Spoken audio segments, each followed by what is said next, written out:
All right, we've hit the 5 minute mark here. We'll go ahead and kind of get started on everything. Those of you that may be watching, thank you so much for coming and tuning in. Greatly appreciate it. Here with the all new RC10 B7D. It's hard to not say point on everything anymore. The new B7D. Of course, it's brought to you by our good friends over at Hobby Action Raceway here in Phoenix, Arizona. World-class facility.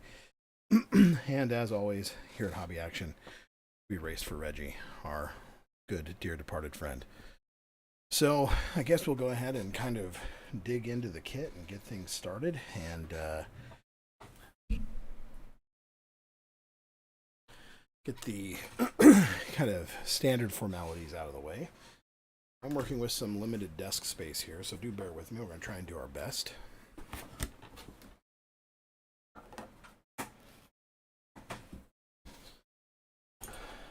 So here is the content of the kit. And we do have some extra goodies in here we'll be installing today. We have our One-Up Racing titanium screw kit. Nicely blue anodized, of course. We have our One-Up Racing titanium turnbuckles in a matching blue color. And of course, we have the One-Up Racing kind of the pro bearing kit here with NMB bearings for the axles and most of the general hardware in the car, and then for the transmission, it's all ceramics. So as for the kit, just kind of looking at it here, just precursory before we started the stream, I noticed that it seems like the bags are much better laid out than in previous kits. Everything that you need to do all seems to be in individual bags. I think like the bag 5 here is the diff bag. I would imagine that bag 5 in the carpet car is going to be just straight up just the ball diff, or not a ball diff, but the gear diff. So same thing with the shock package bag. Shock package bag here, bag 9. All of your shock components, your springs, everything else are in here. So when Associated goes to make the carpet car, of course they can just swap just this one bag, which I don't think is something that the previous kits really had. So I'm very, very happy so far with that. Here's the new HD ball cups that we can see here. There's the new battery strap. And if you're wondering, this is the half step and the standard step, and the best way to tell that is if you look at those little ridges on the side, you can see that some of them are in line with the hole, and some of them on this one gap the middle hole. You can see that one gaps the middle hole here, then this one is in line with the middle hole, so you can have that half step fore and aft if you need to. So that's cool. Looks to be bag 6. This is all of our transmission components. Now, one thing that I do find interesting about this kit that immediately stood out to me is look at the slipper pad. They're using the old white pad, or rather, I guess it's a newer white pad. But more specifically, this is not the LCF pad of old. This is a new pad. So that kind of struck me as a little bit odd that they were using a new white pad instead of the classic yellow LCF. We have bag 4 here, all of our rear parts, looks like our C-block and our hinge pins and all that. Bag 1, all of our steering components and our bearing kit. Bag 3 looks to be all of our front end components, and we will be taking a look at those in comparison with with the B6.4. I have a bit of a B6.4 donor car, so we're going to try and see how these parts line up on there.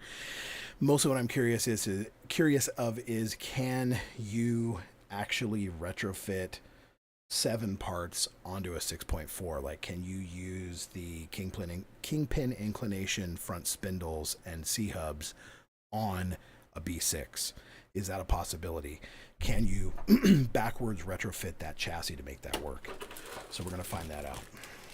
And then here's bag 2, chassis rails, front arms, front top plate, front shock tower. Looks like our battery foams are in here. I do apologize. I have been drinking some sugar-free drink, and if you know anything about sugar-free drinks, have a tendency to give you a bit of a dry throat. And so I've been having a bit of a dry throat. It's bag 11, just our greases and stuff. We won't be using these. Here is the new body shell. Very nice. Like the shape of it. Kind of somewhere between like an F2 and an S2 body, if you're familiar with J Concepts. I really like it. I like the fact that there seems to be a lot of flatter areas on it, particularly here on the sides. Good place for putting decals, putting custom designs. Really looking forward to it. Body lines look nice and crisp for cutting out, so I doubt there's going to be too many issues with that.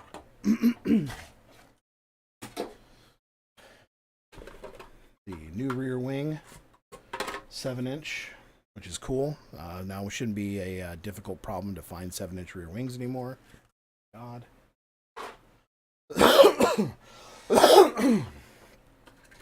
Front wings.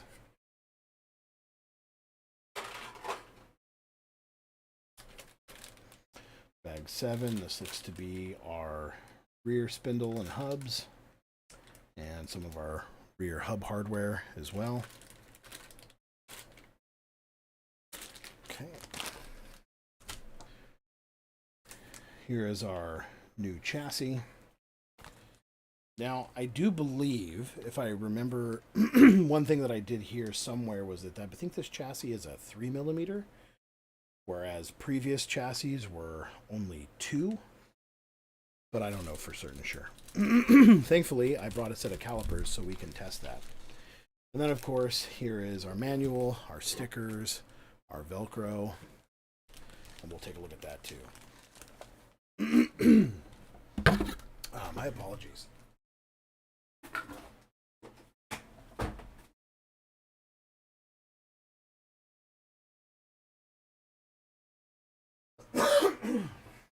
Okay.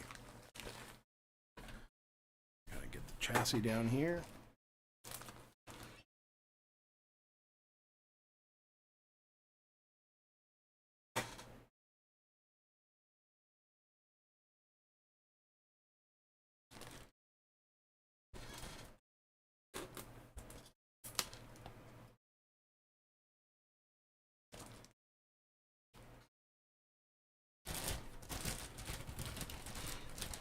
We will get some focus here. Bear with me.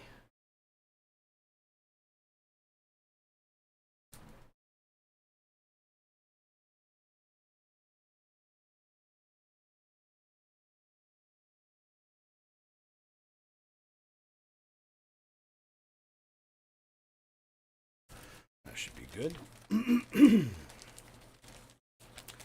I think most everybody has seen the manual by now.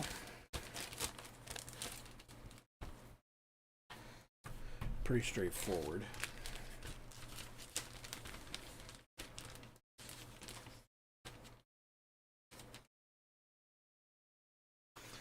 The window masks here. You know, I have to point something out, these window masks. I'm going to go ahead and do what's called weeding on these.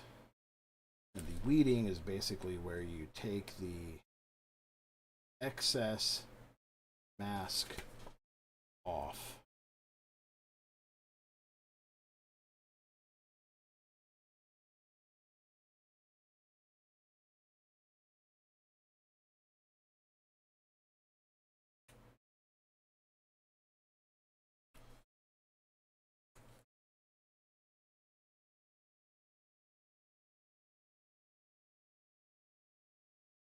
This one is not cut very well. Seth, I have a 6.4 chassis sitting here. Jess confirmed it is 2.5 millimeters. Heard similar about the B7 chassis, but don't have mine yet. Well, we're going to find out together. By the way, thank you so much for coming out here and hanging out, Seth. Appreciate it, brother.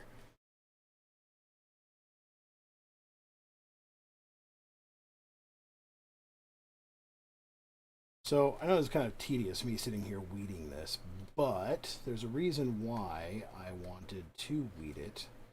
Because I think there's a lot of misconception about how people do the window mask on this. And I wanted to give a little bit of clarification.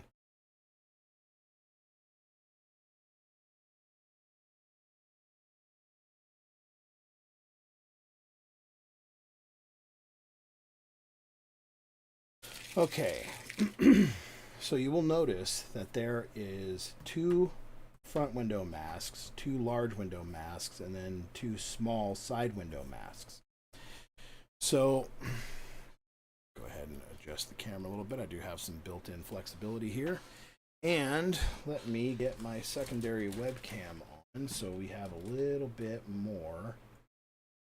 There we go. It's a little side profile down here so you can kind of see what I'm looking at in case I need to show you something up close and personal. So the window masks. You will mask the car with the large window masks on your initial paint. And then once you get done with the initial paint and you want to do the window trim on here, you will then take your body, peel the large window mask off, and then replace it with the smaller window mask, and then paint your highlight line on the inside of your window. And that will give you your outline color on here. That will give you the relief for that outline. Most people don't know that. They either use one or the other. And I see it happen all the time. So use them both.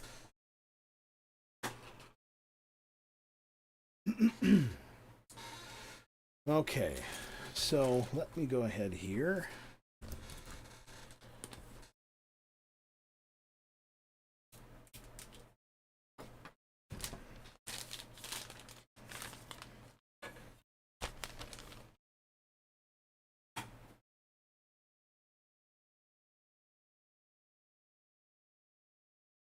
Get the chassis out. And break out the calipers here.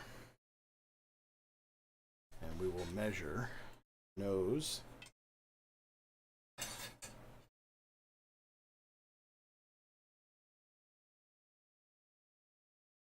And it looks like it might still be 2.5, so maybe... Yeah, that's still very much every bit as much a 2.5 mil on that chassis. So the 3 millimeter reports that I had heard were apparently incorrect, because yeah, that's 2.5 mil all day long. So that is that, which is a little interesting because I would have figured they would have wanted to beef that up with the new narrower hinge pin or new narrower overhangs on the chassis front and rear. But as with many things, what do I know?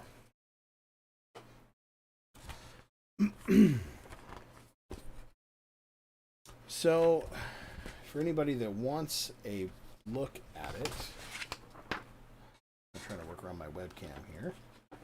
Here is the build of materials on the car. Sorry, I'm covering up the light there.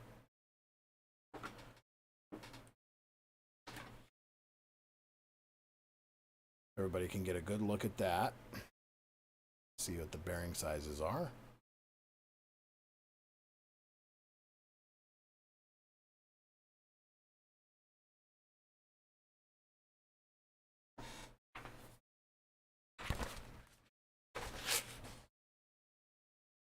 And we will start off right off with bag one and step one.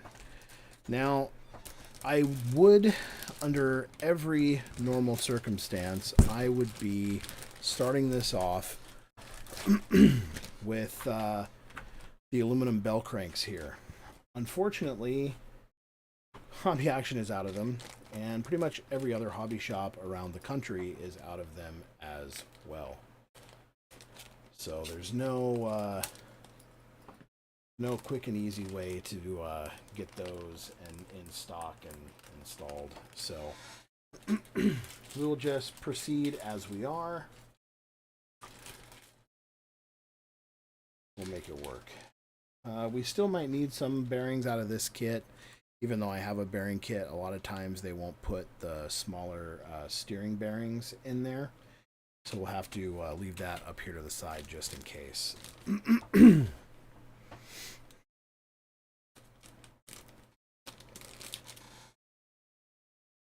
Now, something that I very much think that everybody should have in their toolkit, and I use it constantly, especially with team associated cars, get yourself a pair of angle cutters. They will make your life oh so much easier. Nice clean cuts on everything. It's really good. Take a look at the front bulkhead here. Let me get some more light on this.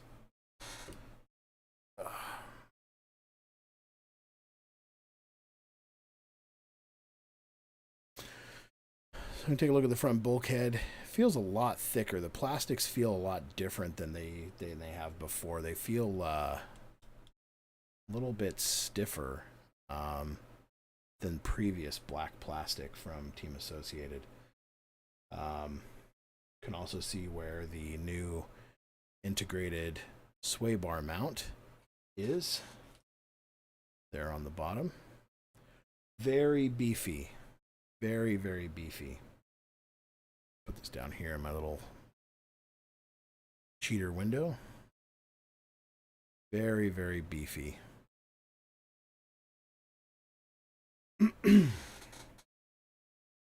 So what I'll do is I'll take nibs off.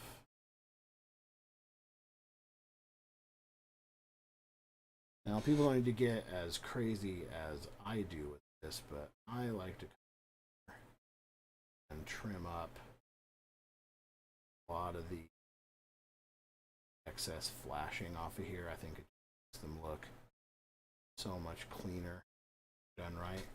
Actually, I'm going to use that. I am going to go straight to one of my gunpla tools, which use this all the time. It's a glass file, often known as like a check file. That's a CZECH file. Basically, you can just rub this on here. It does a nice, great job of taking that nub down without moving a bunch of excess material. And it just keeps things from getting snagged. Keeps things from, like I said, looking ugly. I prefer it. So I have to get used to my camera angle here and where I'm working so I can keep things in frame. So bear with me as we learn the camera angles together. Try and adjust things as best I can. Make it work for everybody here.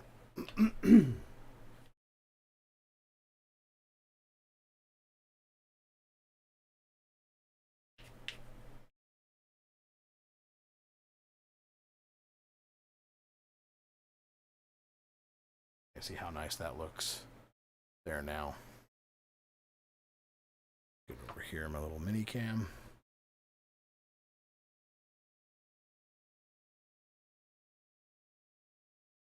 See,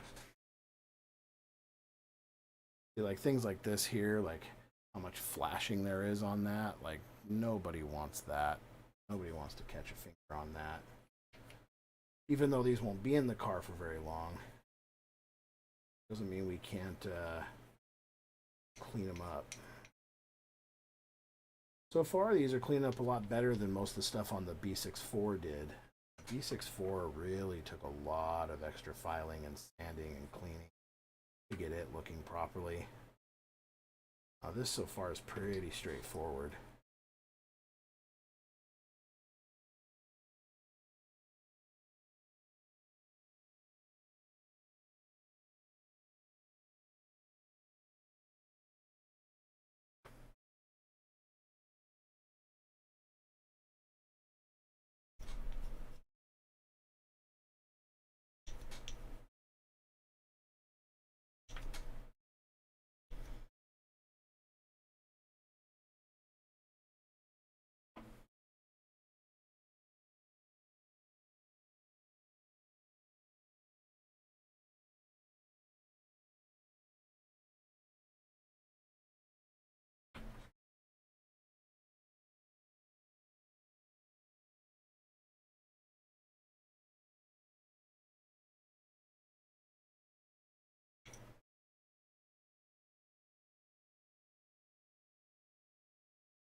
And once we get all this tedious crap done and taken care of, this will get a lot better. I just totally mauled that up.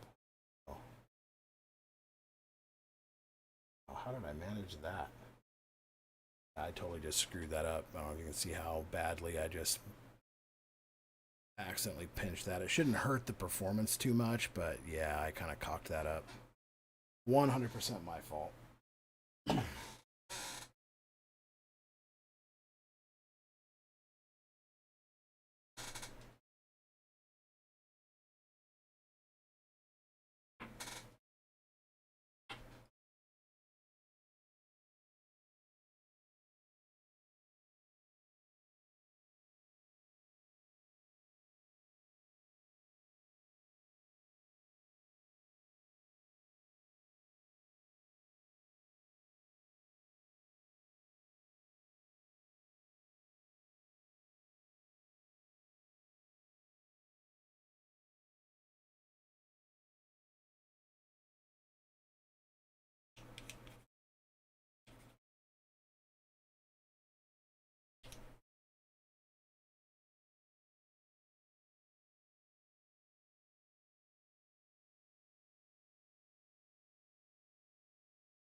Smaller file in here.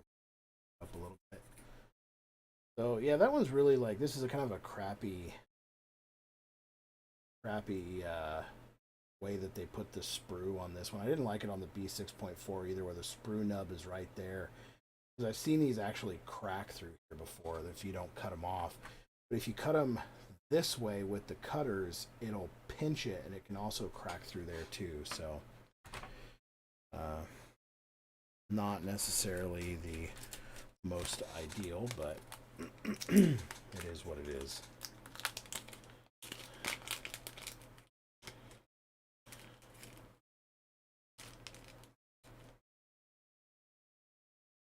Yeah, so as is typical here, there's only transmission and hub bearings that are inside this bearing kit from 1UP. So we'll need to utilize the bearings out of the stock kit bearings to get this all set up.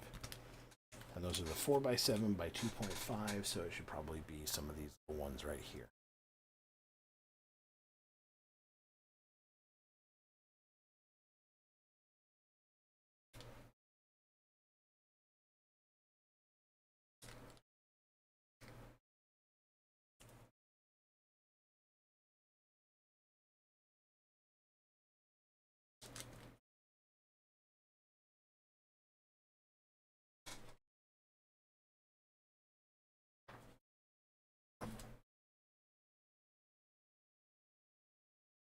An interesting note to note here too is that there is this new carbon steering rack option. So this will be made out of these pieces here, along with this steering rack will be made out of the same carbon pieces that they've had for quite a while now, which is interesting. I'm surprised that they did that.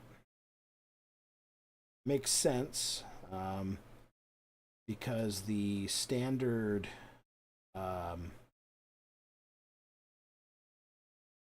the aluminum drag link option part is kind of a little too stiff. So when there's any type of flex or anything in the suspension, like it's too direct, and it makes the car feel really, really nervous.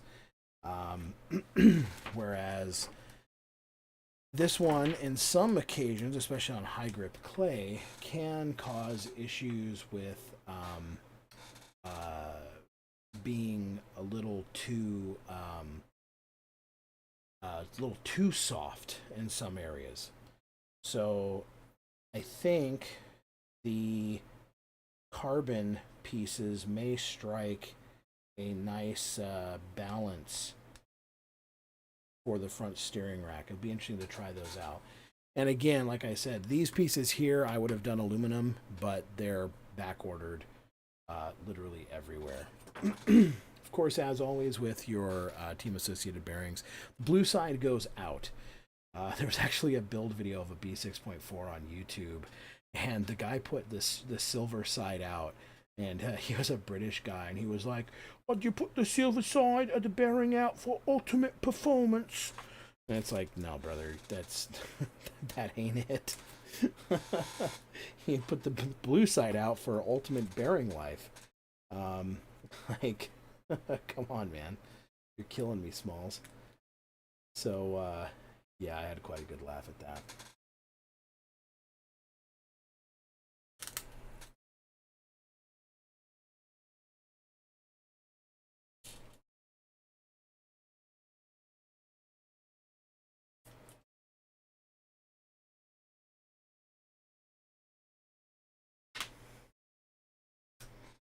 Okay.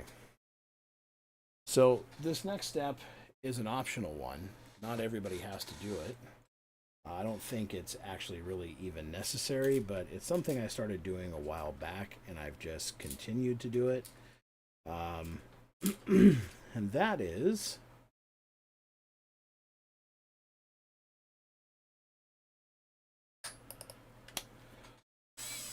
polishing ball studs.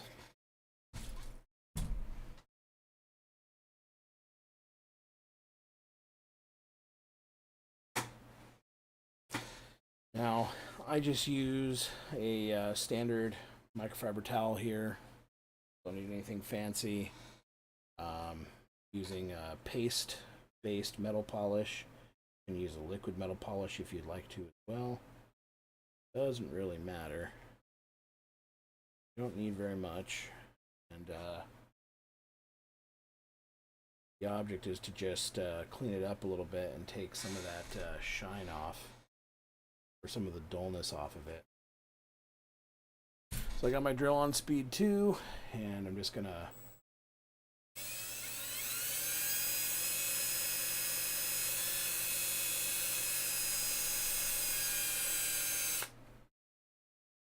you can see all the metal we're getting off of there from the blackness that we're getting on that.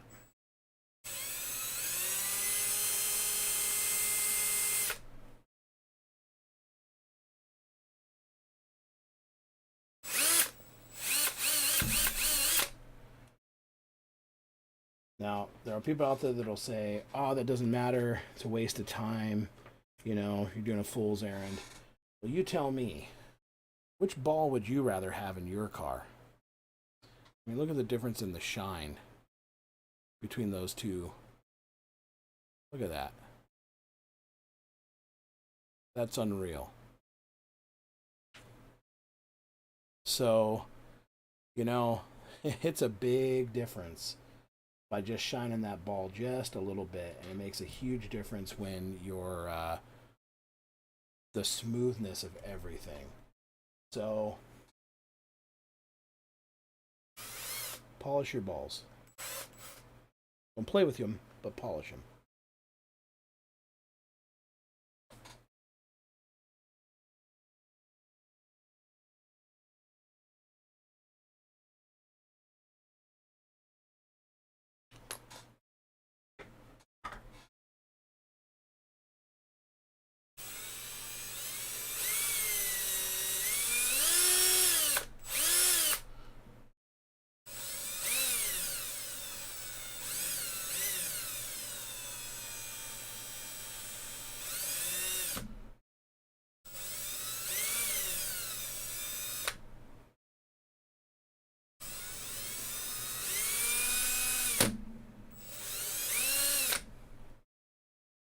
Look at that.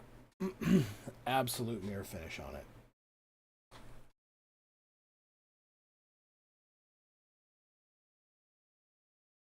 So I will always advocate for polishing up the balls.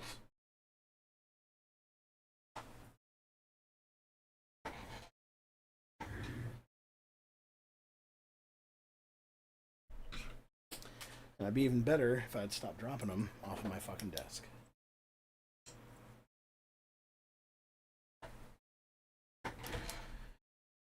In case it wasn't obvious, this is not a PG stream.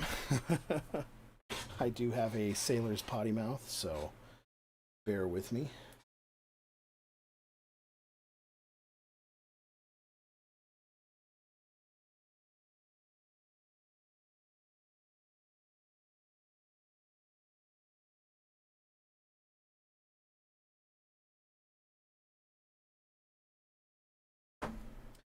Now, interestingly enough, this ball is threading into this piece of plastic extremely easily.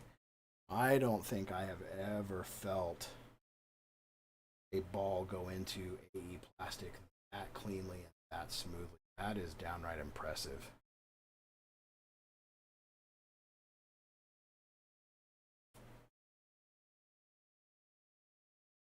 Might be a slightly different kettle of fish with the carbon ones, but so far that is truly impressive.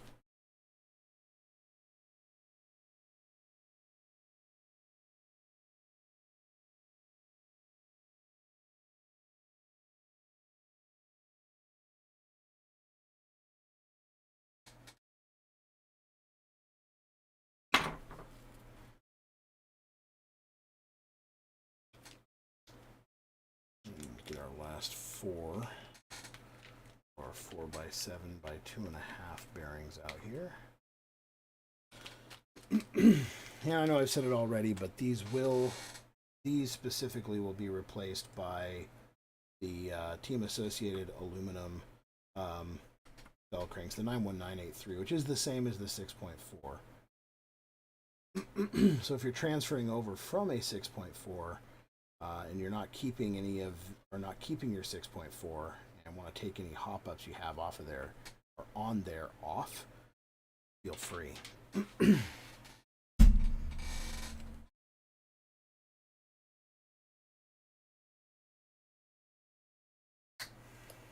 Again, I can't help but reiterate just how dull looking that ball is. Get a line up here and focus in the camera. Of course, it's not going to, but yeah, it's just not pretty right now, but it will be. I'm not going to even put any more polishing compound on here. This is more than enough that's on here right now.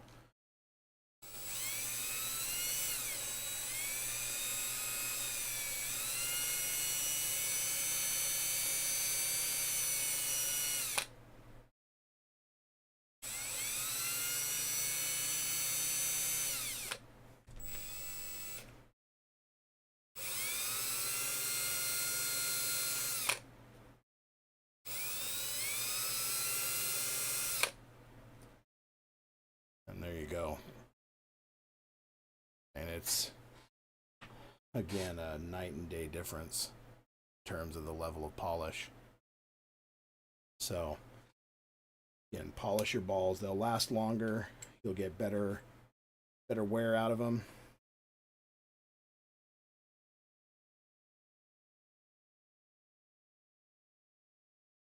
Less friction.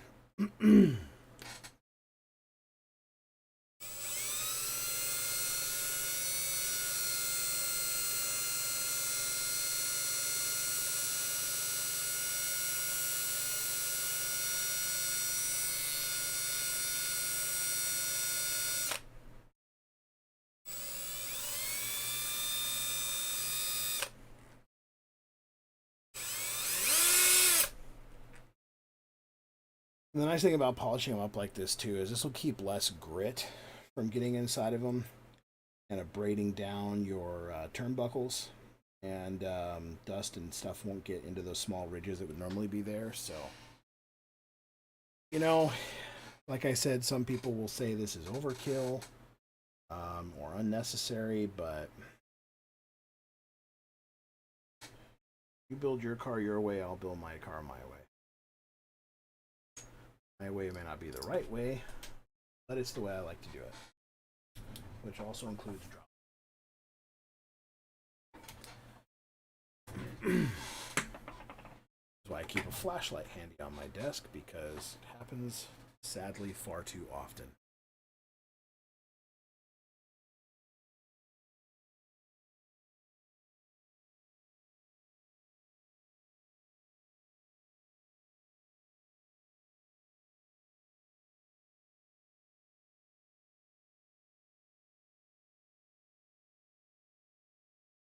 Really digging the new MIP tools they just released, the version 2.0. Kind of shocked they did that. Now I know why they were doing all those black handle kits here a little while back.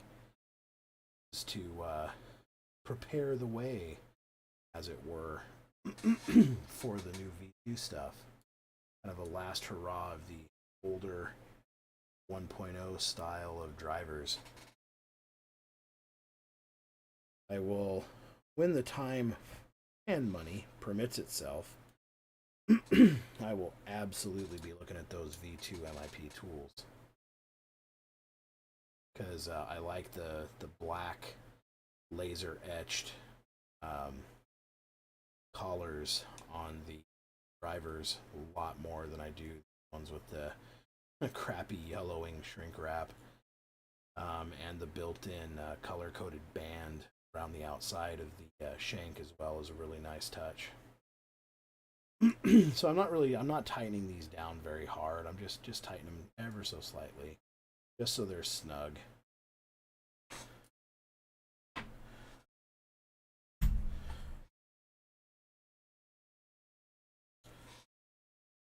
And this is the last turnbuckle in our steering assembly here, our ball end we have to polish.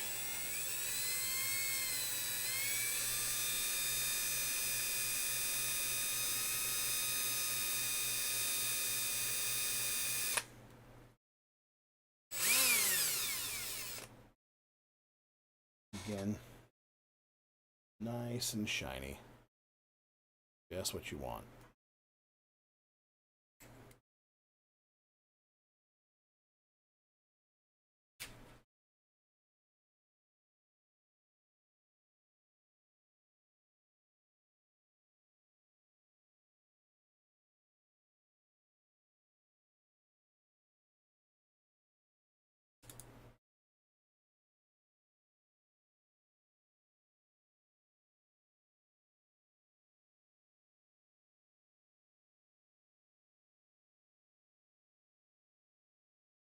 Now, if this was the metal arms, or the metal bell cranks, I would absolutely 100% be Loctiting these, but as this is not that, I'm not going to worry about it too much.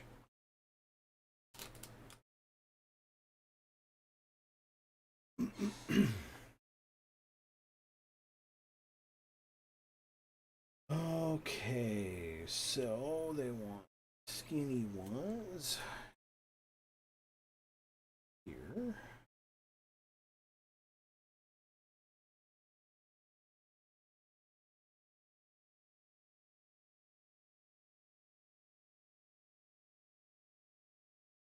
And let me consult my 1UP Racing screw sheet.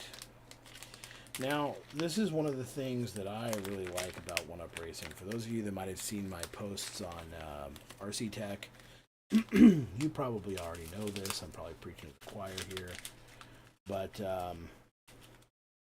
generally, most of the screw kits that are in here, you'll see that they include right here, that top piece right there. That's one of the lower shock mounts, one of the perfect center lower shock mounts.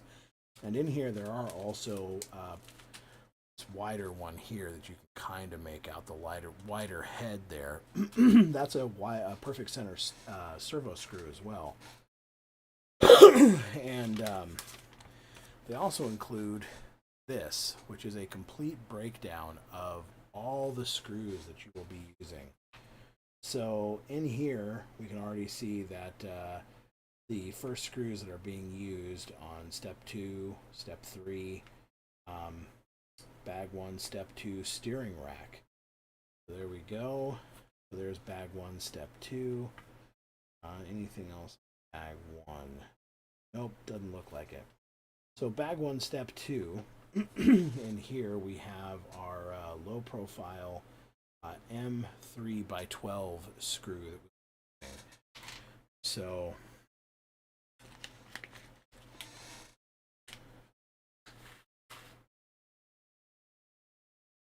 we can grab our bumpers. They should be the 12 mil screw here, but we will just double check the way. As you can see, yes, those are 12 mil screws. So right off the bat, we're getting right into getting our lightweight titanium screws. And it's really nice because I will tell you from my own personal experience that most other screw kits will not include these screws for the steering rack. They will say, good luck, buddy, and wish you the best.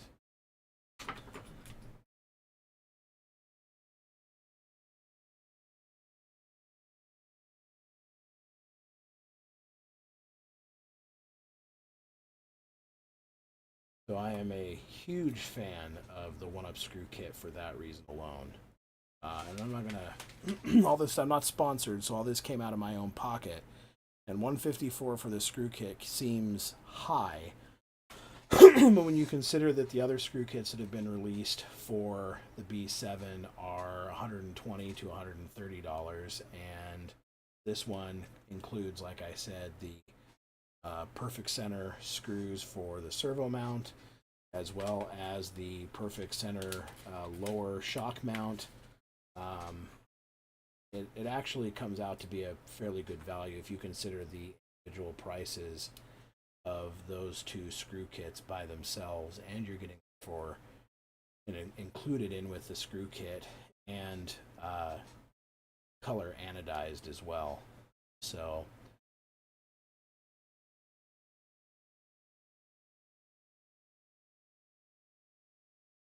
I don't know how many of these screw kits they have left at Hobby Action. You can get them over there at hobbyaction.com.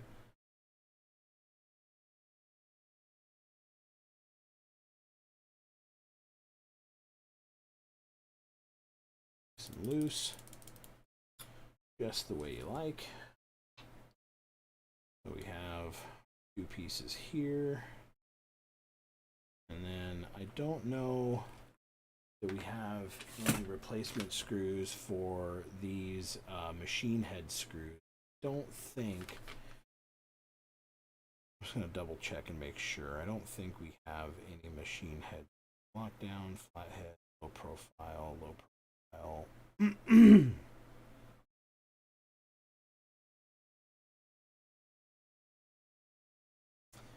Yeah, I don't see. This would only be like a single step screw, and there's nothing in motor installation. So, nope, nothing in here. So we have to use the kit steel ones, but that's okay. These screws are not that big of a deal. I need a different driver. Bear with me just a moment.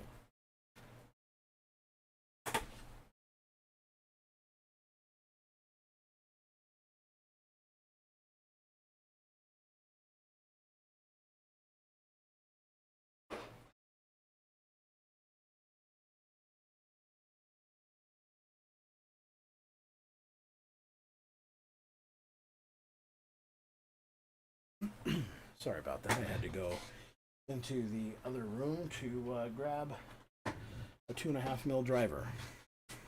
Forgotten that these were 2.5 mil screws.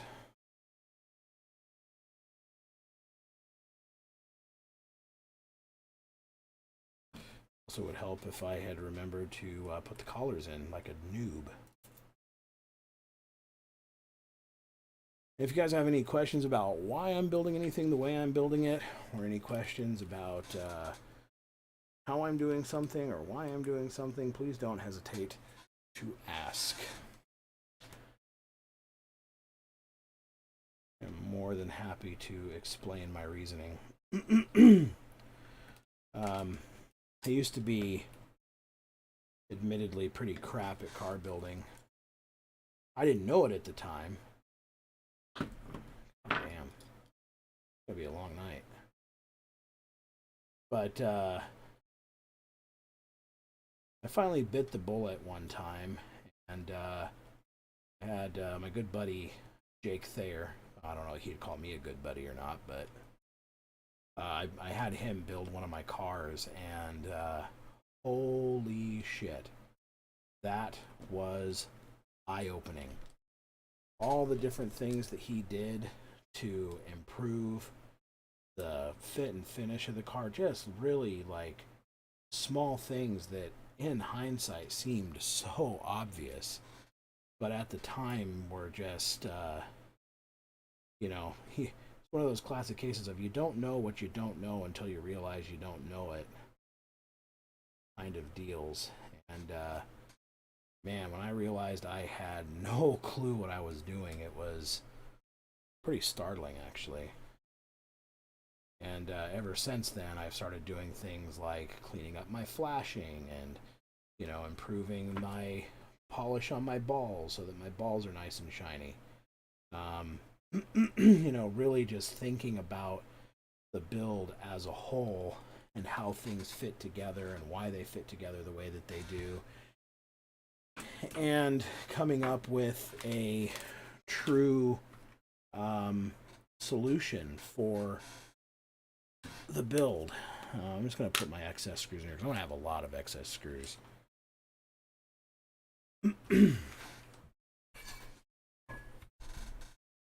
So, move on to bag 2, step 1. And bag 2, step 1 is going to be putting our bulkhead together. Now, I just want to make sure, too, that you can see that these are just snugged down. These two machine head screws here are just snugged down, and that's dangling under its own weight. You don't want this to be tight, and it's really, really easy, especially if you're using a nut driver, which we will be using in a little bit later. But if you're using a power screwdriver or anything like that, it's not hard at all to over tighten these. Even with the aluminum arms in here, the aluminum bell cranks, it can happen. So I just noticed, I don't know if you guys can see that in the camera, but there's a little bit of a pucker where the screw came through on that plastic bit there. That's a little unfortunate. Right up on this one. So I'll bring it down here. You can see there's a pucker on it.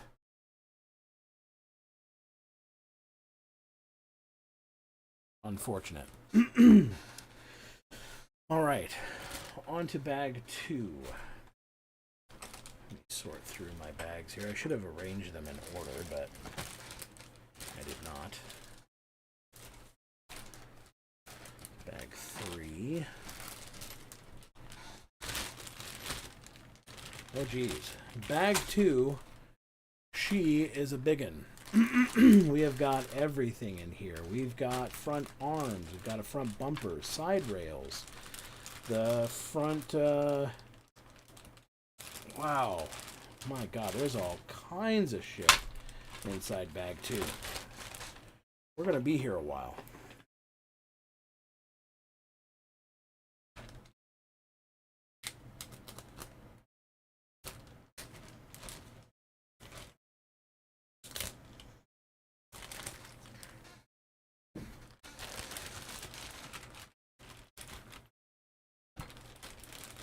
I'm just going to take this out as we need them. So, of course, we have our new bulkhead shims here. That's very cool. And I don't know how well the camera can pick that up. Maybe the small close-up cam can.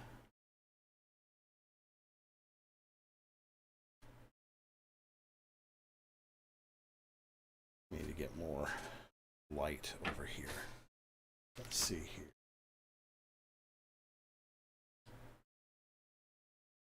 Yeah, as you can kind of see how it has a little bit of a 1mm size on that. Or it says 1mm on the top. Oh. Focus, you fuck. There you go. There you can see the 1mm on the top of it. And there are two of these same 1mm shims here, so you can double stack those up. So,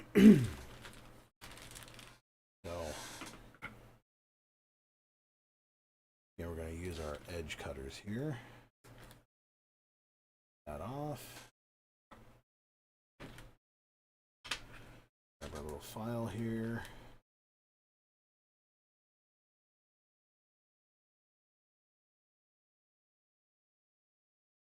Knock that burr off so it's nice and smooth. Looks like we need a bulkhead and two M3x14 screws in here as well.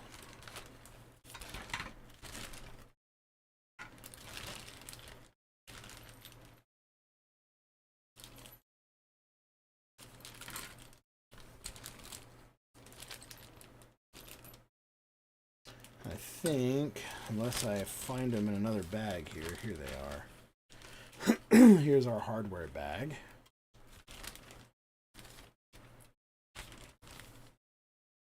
There's your front linkages. We'll have to have that out soon. New front wing mount. Very cool. Shock spacers and arms. Look like one of the shock or one of the servo, excuse me, not shock spacers, servo spacers and servo arms. And then our new clip-on cap for the front shock tower. And the new servo mount, which I will be looking at this servo mount in comparison to a B6 servo mount. James Elliott, there's a name and face I know, and an avatar I'm aware of. Curious if the B7 suspension has less slop than the B6.4. It was like having active TCS going on and off throttle. Yeah, you're not wrong.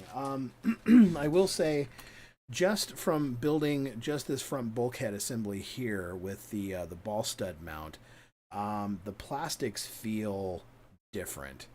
Like, these plastics feel really, really good. Like, I am thoroughly impressed with how these feel. Very nice.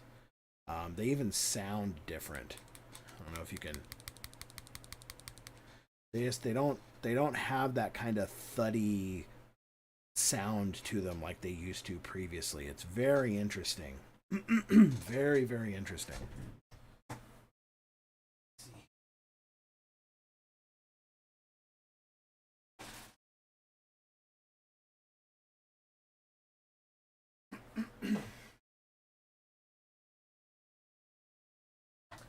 I had my B6.4 servo mount up. Don't.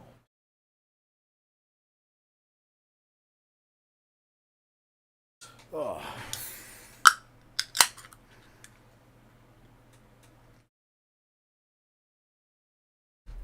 Sadly, not an adult beverage. Just an energy drink. Okay.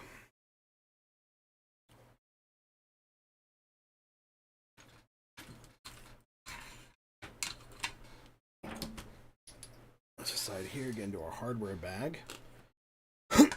Now, one thing that I will say, and I have noticed, and I think is a huge improvement, is like, look at how the bags in here for the hardware are separated out. Like, this is fantastic. I am super happy with this. Like, this looks like all of our shock parts and suspension components, because there's our shock standoff screws there. And but there's some shorter screws there. For what? I don't know. But, like, all these are in one bag. Then I'm guessing these are our chassis parts here, because it looks like these are the 12 mil screws for the front bulkhead. Then we've got the little small 1.5 mil screws for the center chassis plate. Grub screw, couple of grub screws actually for the front bulkhead. So yeah, these are all separated out. And then these screws here, I'm going to say, are probably for the chassis side rails. So the build of this is much more segmented than it was before. It's a lot cleaner in that sense. X-ray like by chance? Yeah, that, I think that is fair. I still think there's a fair amount of flashing on the parts. Like, some things aren't perfect. Like, for example, I pointed out that, like, this particular one, you can kind of see how it kind of has that little bit of a blowout, I guess you could say, on that arm there where the screw came through.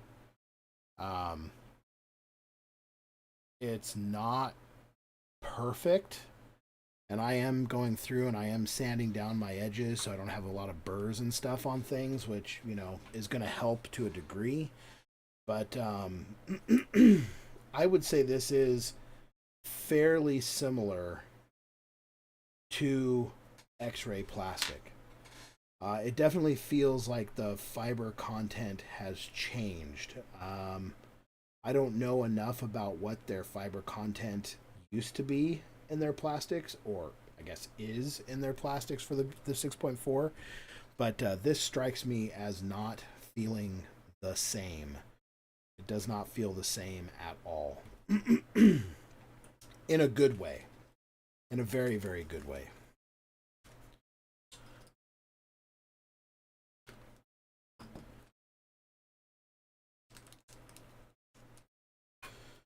Okay, so for the front bulkhead, I'm going to move my manual up here so you guys can see. We need M3 by 14. Most of you probably know this, but just in case somebody who isn't aware is watching, dealing with flathead screws, it is the total height of the screw that counts toward its size. See, that's a 13.9. 13.9. Well, if I zero that out and then remeasure, there we go.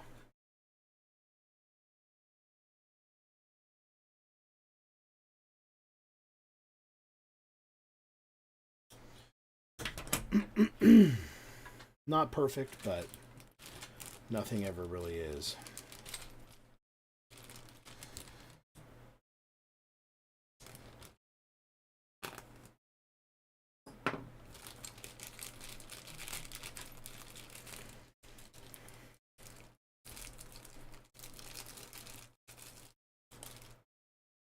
This is the new front bulkhead. Thing is tiny. Super, super tiny. I think I have a 6.4 bulkhead. Give me just a moment.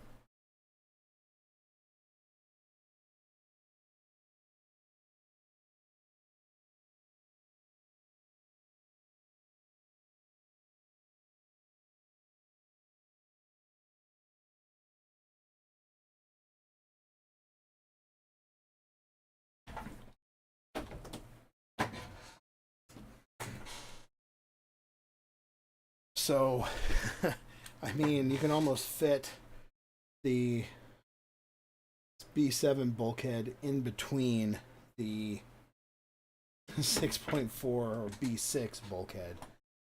Like, the width on this is roughly 46 millimeters. I mean, it's not perfect, but we'll call it 46 for now. About as straight as I'm going to get it. 4610. Whereas this one is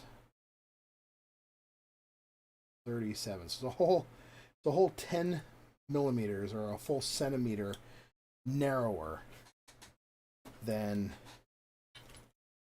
this one. Full centimeter narrower. Impressive.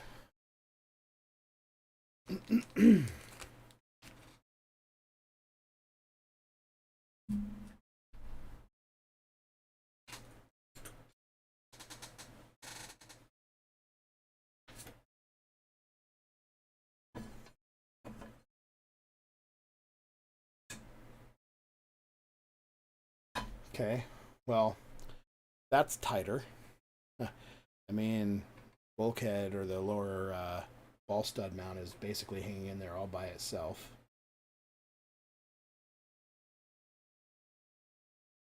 Now, on this one, I would normally recommend going with the 0.25 or 2.5 degree inclination front bulkhead, but again, parts availability.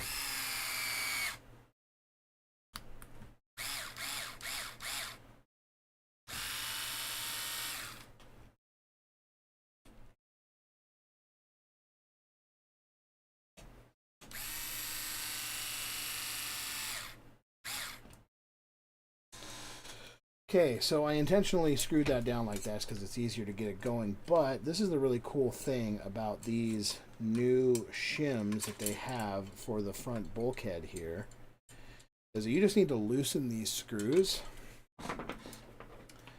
And there's your front bulkhead shim, your 1 millimeter mark on it. And you can just slip that right underneath without having to remove the bulkhead at all. And I think that is a genius design.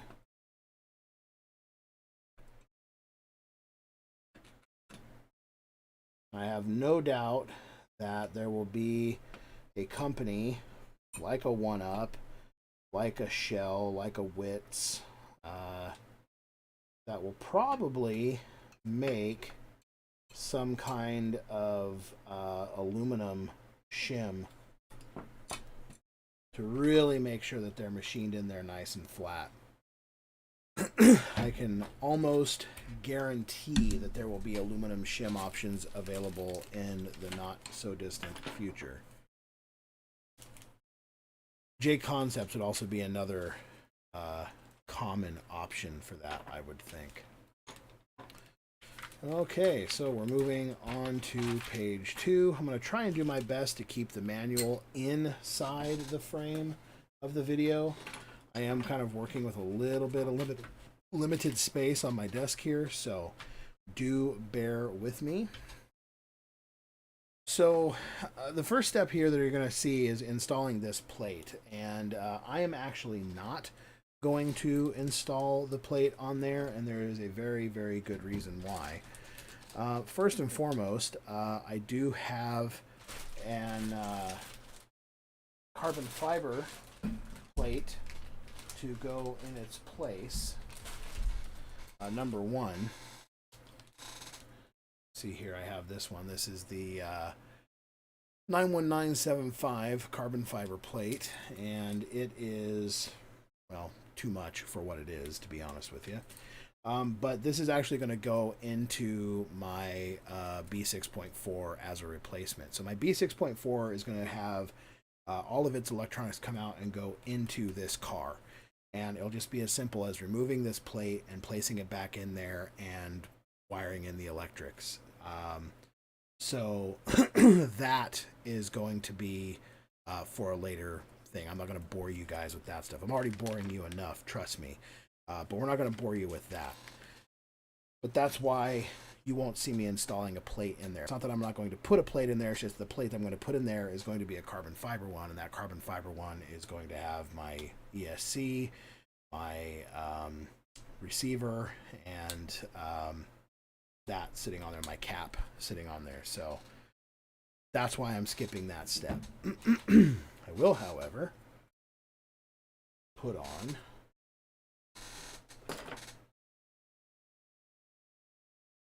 battery foams.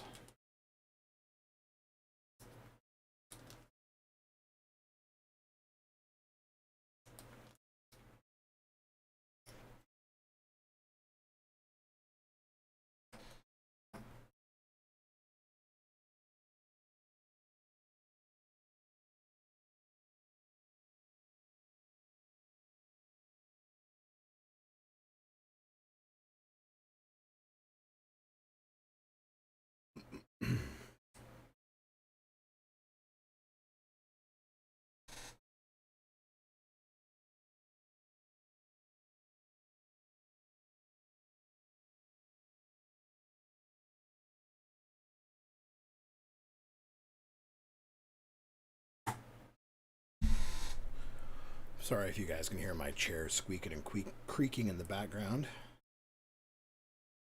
Or me over here breathing, for that matter. I did set up a noise gate, but it was very quick and dirty. Unfortunately, using Streamlabs, it did not carry over all of my regular settings that I would normally have from Twitch. That is only tied to the Twitch side of streaming, and I have to pay for the ultra premium version in order for that to carry that over. And I'm like, how about no? All right, so they want us to immediately go to putting the sidearms on. So I'd originally done the carbon arms on the 6.4, and I ended up going back and switching back to the standard plastic soft arms, and I just thought it made the car feel better, personally. I'm not in a super rush to get the carbon parts for this car. I'm not really sure that it's going to give a whole heck of a lot of benefit. Wow. So in cutting into this little nub here with my X-Acto knife, I could really hear the glass fibers being cut in the plastic, more so than previously. That was actually kind of crazy. I've never heard the knife dig in like that before. That was kind of shocking. What did I do with my file? No, I had it over here. Where did it go?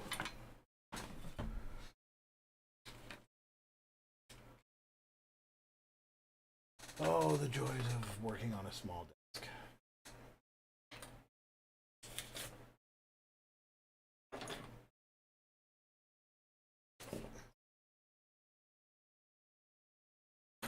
Oh well.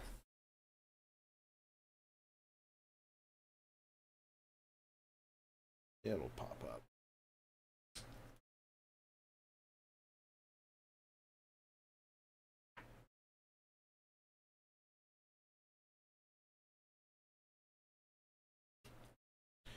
Just cutting the nubs off here.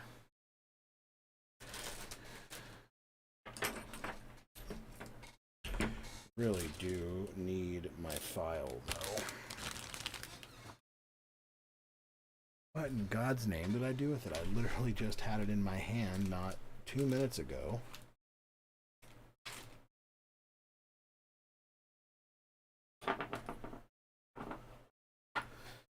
This will work.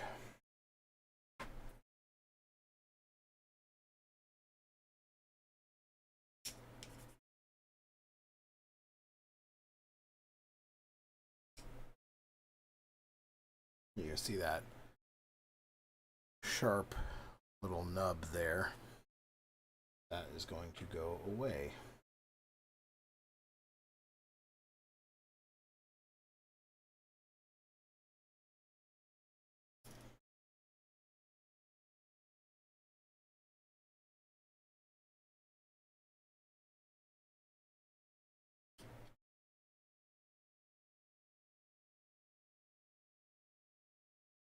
Again, it's not necessary that you do this, but I think it makes the car look a little bit better. And, if anybody ever has to pick it up when they're marshaling it, which if it's my car, they're going to be marshaling it a lot. I don't like to have any sharp edges or pointy sprue points or anything like that that can catch me. I know on a couple of team-associated transmissions before, I have picked up a car and had a little burr in the plastic in between the gearboxes back there, and that has cut my hand rather good, and I'm not about that. So I don't want to be that guy, so I just prefer to take the extra couple of minutes and just clean all of this up, because it doesn't take that much longer, but it looks better and it feels better. And somewhere in the back of my primitive monkey brain, something tells me that if it looks better and it feels better, it'll run better. I think we all know that that's total bullshit, but it is what it is. Okay, so we have the 8 M3x8 screws here, and again, these are all nicely contained in one bag, which is fantastic. Really like the way that they have laid the screws out in this kit and kept them all together. This is wonderful. We can see chassis rail fits on there rather nicely. Alignment is good.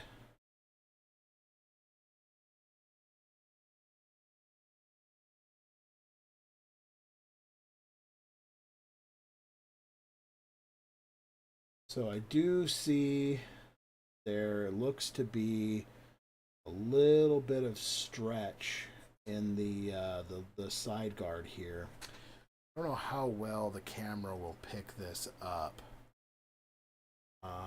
If I can put a little bit of extra light on it and see. Oh, that looks terrible. Well, let's not do that. So you can see how the hole is lined up there. If we come over here to this one, see how the hole is lined up on it. Then when you come over here to this one, you can see that there's just a little bit more of an overlap of the plastic towards the front. When you look at this one, you can really see that there is a little bit more of the plastic hanging off that hole too. So I might try and put this center one in first and then kind of work my way out. See if that helps a little bit. We'll use the nut driver for this one. Sorry, I know my mic is getting a little bit wild and crazy here, so I apologize if my voice changes sound or pitch.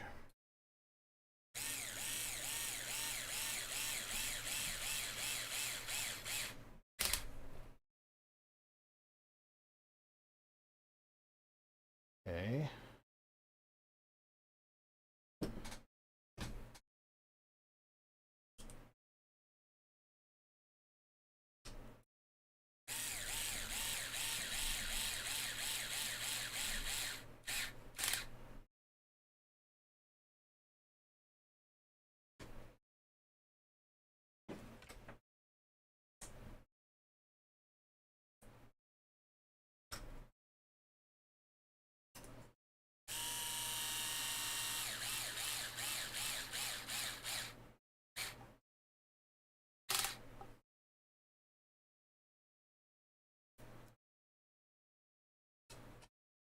Did blow through a little bit, as they always do.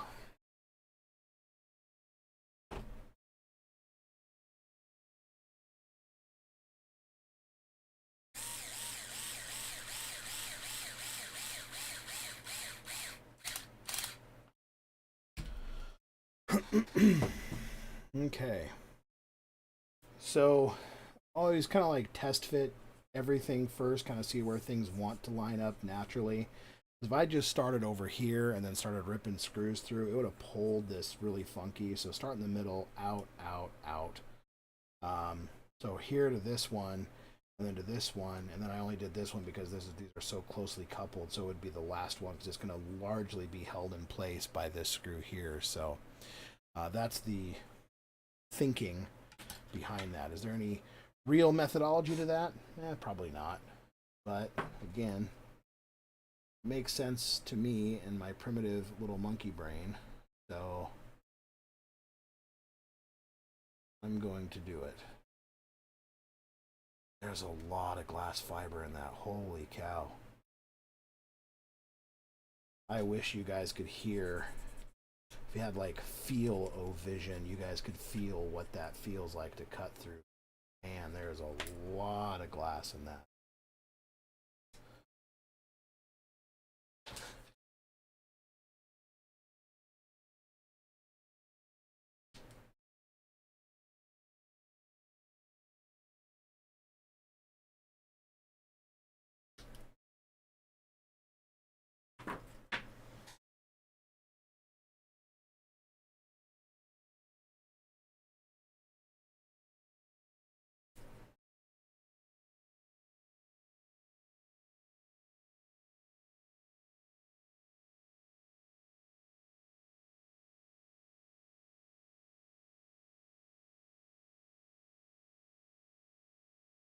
Wow, there's so much glass.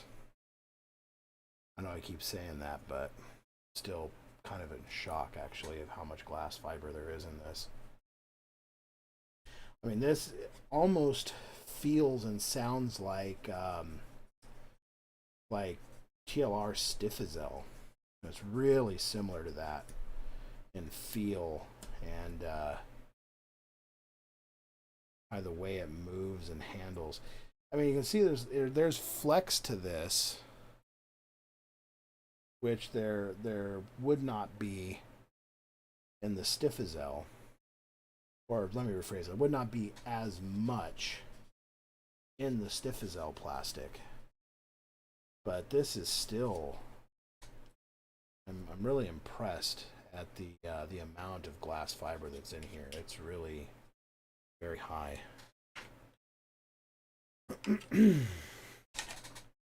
test fitment here. See if we have the same issue with this one. And yeah, we kind of do.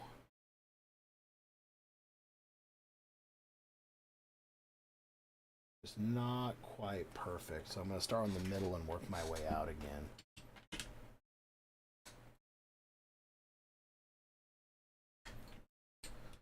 Now you can see I am using the clutch setting on here.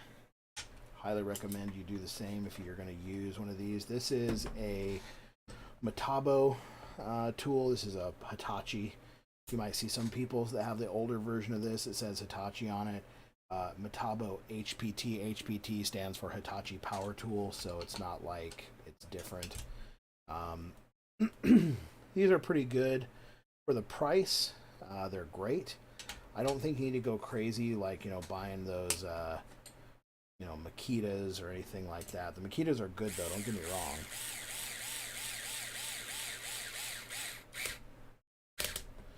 But this will get you 90% of the way there. Some people like the DeWalt's with the little G meter to it. So, like, if you take it and you twist it left or right, it'll go, wow. It's kind of weird, but some people really, really like those.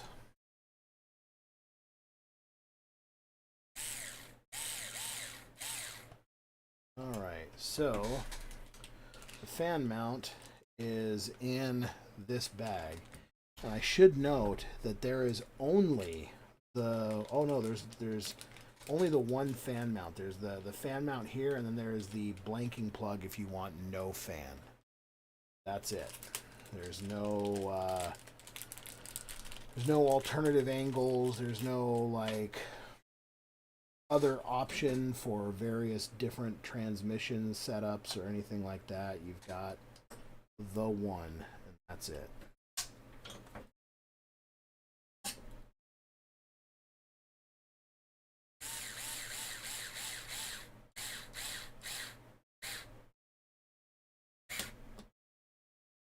Too tight with that one.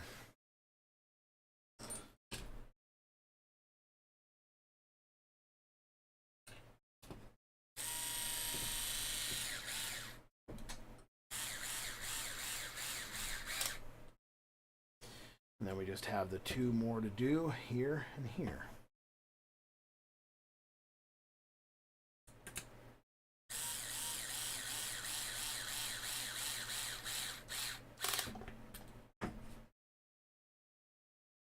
And those two screws are locking down these battery posts here and here.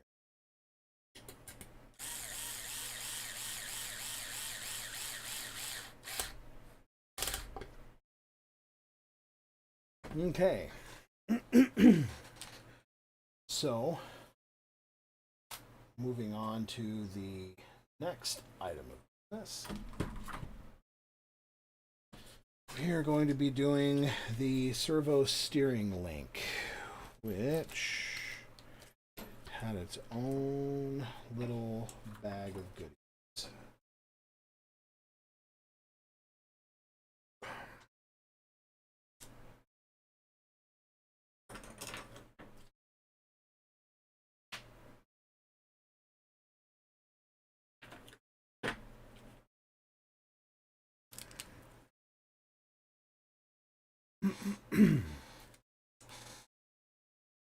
And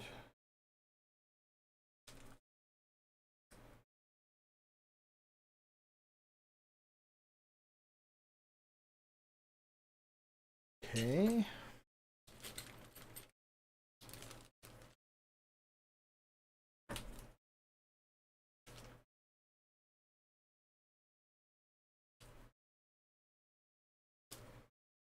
Now, I'm looking for the straight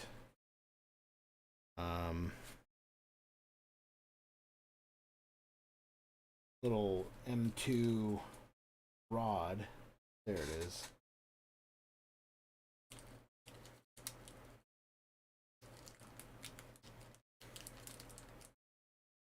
Now, that's kind of annoying that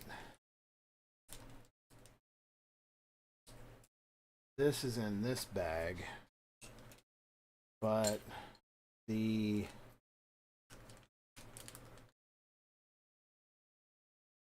those two in that bag, those that are for the other ball studs, but kind of a weird setup that they're split in bags like that. I kind of thought they might be put together, would have made a little bit more sense to me, but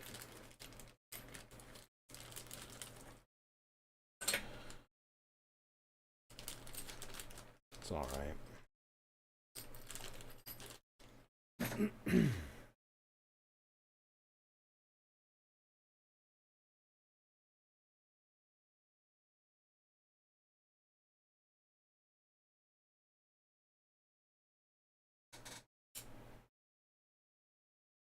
The chassis is a overglorified parts holder.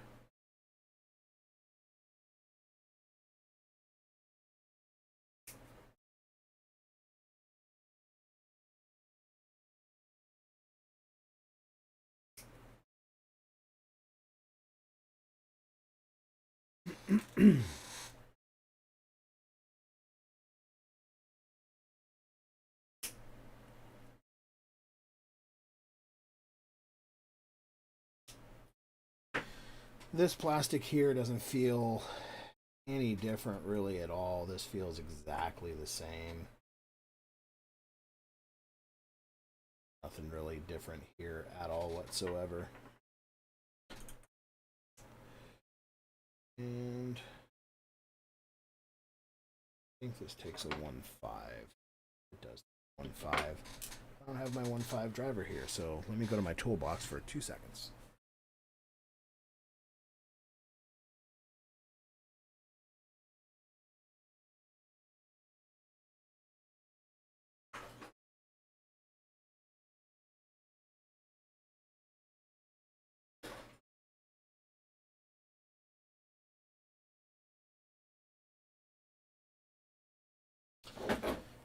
So this material doesn't feel any different from what it did on the 6.4. Much exactly the same.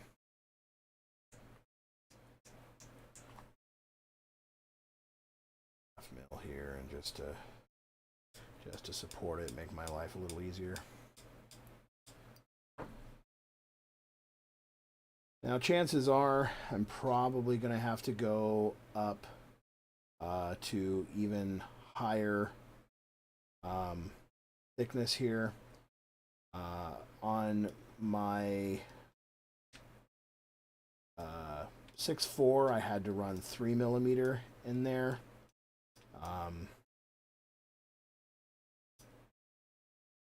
I'm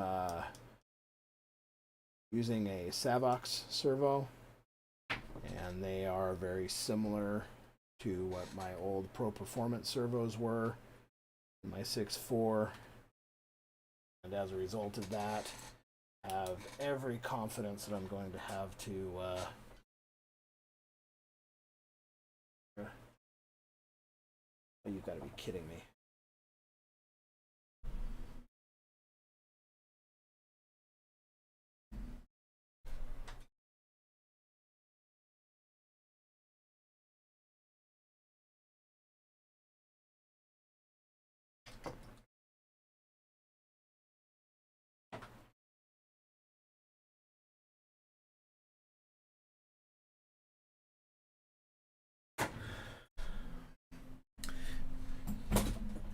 Yeah, so don't don't make RC cars right over the top of your PC, especially if you have a top-mounted ventilation system.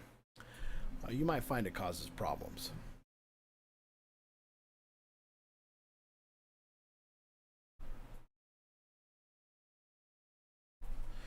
All right.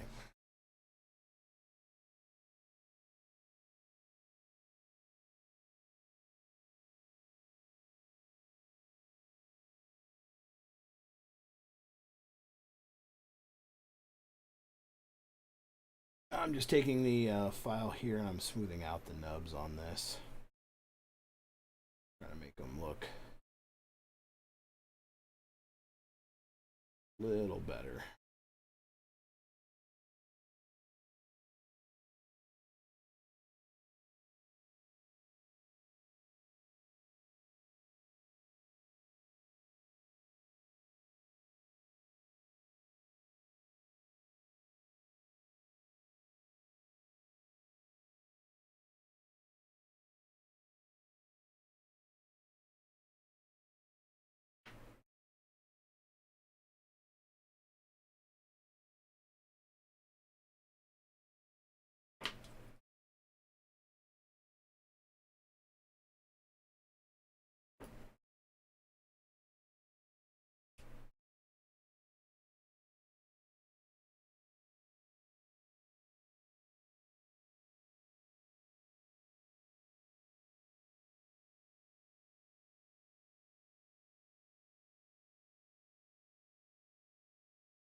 Being very stubborn.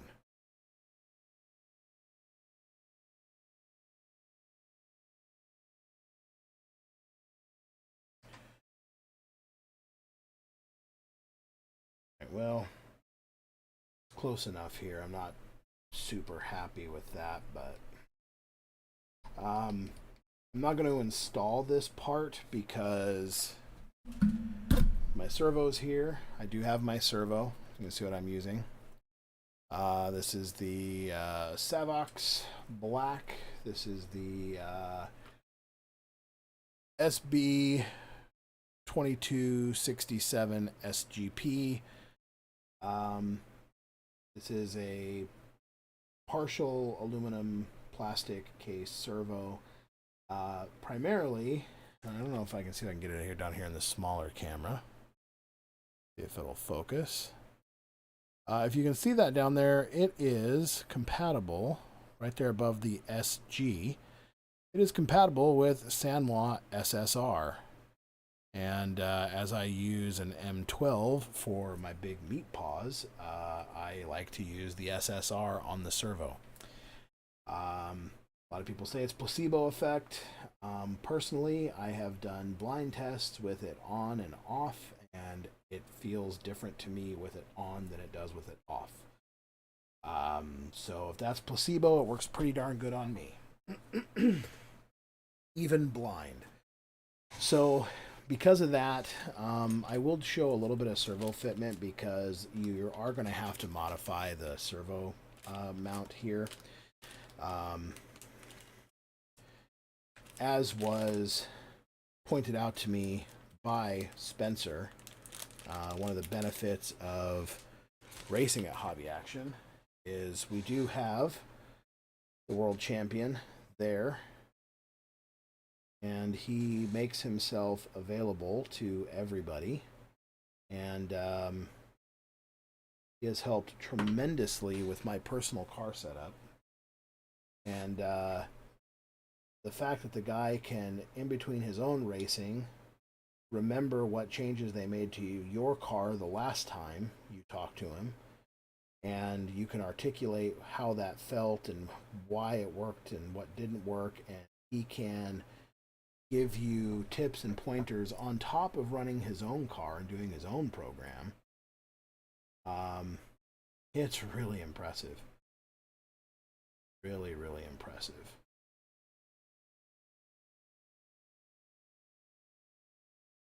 But I imagine that's why he is a world champion and I am always finishing next to last. So if you are running, I will open up the servo here just for sake of argument. You guys can see what I'm talking about, because this is an issue. It's always been an issue with team associated cars. I don't know why. I guess it's maybe they think it's going to drive sales to Reedy servos. I don't know. But when it comes to any non-standard servo that isn't a Reedy standard or isn't something like a holy crap, like why is the wire so long? Look how long. It's not even, I can't even get the whole thing in fucking camera frame. Just as an example here, let me pull my little mat down. So this is a 1 foot scale here, and yeah, that's it's a foot long. Like, why does it need to be a foot long? What RC car is that going into? But anyway, with the Savox and with like Pro Performance and a couple other brands that I can't remember off the top of my head, you can see what the problem is right away. You can see right there where the mount is just not big enough to fit around the boot. Now the fix for this, if you will, is to take your knife and you basically have to very, very carefully cut the boot off, basically. I'm almost done here perfectly. And you can see once you get that off of there, You can then push this down, and you will have to use a Dremel, and you'll have to Dremel away some material right there in order to get that to fit flush like this over here. You can see how that's pushed out, which is really unfortunate, really sucks, but that's kind of the price you pay for using a good servo. The aluminum servo mounts from the 6.3 should fit in here. So if you've had to previously modify one, they should line up. The width is the same, but, and I'll show you.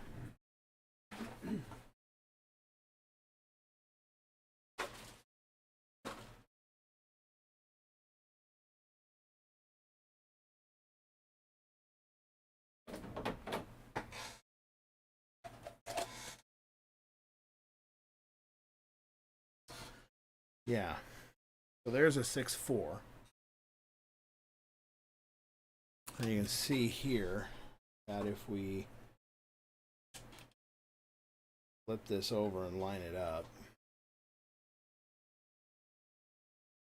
you can see that those holes line up just fine. See, there's that hole there. There's that hole there. So you can use them. You can use it without a problem.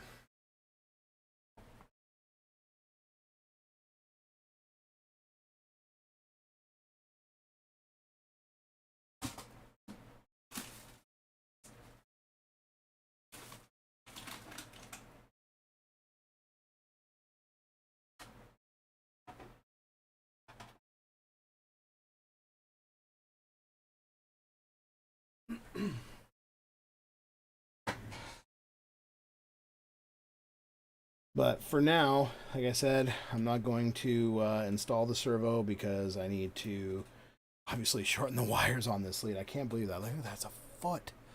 A foot. I'm gonna shorten those up, get those looking better, and then once we do that, then I will well and do that. But I'm just going to put this in here now just as a placeholder, just to get it in, just to get it started, and we'll go from there.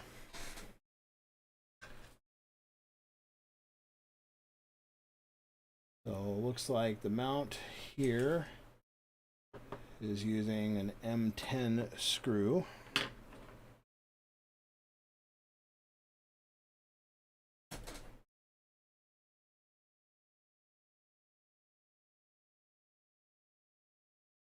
These look like 10s. 10. 10.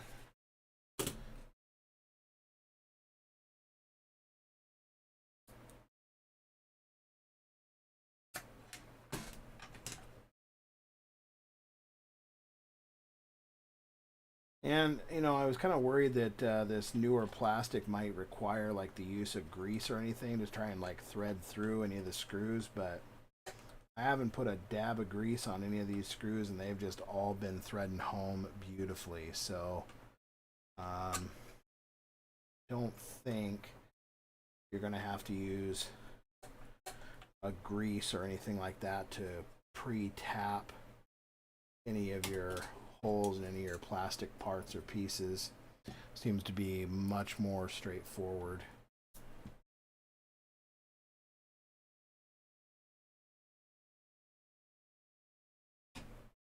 He says as he hits the camera. Sorry, guys.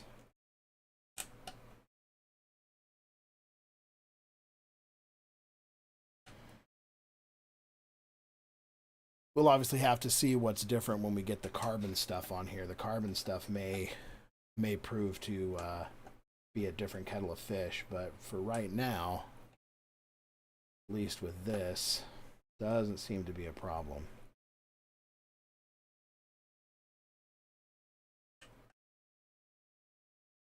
seems to go on rather nicely.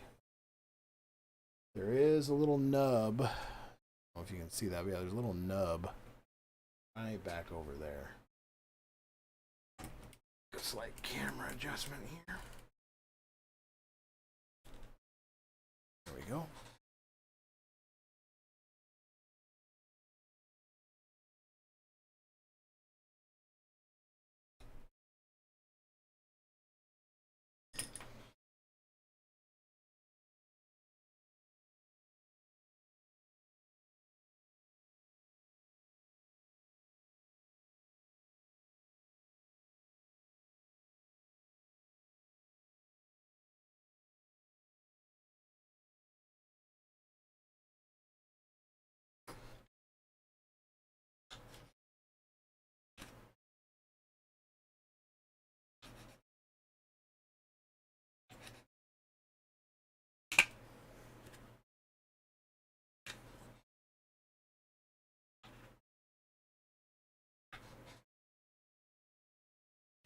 Alright, took a little too much plastic off there, but that's fine. I don't want to catch my finger on that dumb thing.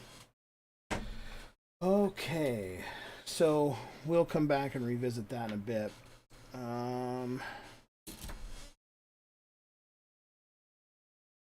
Back in here, got a little grub screw trying to fight or flight out of here. And frankly, if you guys have built a B6.4, you know what a steering rack setup looks like anyway. It's not like it's anything new or fantastic or anything that's going on here. One of those should come as no surprise kind of deals.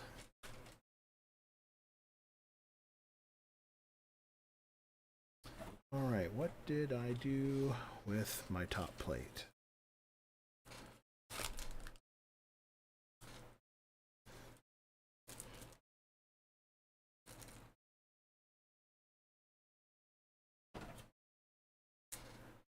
There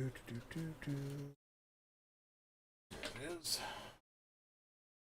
I'm going to break this one off rather than try and cut it off. These always seem to come out pretty good.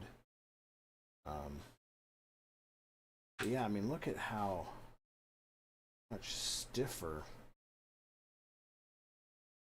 that plastic is. It's kind of incredible.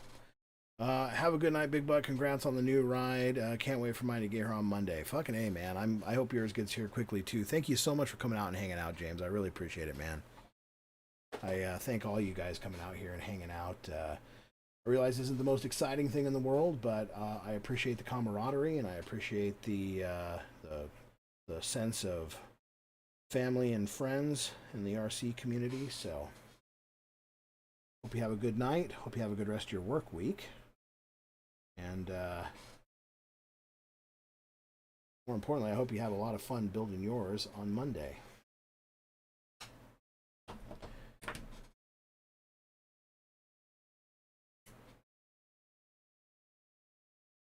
And again, just filing down some of these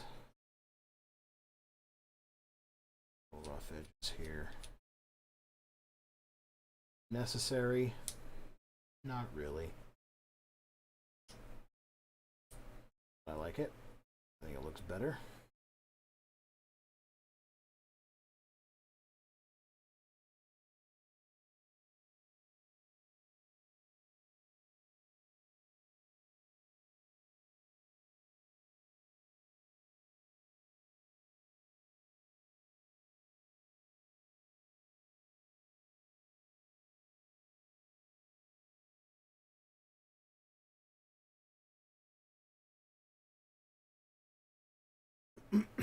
So there's an interesting change. One screw through the center, probably not able to do two screws as the old previous one because of the narrowness of the front bulkhead, but all the same, I find that really interesting. And looks like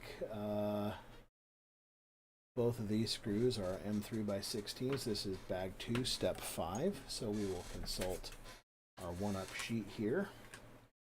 And we can look for our M3x16 here. 3x16, bag 2, step 5, top plate. There we are, 3 pieces. So we have screws for that.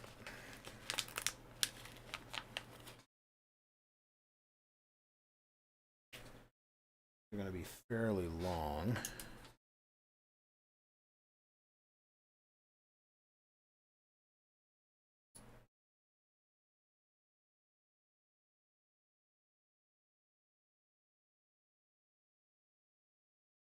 There's our 16mm screw.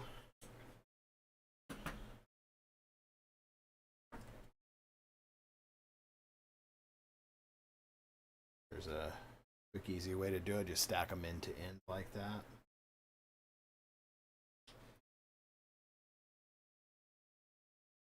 Another 16. So there's our 3 16mm screws. Now, normally I would take the time to sort these out and put them into a parts tray so that each size is already ready to go already, and I can just reach in and grab them, but I don't have the room on my desk to do that, so this is what we have to deal with.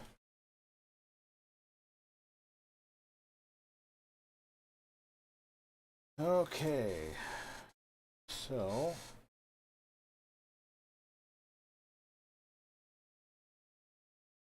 check our fitment here. So those are kind of springy. Huh. That bulkhead just goes right home. And it looks like the tolerances, at least for where the bell cranks are, looks pretty good too. Yeah, that as soon as I got everything lined up, like that went right home. I did not have to do any fiddling with that at all. Turn this up to a higher speed here.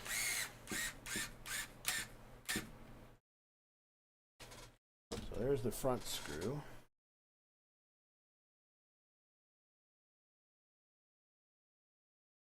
That did not bind the bell cranks at all. You know, that was a real big problem on the 6.4. If you over tighten those top plate screws, that would come back to bite you, because they would absolutely get too tight and then your steering would be compromised. That is not the case here.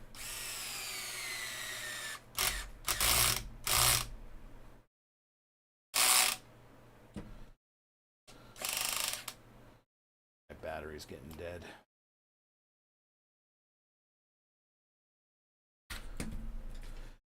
Tighten by hand.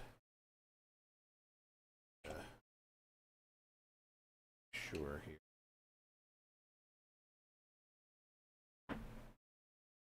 Yeah, look at that. Still swinging nice and easy. Nothing else going on there. All the tolerances look really good. I'm sure they'll probably even be better once you get the aluminum bell cranks on there. That's really nice to see. Really good.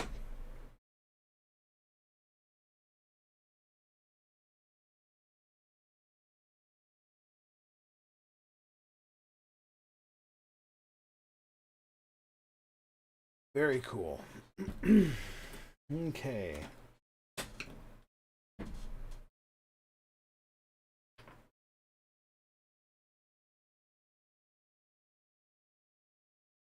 That's an interesting interesting way to do it. Here they have you adding in the grub screw before you put the arm in. Interesting.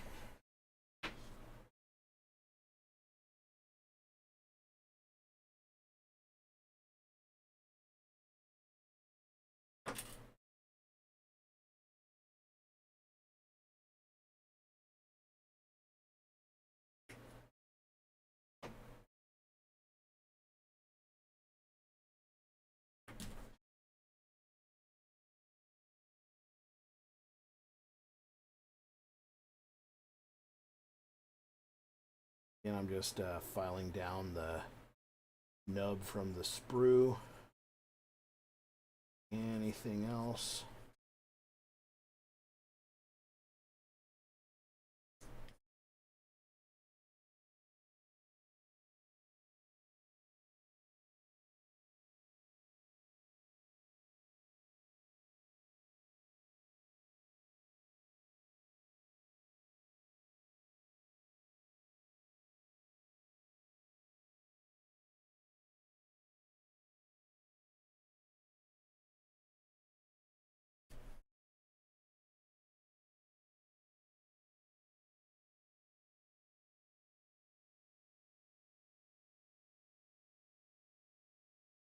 quick little adjustment here off camera where it's a little less awkward for my arms to be. And let's also look at this arm while we have this out here. Let's look at a B6 arm again.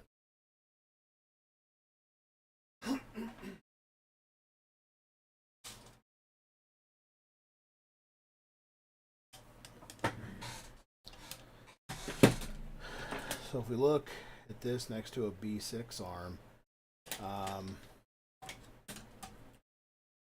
think it's pretty fair to say that is the same. Actually look at it here on the lower camera and the close-up camera.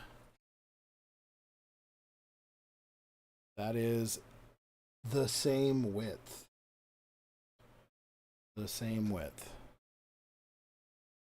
So I don't see any reason why you couldn't run, not that I know why you would want to, but I don't see any reason why you couldn't run a B6.4 spindle on a B7, or vice versa, run the B7 pillow ball style on here.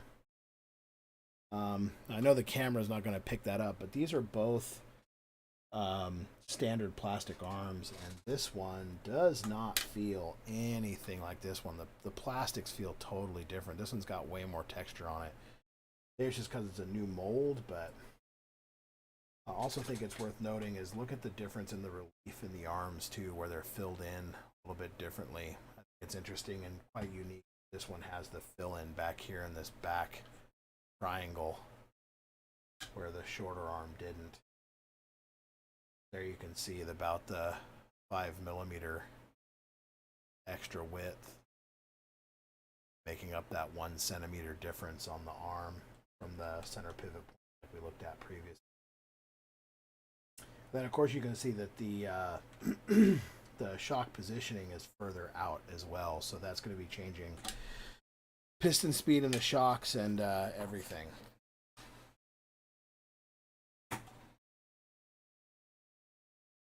Okay, so there's one.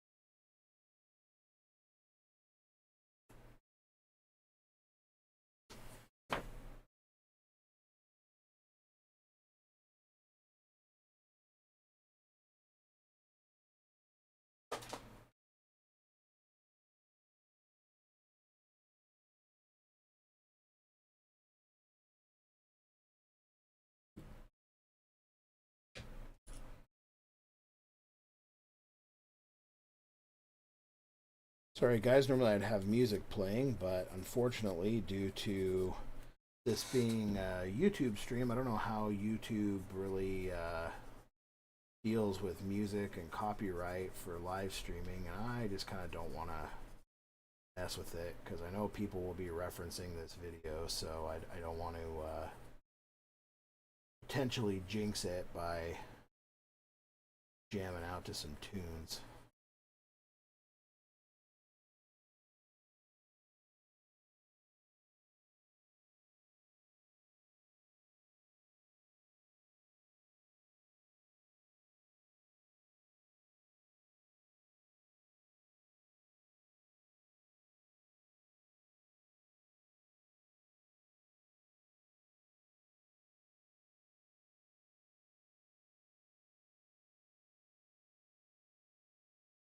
Again, this is just a micro glass file, typically used for modeling and hobbying. I just like to use it to knock down the nubs.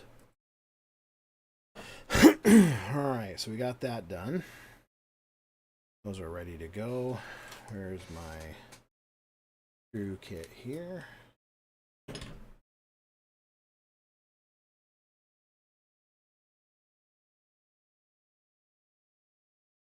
Again, very interesting that they want you to put these grub screws in first. That's a first time I've seen a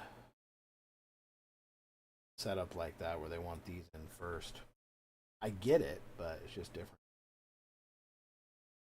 Just different.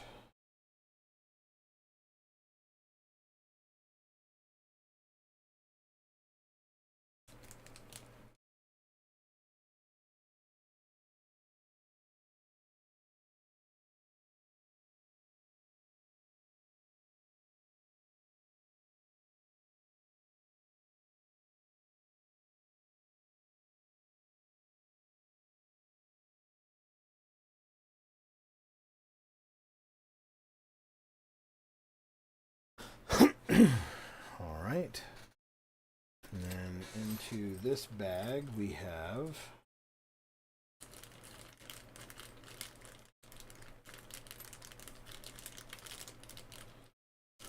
our 2 hinge pins. And the same rule applies with our hinge pins. We're going to polish them too. Now these are pretty polished already, so there's probably not going to be very much that I'm going to be able to actually polish on these, but we'll spin them up anyway and see if we can't get a little bit of an extra polish on them.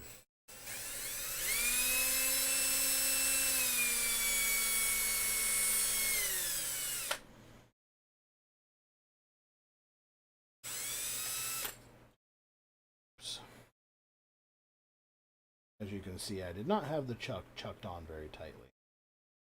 And not by very much either. I'm only doing like not even a third of the shaft there.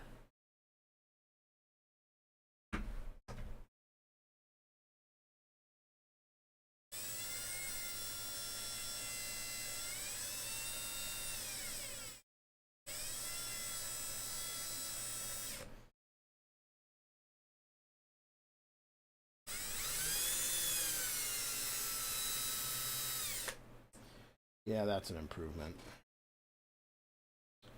Again, probably hard for the camera to pick up, but it is shinier, I assure you.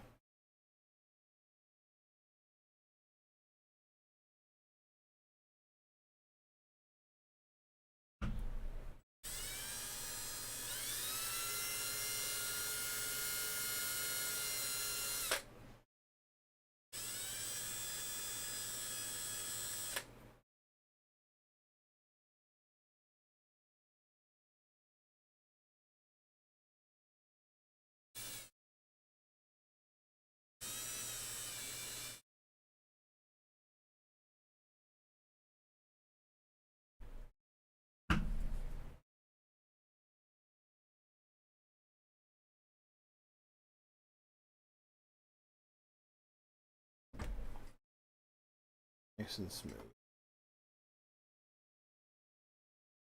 Yeah, I don't think the camera is really picking it up, but this one is much shinier. Actually, it kind of is. It actually looks darker on camera, and that's just because it has more reflectivity to it.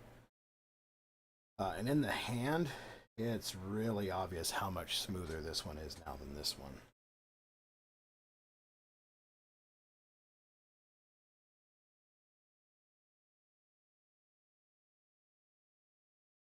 Again, I'm not reefing down the chuck. I'm just finger tightening it just enough.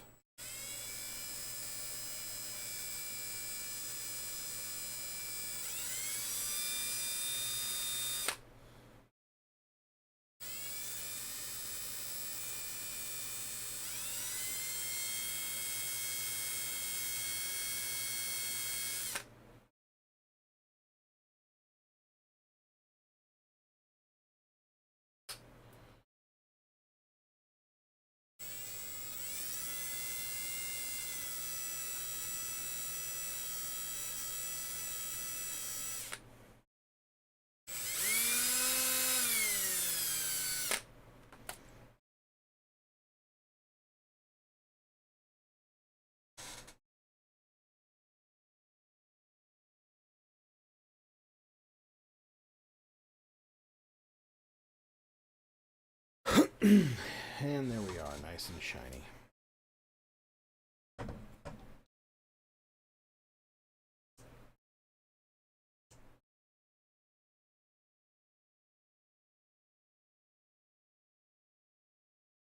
Given how tight the fitment is on these, I'm actually kind of glad that I polished these shafts up first, because these things are going in pretty tightly.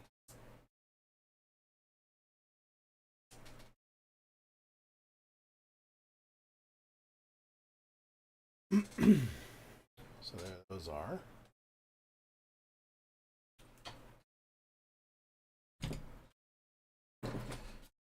All right, and then they want us to Loctite in some grub screws. Now, this is one of the interesting things that I noticed in all of the factory team cars that I thought was very interesting and perhaps even very telling is that all of the factory guys were running the grub screws in the bulkhead. All four of them. I don't know why, but there's obviously a bit of a reason.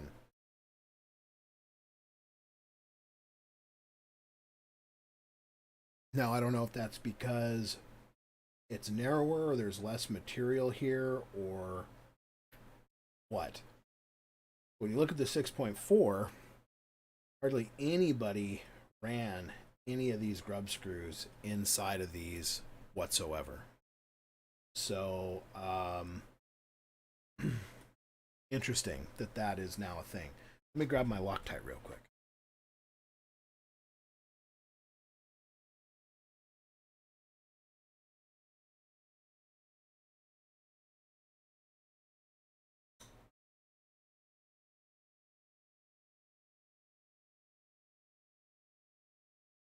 And sorry for the interruption. This is just your basic Bob Smith Industries Loctite. Nothing fancy. Nothing fancy. Ugh. Leaking.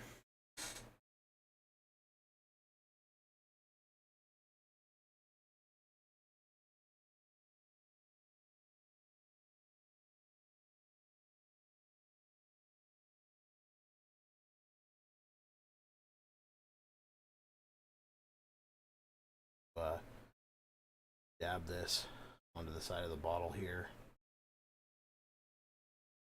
Don't want to fill the threads with Loctite. Just want to on there. And again, I'm not snugging those down. I'm just getting them finger tight. I hope that coming through on camera. Just this one, just a little bit.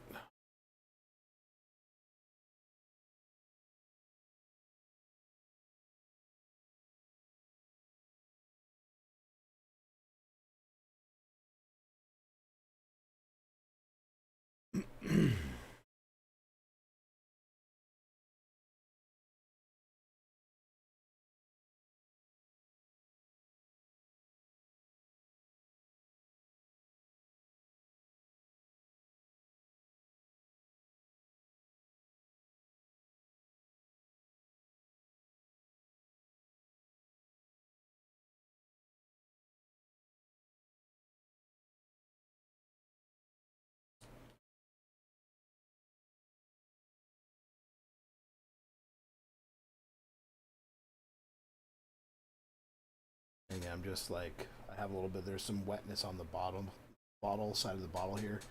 I'm just doing that to get a little bit of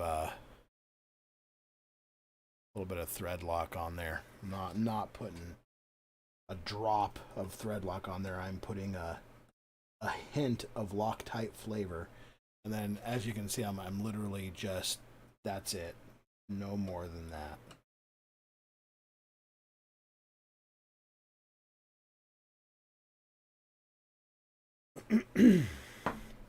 Okay, so that's that. Let's go ahead and recap our tight here.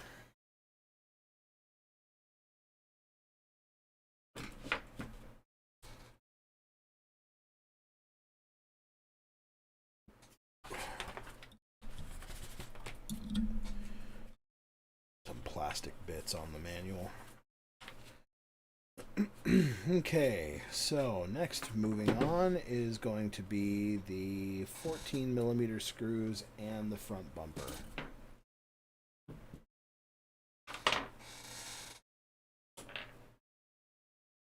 Here's our front bumper.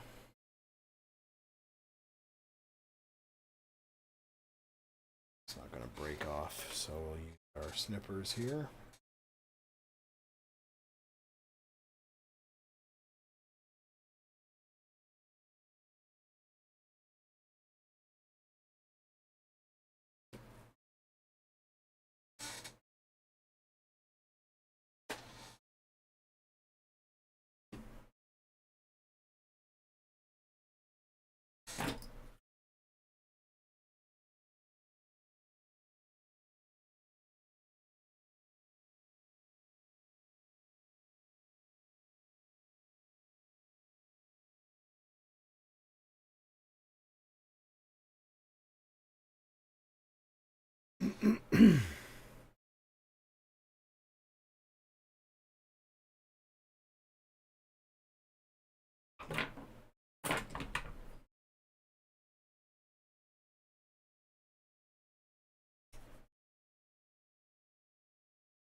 Being these are 14 mil screws, should probably be these ones here.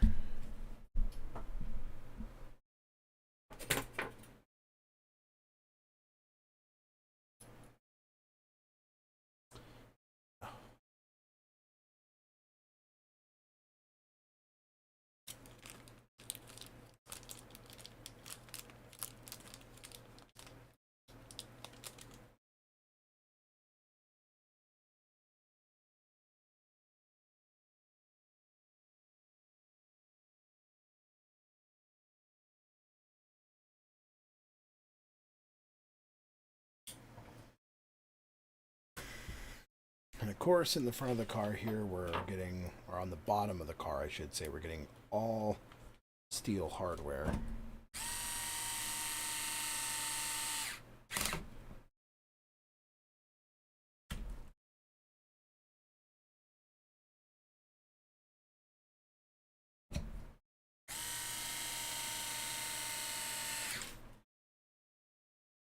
Oops. Wasn't holding on to that one. That's okay.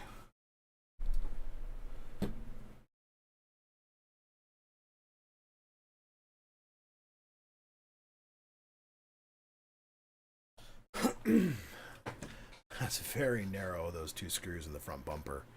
Way narrower than I thought they would be. Now, we can move on to the next step over here, which is trying to get this into focus here. Working on the shock tower, which I believe bag 2, step 7.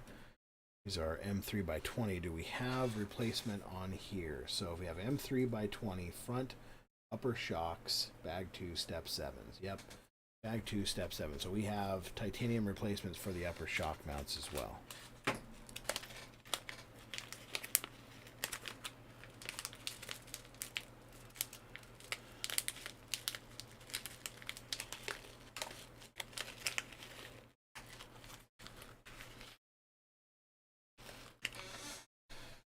I'm gonna throw out some screws here.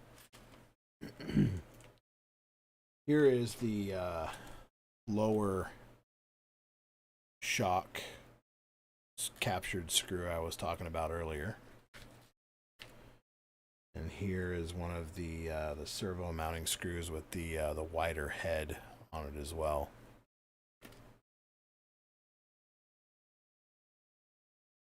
I believe this is one of the 20mm screws.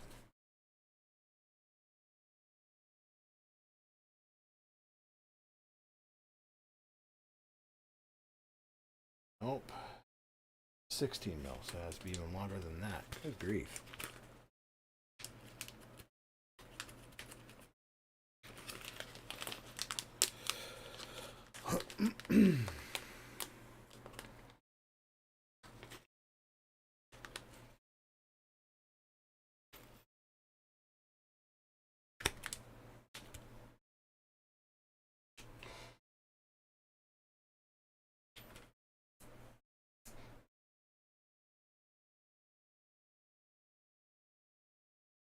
That's 22mm. Definitely not that one.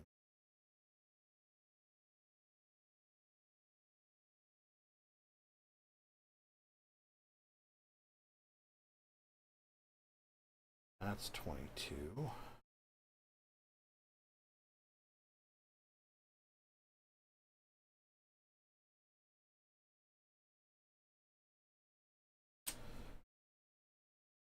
There we go. That's our 20.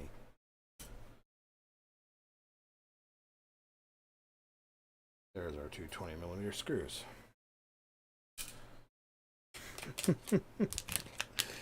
That was obnoxious. I have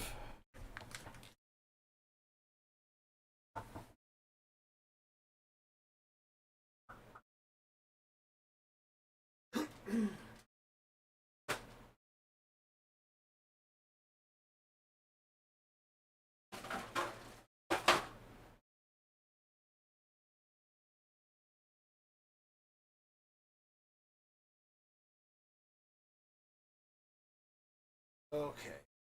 Even though I do not have the room for it, I am going to bring out my big parts tray here. I'm going to put all my screws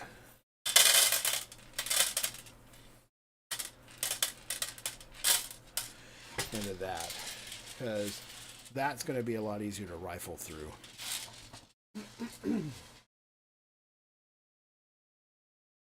Now I have no idea where to put this.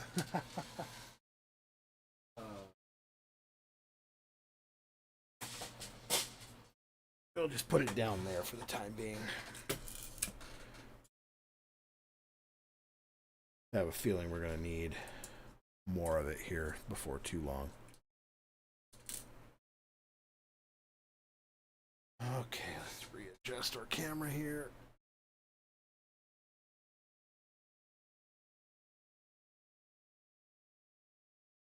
There we go. It's a little bit better. All right, so there's our 20mm screws. We need our front shock tower.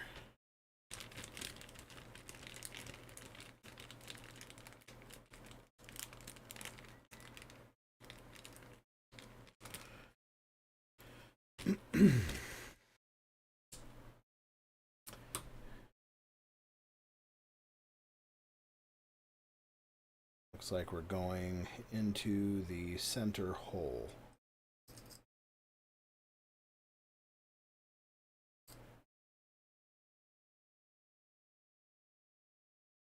I say to put a drop of thread lock on here, so we're just going to give it just ever so slightest little dribble drop dab of Loctite on there. He says dropping it again.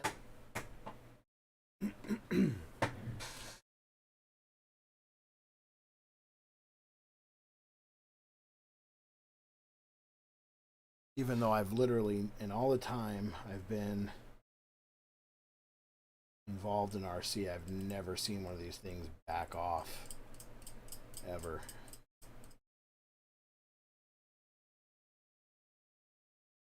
Now, one of the other things really nice about these MIP tools, how deep that socket well is. It allows you to get in there and do stuff like that.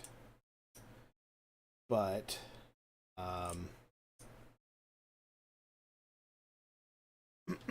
a stickler about lining things up, making them look pretty. So I very much like to make sure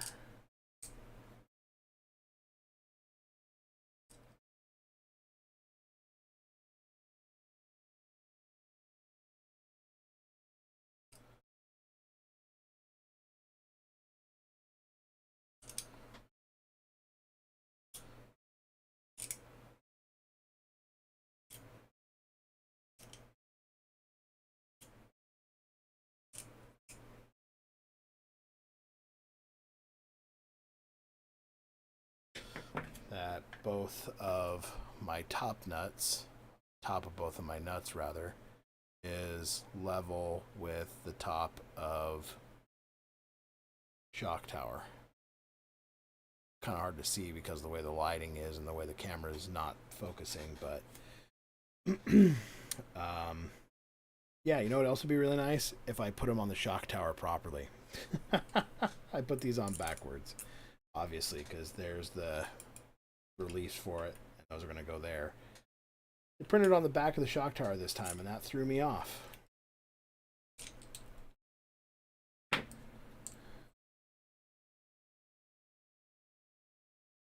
yeah, any question is whether or not this is a live stream. Now you know.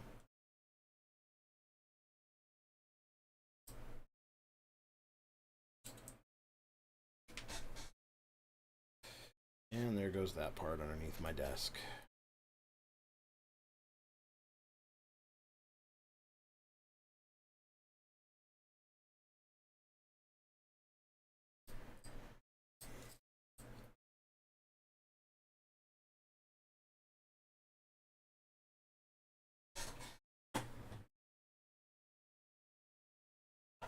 Okay, now where did the other one go?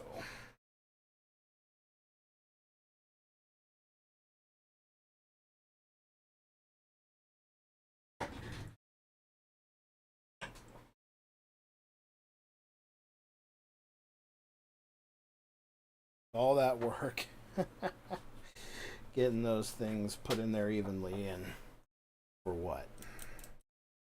Nothing. Yeah, it's life sometimes.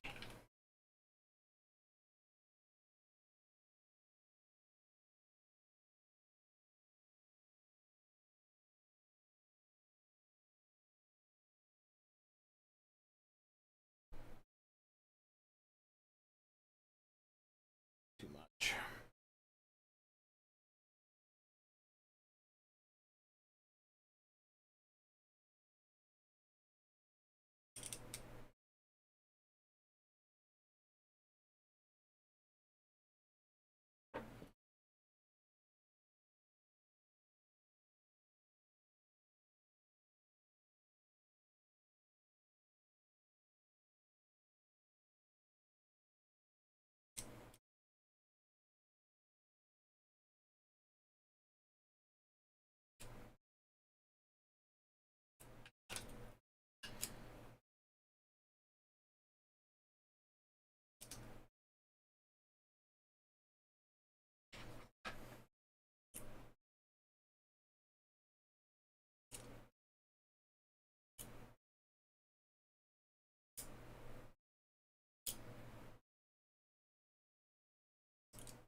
Well,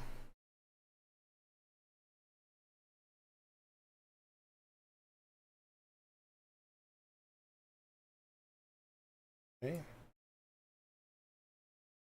Here's the new little clip-on piece. Seems to be fairly straightforward. He said. Famous last words. Okay, wow, that's really on there. So one thing that I will point out that was different on this than it was on the prototype cars is getting the light just right here. This notch back here, I don't recall this on any of the prototype cars. This little shelf here. I think there was just a bit of a lip. I don't think it was this big either, this low down. So this was a change that was made between then and now. That thing is really secured on there, and I don't know. I mean, that's not going to be easy to come off. So, because that was my initial concern was, well, this thing is just going to fly off of here. But it's pretty on there, and I just took the end of the tool here. I kind of went up onto the shank here, and I stuck that in there, and I actually pushed it in and kind of pressed it in there. And you can see how this is now locked even tighter up on there and is actually fairly smooth. So that's nice. However, I am still a little bit worried about the fact that like this is supposed to make it easier than dealing with the two little mounting screws here. And I'm not entirely sure that that's the case. I mean, it's not easy to get off. You can see how much I'm having to twist it to get it out of there. So, yeah, I don't know about that. I'm not sure that that's a better design, honestly. Not bad. Just not sure that it's better than the screw type that they had before. Yeah, you really gotta like, you can't really fully lock those clips over the back and get this over the front. Yeah, the amount of force that you have to exert to get that in there is, it feels a bit perverse. And then you do have to kind of lock that in there a little bit because it will not go home on this lower clip by itself. It does need a bit of a hand. So, and you can see here that even you can kind of just make it out there on the glint of the light that it's not quite fully covering that. It's just a little proud of the shock tower itself. So I would not at all be surprised if there eventually is some kind of rolling change to this, maybe to a different style clip, maybe a two-piece clip that's secured with the screw. I don't know. I would not be surprised if this piece changes, honestly. honestly. Okay, bag 2, step 8. Let's consult this one here. This is M3 by 10. So if we look here at our list, M3 by 10. Bag 2, step 8. M3 by 10. There is no bag 2, step 8 on here.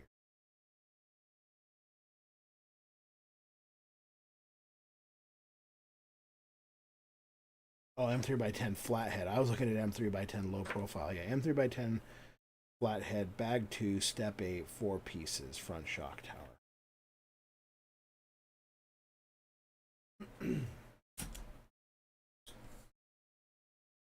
Oh, 10 millimeters.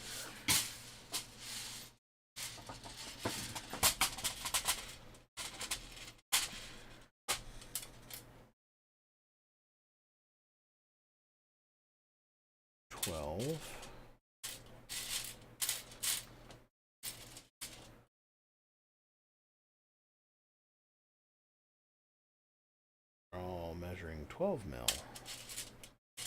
Interesting.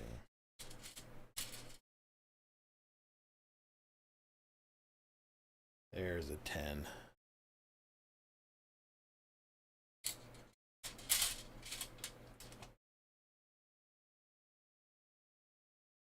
And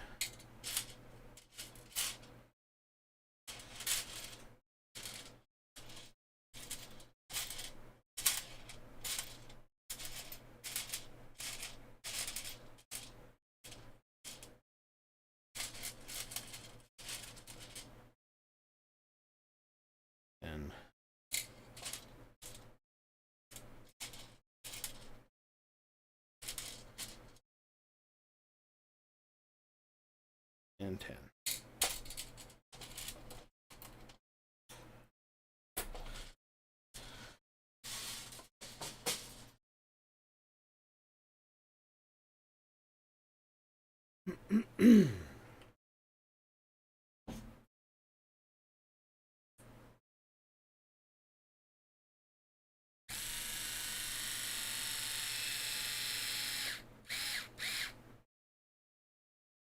I'm not gonna cinch those down just yet on the clutch.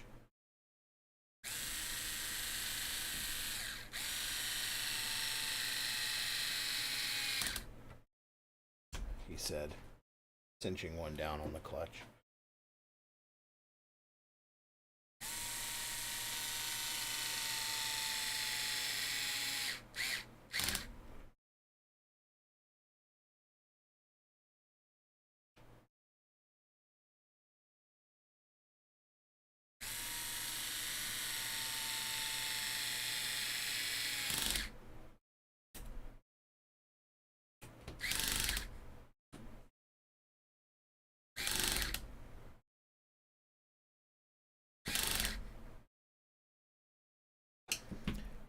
Let's go back and just double check. All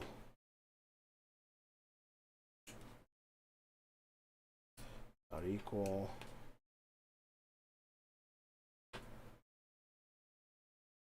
Okay.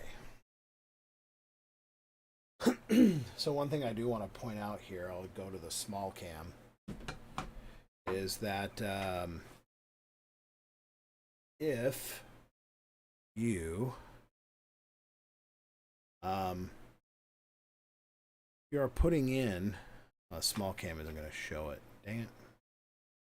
Should have better positioned that with some light behind it. There we go. There's a little bit better. Look where the front screws are in relation to the front ball studs.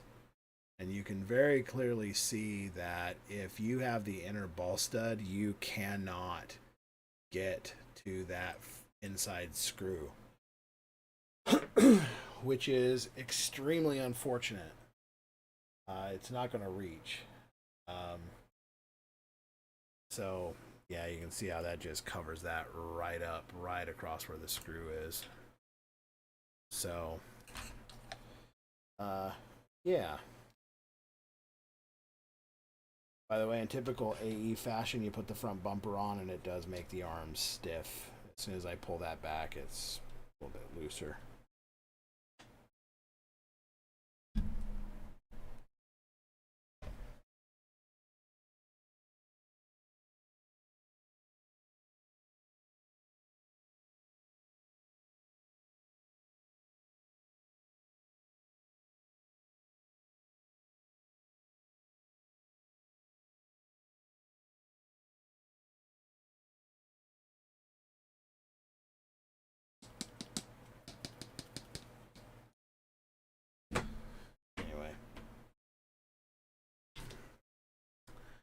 So now, looks like we're going to be moving on here to the front steering parts. Now these are also going to be available in the AE Carbon. I imagine that they too will probably be a standard option part that most people will go to. I can't imagine them not being standard.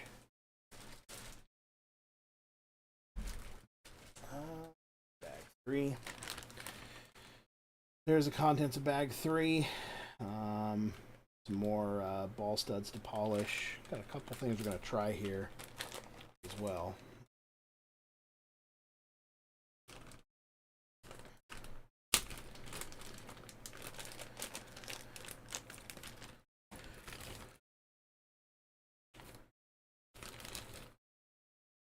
Again, I like the way that everything is packaged together. This is really, really nice. It looks like we have, there's our 3 KPI options. There's our spindles here. And again, I'm going to grab my 6.4 here for reference.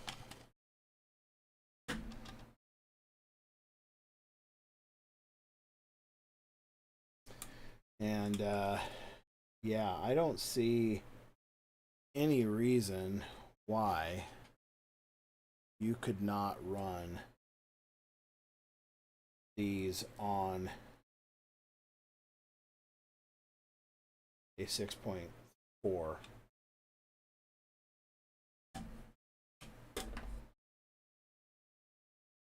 Yeah, those are exactly the same.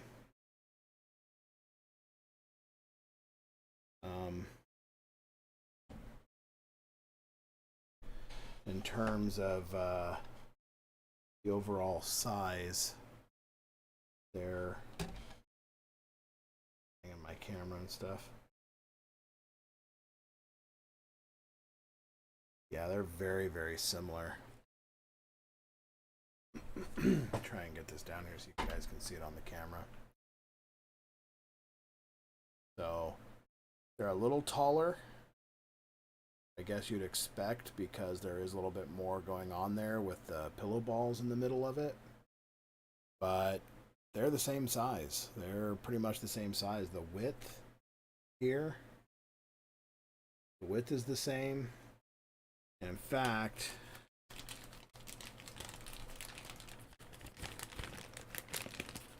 I bet you these are basically the same as well. I mean, they look the same. It's a new mold. These are 100% a new mold. They're very, very clean, very crisp. But these, I imagine, are probably the same size as the ones for the B6 series. So it might be kind of interesting to see taking the B7 front spindle and modifying it to run on a B6 platform car. Might be an interesting experiment to try.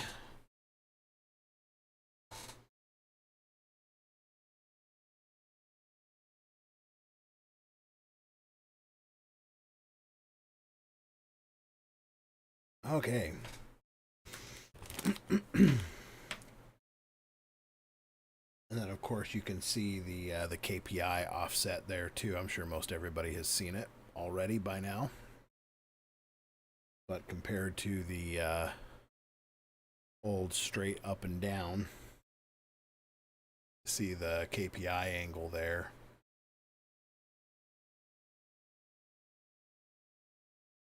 Very cool. And the KPI wording is right there. You can see where that one says KPI 2 on it, which is what we need according to the manual, KPI 2. So we'll take these two and put them back in the bag for the time being.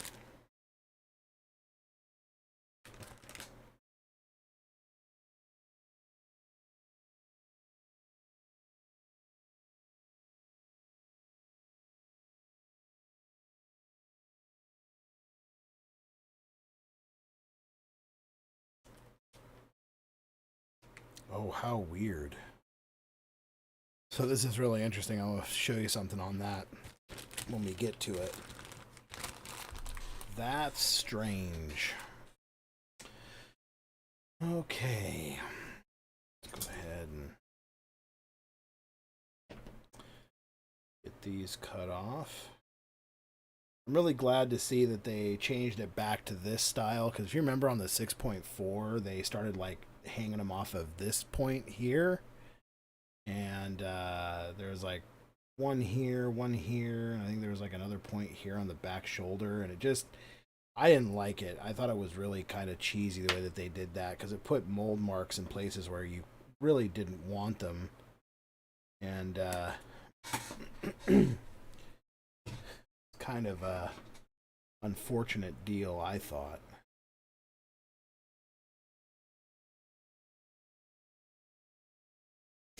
So it's good to see that they're putting them back in reasonable places again.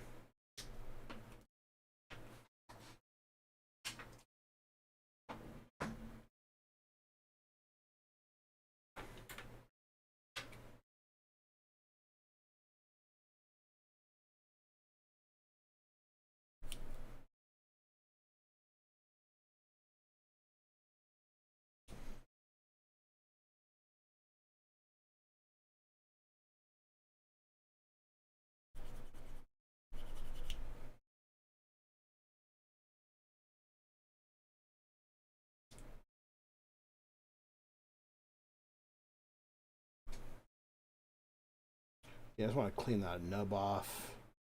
Make sure there's no rough areas on there. See how that one's got like a little bit of a sharp piece of flash off of it.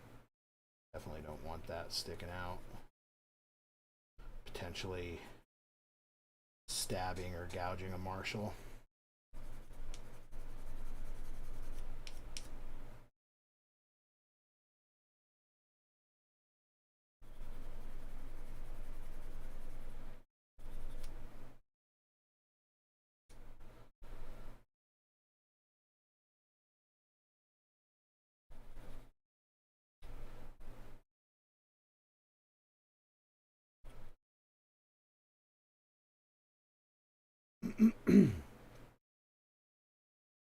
All right.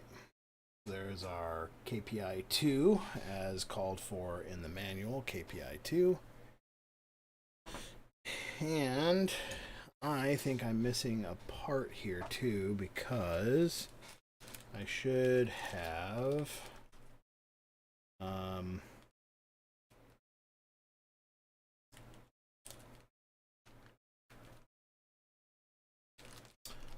I have the titanium front spindles as well. So let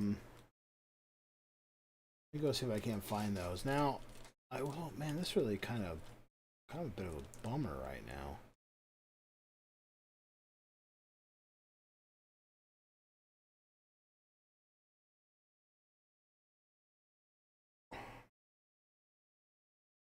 The one-up bearings used to be laser etched, and they'd have the ABEC rating and the NMB part number, NMB bearing part number on them, and I do not see an NMB bearing part number on these at all.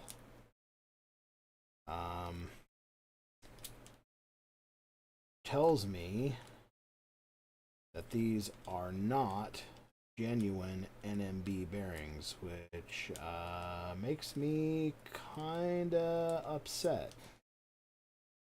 That was one of the reasons why I bought the one-up bearings, is because they were a known quantity, and these are of unknown quantity and unknown provenance. So let me go down and grab my titanium front hubs. I will be right back.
My apologies for the delay. Where I thought they were not. Here we have the titanium front hex adapter 71181 with the 5mm hex 91609. Okay. Now, again, I'm a little disappointed, is the correct word, that my long-standing go-to supplier for genuine NMB bearings is no longer using them. And I also liked that the 1-Up bearings were printed. They were laser marked with the 1-Up logo on them. Made it really, really nice when you were cleaning, because you would always know which side of the bearing was the out side. You could always point the arrow out or point the arrow in, and you would know. But these ones, I mean, there's nothing here, which is, like I said, a little disappointing. Actually, it's not a little disappointing, it's a lot disappointing. Because I do not like, in the RC industry, that there is a kind of perception of, well, it's good enough for the RC industry when it comes to bearings. And I am a firm believer that genuine ABEC rated bearings are superior, because they have to go through a rating process to have that kind of wording put on them.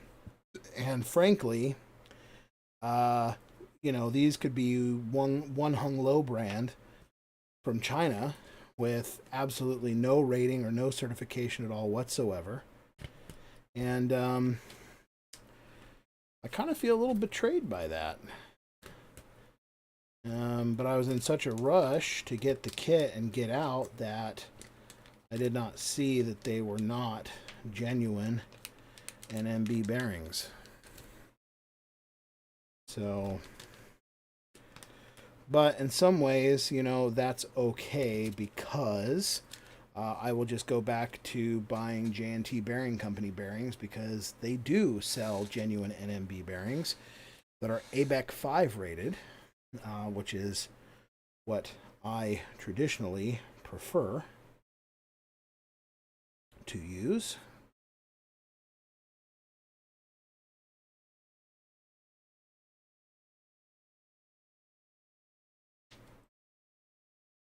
Did that wrong.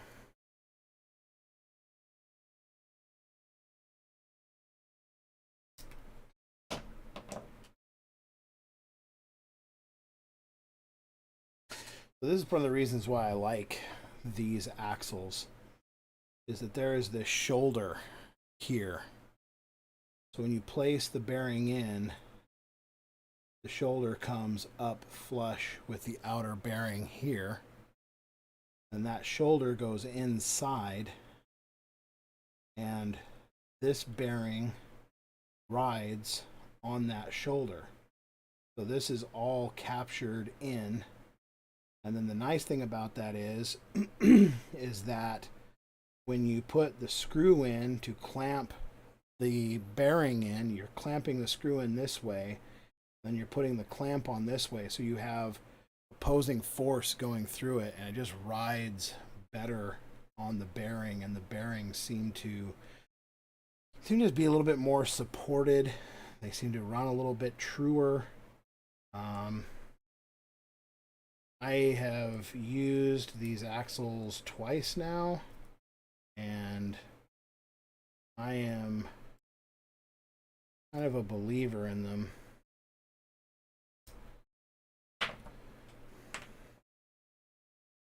Whereas the other axles, which I was stupidly building as though I were doing them, they are simply just a matter of, they just slide right through. See, there's no shoulder on that at all. Those just whoop right into the bearings, and they're pinching the bearings on both sides. But as you can see here from the diagram, there's nothing in the middle. There's no support collar like it is in a TLR. There's nothing that's in there. So the two bearings on the bearing races are pointed in towards each other. They're being pushed constantly.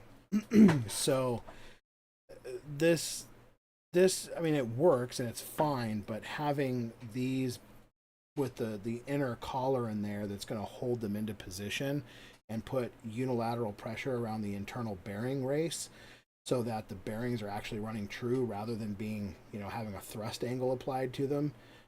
It's just such a smarter design. Such a smarter design. Excuse me. All right, so what do we have here? We have M3 6mm for the screw here. We come back up here. M3x6 front axle, 2 pieces. So M3x6. Low profile. Probably these little rascals right there. Measure them to make sure. Oh, M3x6.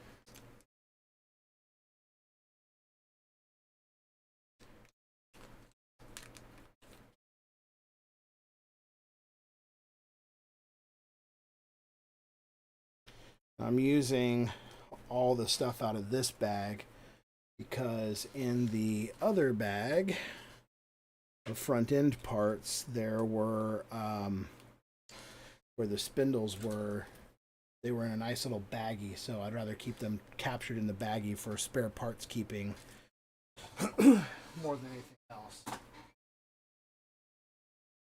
And the good news is with these ones, you don't have to do any Loctite or anything fancy because they are captured by the wheel.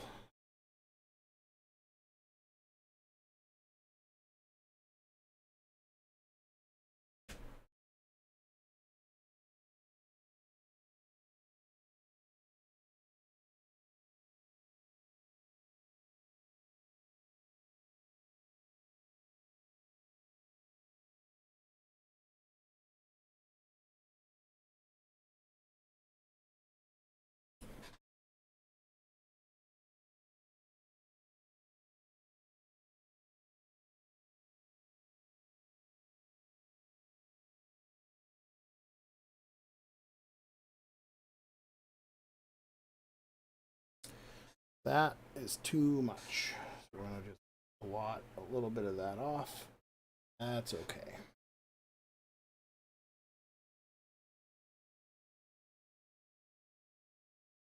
Now I just kind of put this capture nut on here lightly just so we can get this screw on here. And then once I have the screw on, I will loosen this, push the collar in, and finger tighten that down. And now I have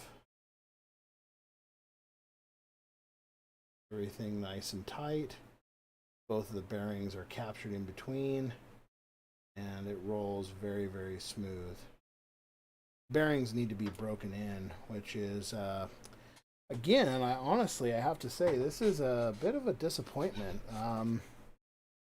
Probably be the last one-up bearing kit I buy because I know these are, chrome bearings, but they feel like they're greased rather than being oil light. Other than maybe a little bit of friction resistance, I don't know that there's going to be much of a benefit to those over the kit bearings, to be honest with you. Randy Castor, you let me down, brother.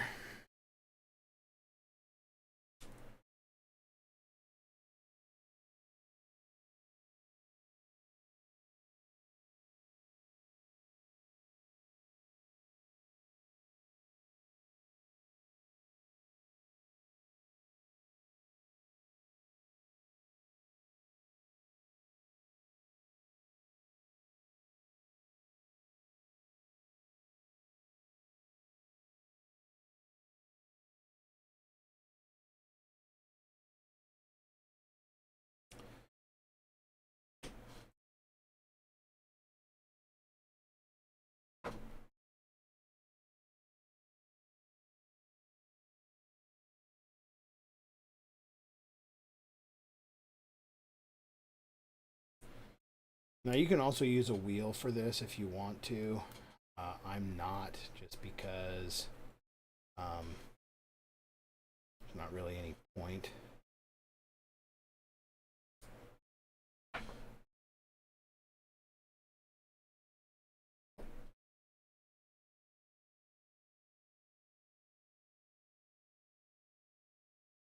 Just so we're clear, I'm pushing up with the driver and pulling down with my hand, so the whole stack gets compressed in.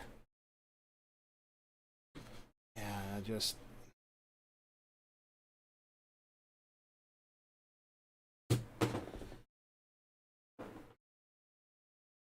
can't help but feel that, man, those really feel like oil-light bearings, or grease bearings, light grease bearings rather than oil-light bearings. And they usually, the NMB bearings, they just feel like they're already broken in, and these do not. These are very, yeah, that's a little disappointing. Okay, I'm harping on about that too much. Sorry, guys. Okay, well, that's all that extra hardware there. We'll need some of the stuff out of that bag. Oh.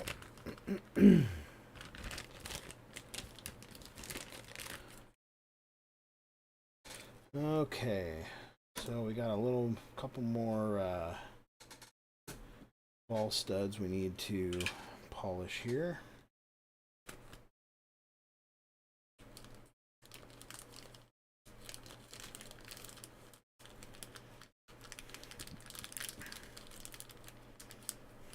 They're the typical +1 steering plates from Team Associated, but they don't say +1 on them anywhere anymore. I think that's pretty much the standard that everybody runs now, so I guess they just decided to make it the standard and leave it at that.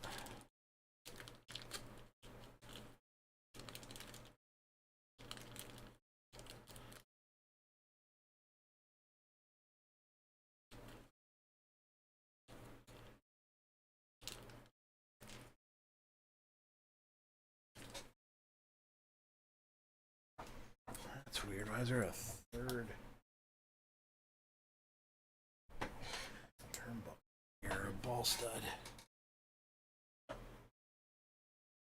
What could that be for? Here are the new caster balls that'll be going into the top and bottom of the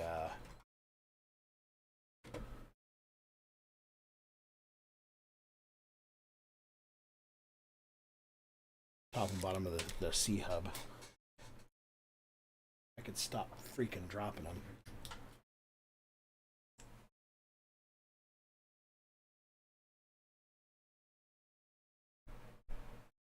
I'm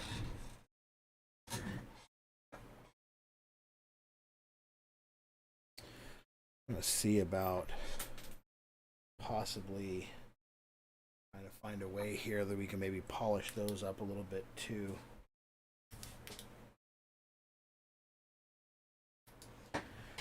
Got some things I want to try, see if maybe we can.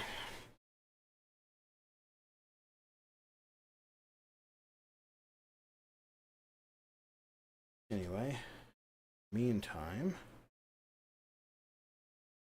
this back up here. And we'll work on those ball studs, get those ball studs polished.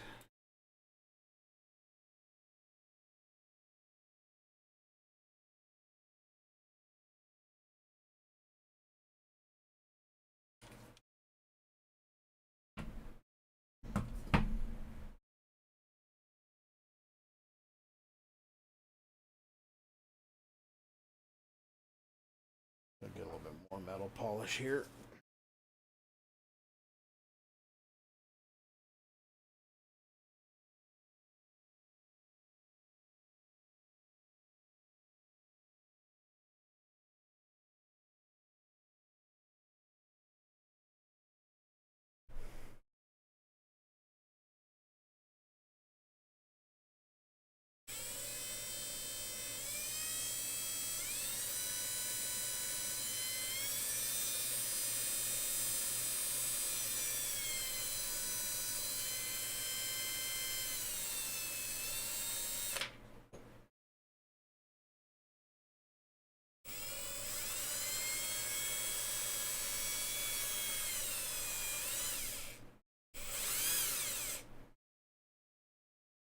Nice and shiny.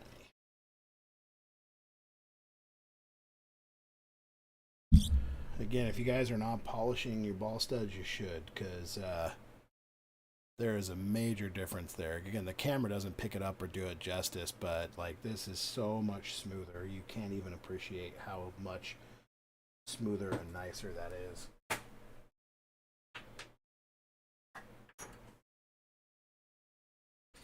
It does make a difference in the operation of the balls.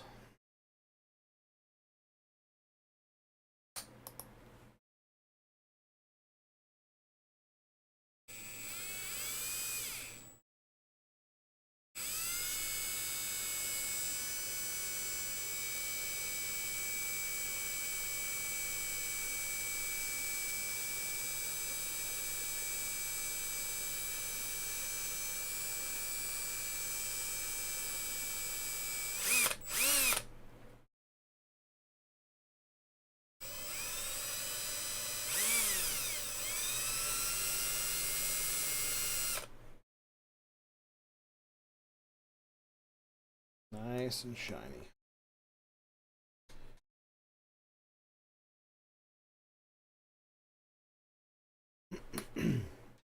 I'm just using a plain old microfiber rag. If I use something that had like a cotton terry cloth or like a diaper rag or something like that, you'd probably get it a little bit shinier, to be honest with you, because the cotton burnishes a little bit better than does the microfiber, but kind of splitting hairs, honestly. No, it makes a difference. Absolutely makes a difference.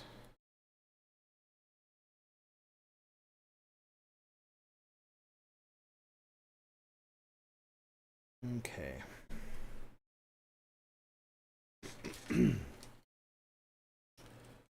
Got our M3 black lock nuts, which I believe are in this package. And again, the hardware separation in this kit is significantly better than it was in the 6.4. What is this third ball for in here?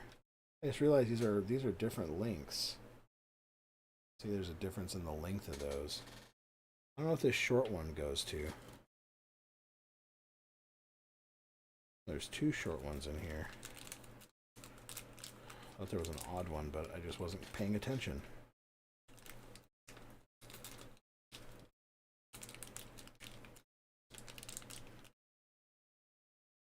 Guess it would make sense. You need one for steering and then one for your upper control arm link.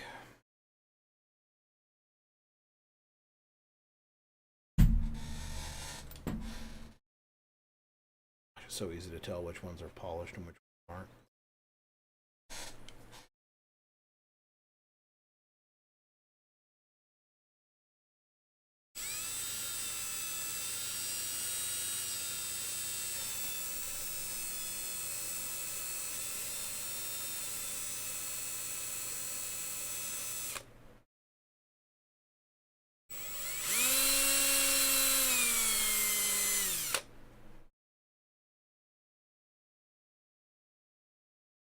Beautiful.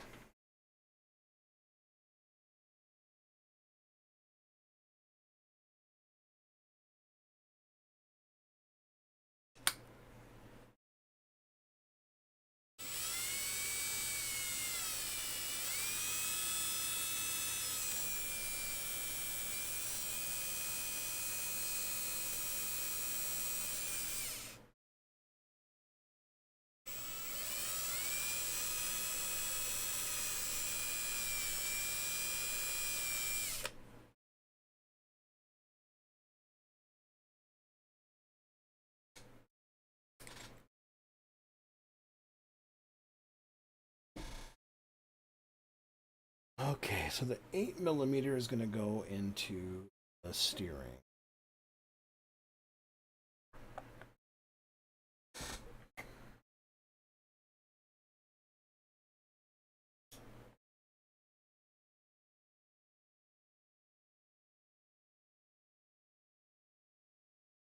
those the 8 millimeters. And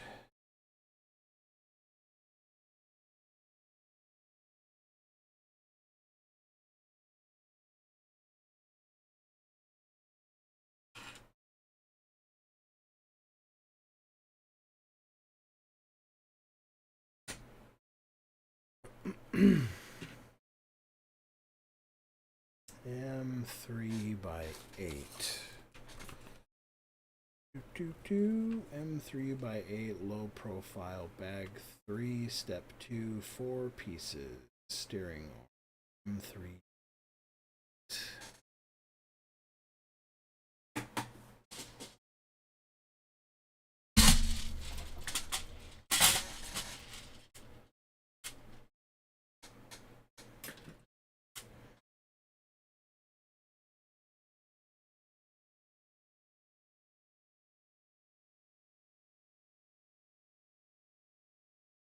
There's our 8. Oops, sorry.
Sorry I'm not building as fast as I could be, guys.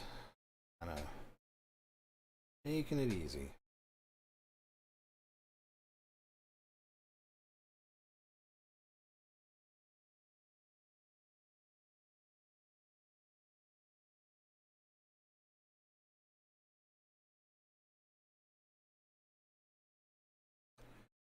Screw comes right up to the end there. It's very nice.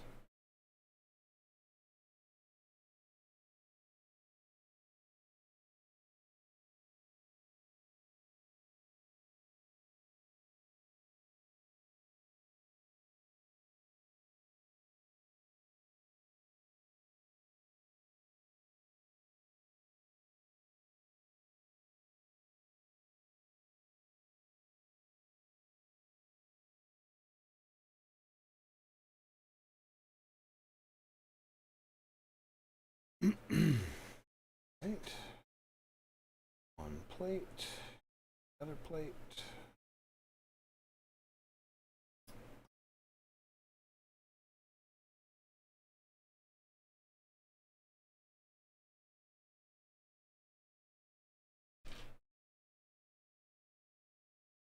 Now I could use a screw gun for these, but there's just not enough material here for me to hold on to or for the screw to go into.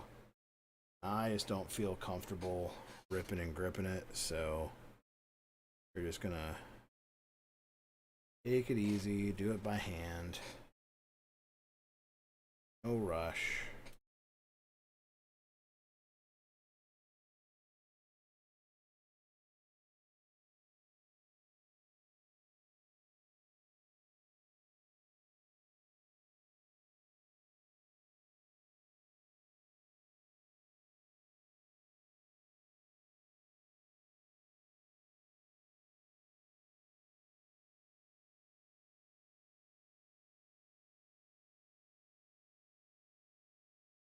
Yep. No.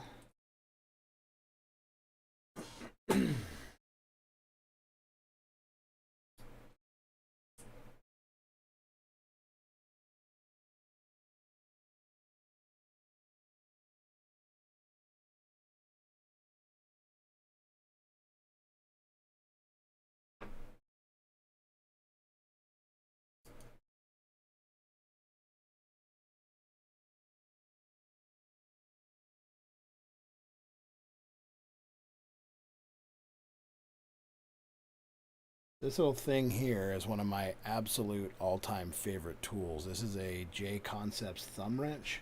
You can see it has a 7 mil and a 5.5 mil on either side of it, and it is fantastic for getting into small areas and that has tight tolerances and need to have a nut put on. You have a Sanwa radio. You may have experienced how incredibly difficult it is to get the nut off of the wheel. If you use that, it is narrow enough that it will actually get in there to tighten or loosen the wheel on your radio, and won't interfere because it has such a thin profile on it. I absolutely love this thing. It is stupid overpriced for what it is. Like, do not get me wrong. It is costs way more money than it should. I want to make sure this is actually 1 mil. That's a 2 mil. Where's the 1 mil washers at?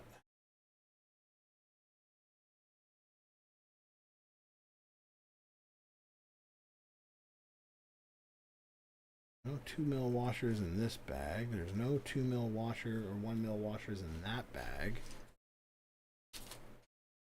There's no...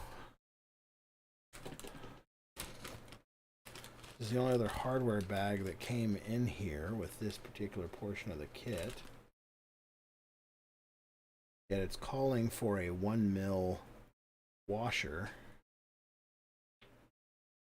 I believe these 2 mil washers are going to be for... Yeah, the 2 mil is for the plate, the upper plate. Nothing in that bag.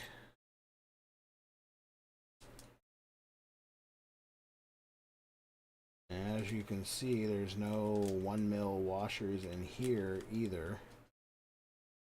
Absolutely none.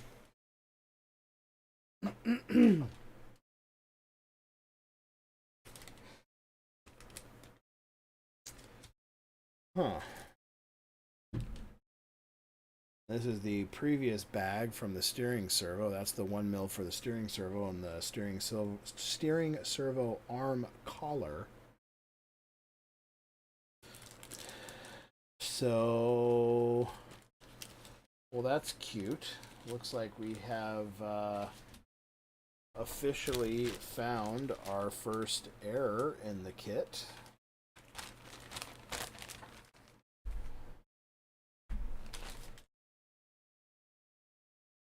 Is to say that there are no 1 millimeter washers for that part of the kit.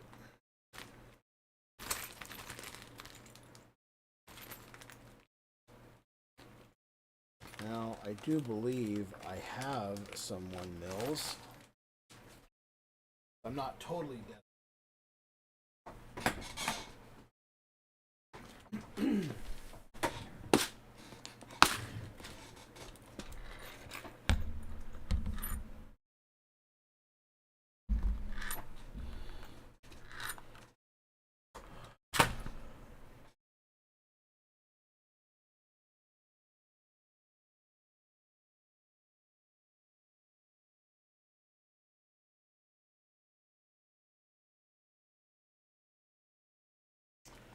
In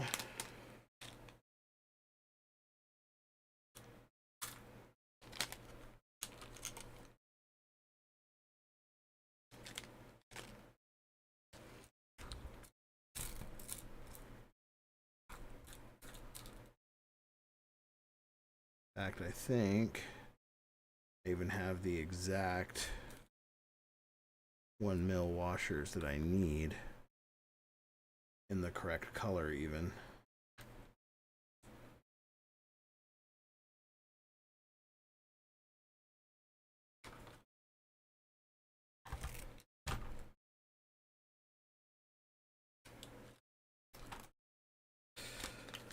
All right, well, that proved to be fun and entertaining.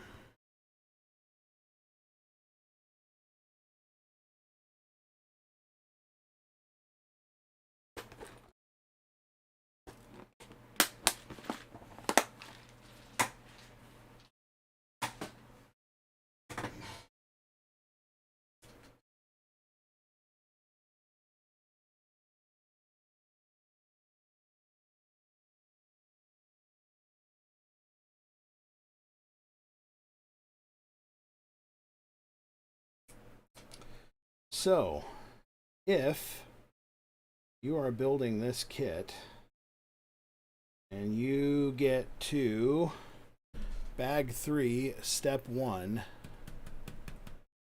double check that you have 1mm fasteners, because I did not. Now, I have 1mm fasteners, so for me it wasn't really like, it wasn't the end of the world or anything, but if this is your first kit, that might kind of be a little off-putting.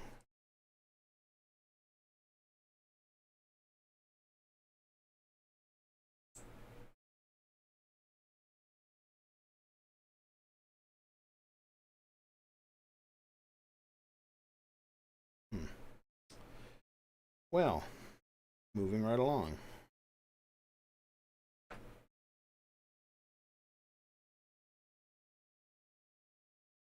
I'd be curious to see, I'm going to go check, I know there's an instruction manual posted on the RC Tech forums for the carpet version, the standard B7. I'm going to go take a look at that one and see if on this same step, if they have a spacer there or not. That would be interesting to know.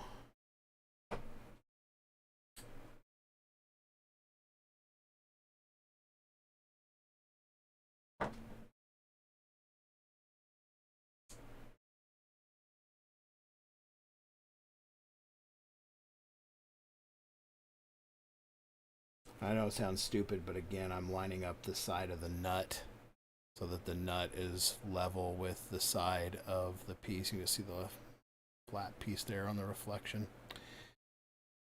So yeah, check that. Bag 3, step 1, 1mm washer for the steering ball stud.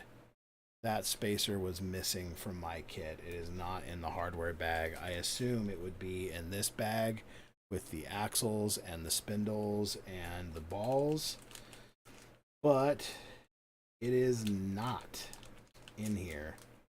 As you can see, there are, other than the hats, the bushing hats for the pillow balls, there are no other blue anodized pieces in there other than the axles. And there are just these 2mm that are here that are for the upper link mounts, which is going to be coming up here in step 2.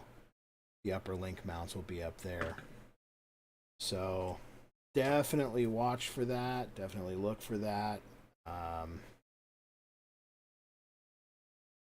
Something I will be posting about, and hopefully Associated makes note of it and has other people check kits as well, because that's a real bummer.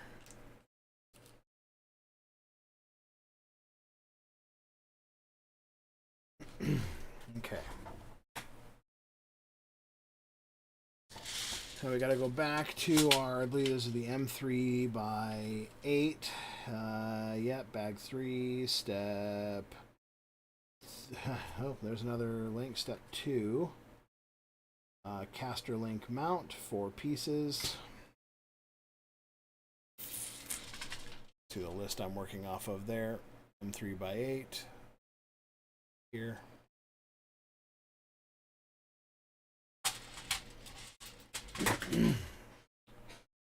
Find our 8mm screw again.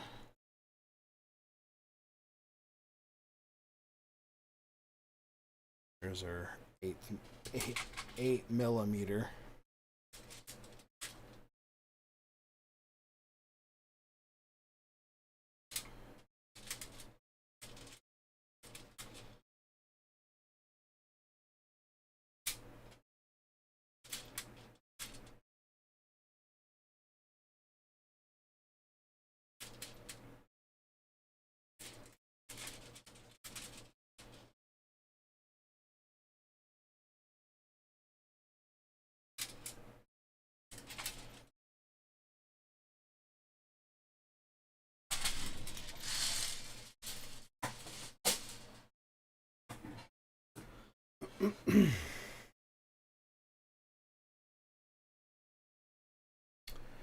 Okay, so we're moving on to this here. Now, this is something that I thought was really, really interesting. They have clearly had some engineering issues with this, which has probably made this part significantly more expensive than it needs to be. This piece here, let me get out the little pointer here. This piece here, this is not molded in with this. This is, I think, was molded here on this part of the sprue here as a secondary piece. And yeah, that's exactly what it is. So yeah, these were, I think these were actually mounted like this. Yep.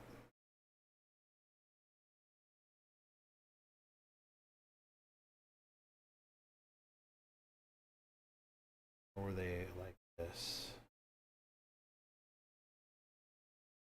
They were like this because there's the ejection pins all on the same side. Yeah. So these two pieces are mounted in the mold like this. And then when it comes out of the mold, a worker has to break them off and then shove them in here like so, so that these don't shrink down too much.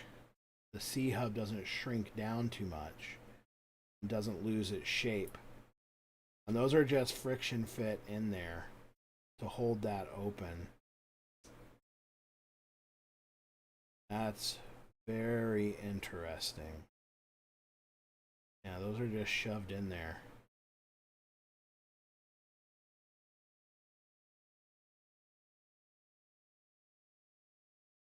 So I don't know who it was that engineered the mold for this, but you're like a mold making rock star to get the shrink rates right on everything so that these are the right size to shove into here to keep those held open. That's impressive.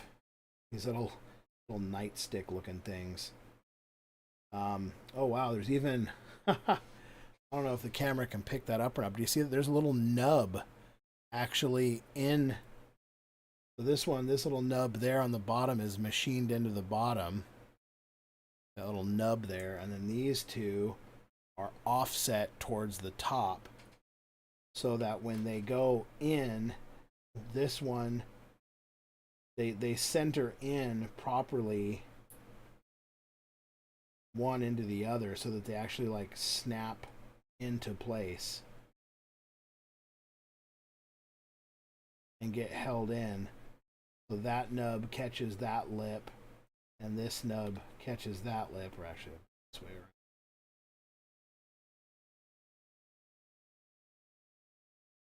Yeah, so there you can see how that nub is in that hole and that nub is in this hole so that it catches them, so that it stays there in shipping and doesn't move, or if it does shift, it only shifts a little bit and doesn't pop out. That's crazy. Again, this would be something that if you get this and these are loose in the bag, you may have an issue with fitment on these.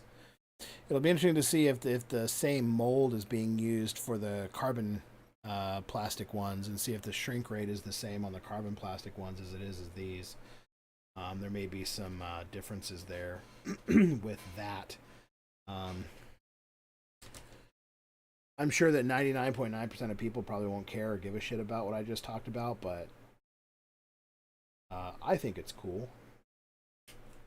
Um, Even though I predominantly work in the IT industry now, I actually originally had went to school to be a machinist. Um,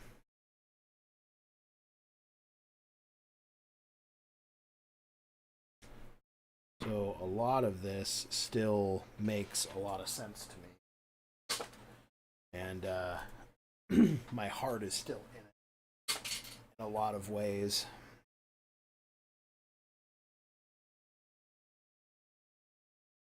And I kind of fall back on like, well, IT work ever doesn't work out, I can always, I can always buy a CNC machine and I can start machining small batch parts and work my way up again. Machining is like painting. It's one of those skills that everybody needs it at some point.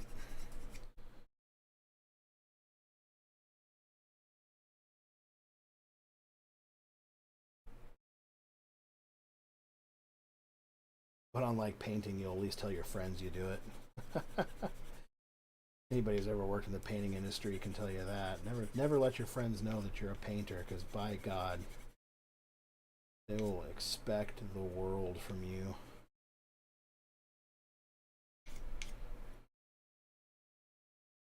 Yeah, let's clean up pretty nice.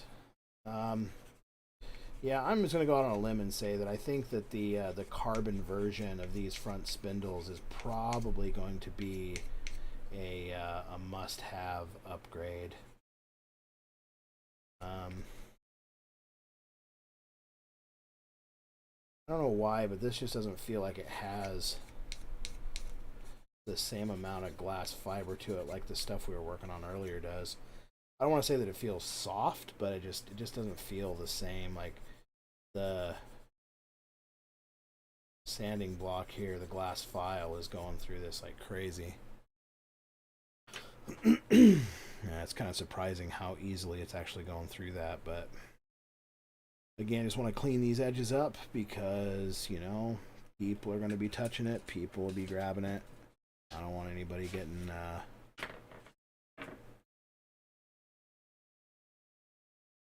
a splinter or getting a cut from marshaling my car because my car was improperly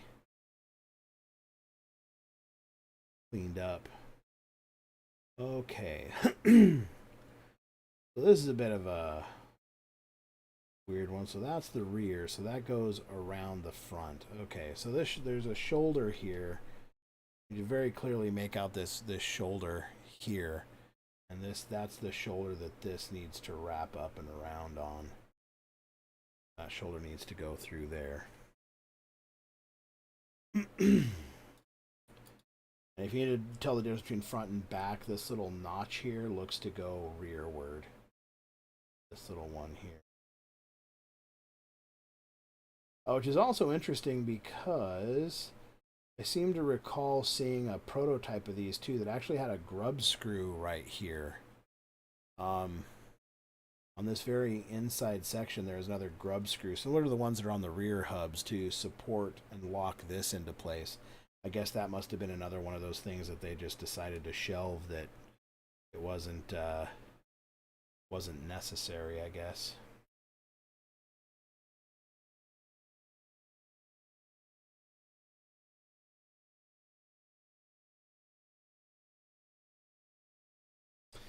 One thing I will say, again, this is an aesthetics thing, and it's really not, has no play on function at all whatsoever. But I'm kind of disappointed that like the ejection pin marks, you can see one here, here, and here. These are all in the face of the hub. It's on the caster block, I should say. Very odd. I would have put those on the backside personally, but then again, I don't know what was necessary for the mold, because clearly this is a multi-part sliding mold that made these things. Has to be. Otherwise, it would not work.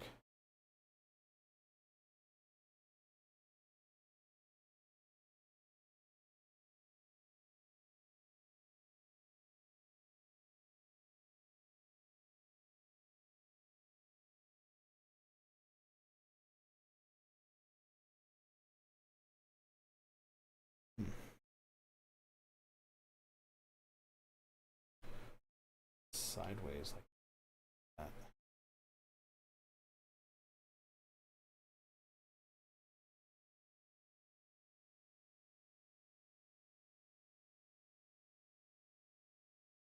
My screw not starting.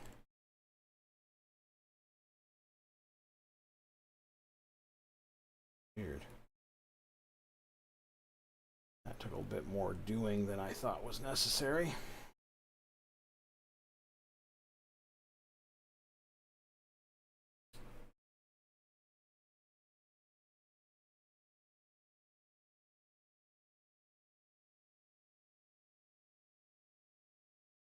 I guess the moral of the story here is start with the forward shoulder screw and then do the back one.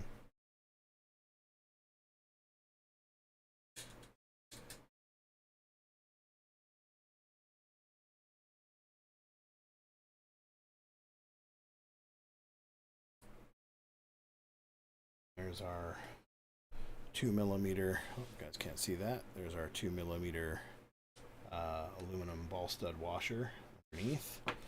The one that was actually in the bag, not the one that was not.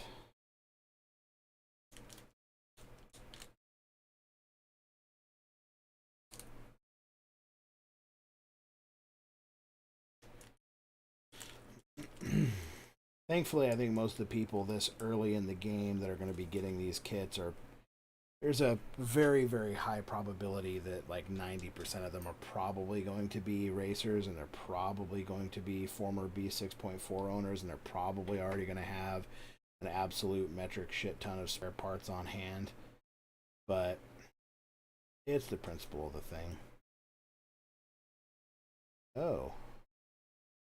Oh, I see.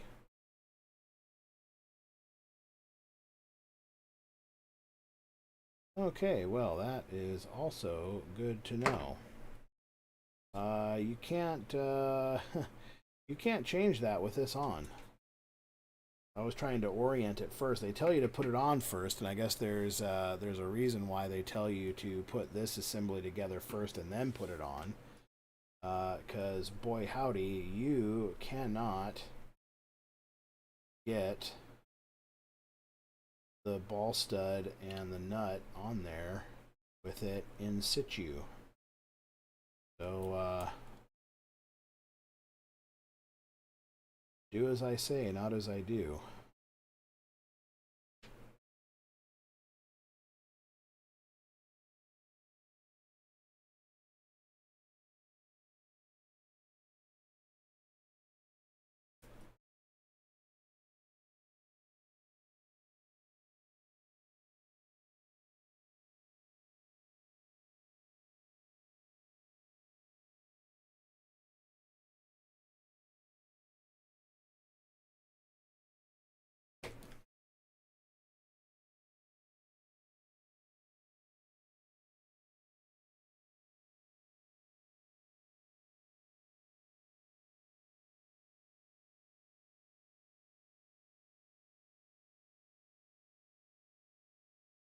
Well, thank you for everybody coming in and hanging out and watching me.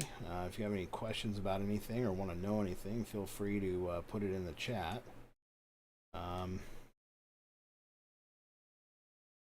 Yeah, that is an interesting discovery there. That yeah, you cannot change this out, at least on this 0 number. Maybe when it's +1, maybe it might be over far enough that you can get a nut driver on there. But if it's like the -1, like that nut is going to be up against the front of this shoulder here. Like there's There is no way that that nut is not touching this on the -1 setting. +1 should be out over here, but yeah, that's interesting. That is interesting.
Okay.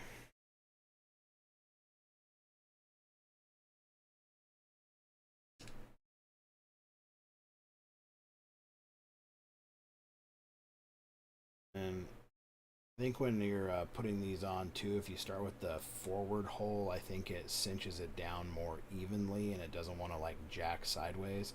I try to do the rear hole, this hole first.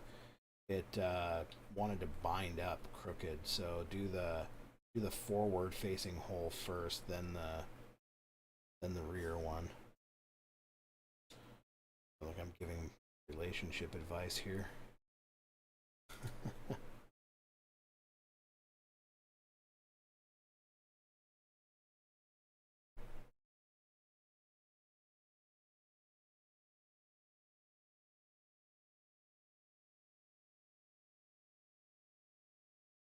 Alright, snug those down. Now we've got these 4 pieces to this assembly here for the front end. Set them aside. Now I'm going to try and see if I can't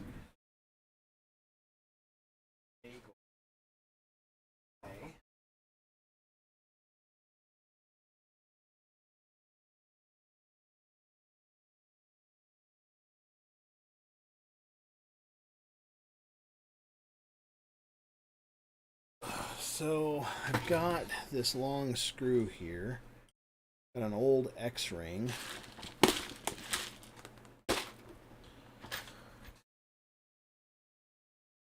I'm gonna grab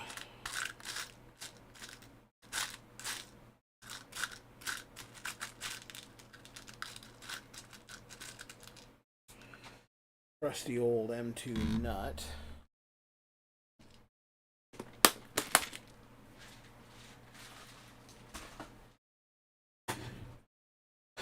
I'm gonna see if I can do. I have no idea if this will work. I ran this by somebody and they're like, that sounds dumb and complicated. Why would you do that? And I'm like, well, as a man, dumb and complicated are my middle name. So I'm going to slip this X-ring down here to kind of bite into the bottom of that.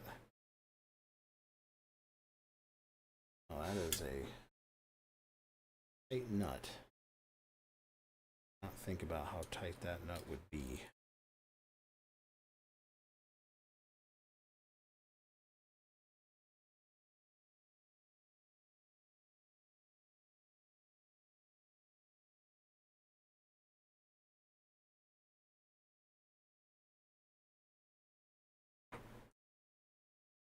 No.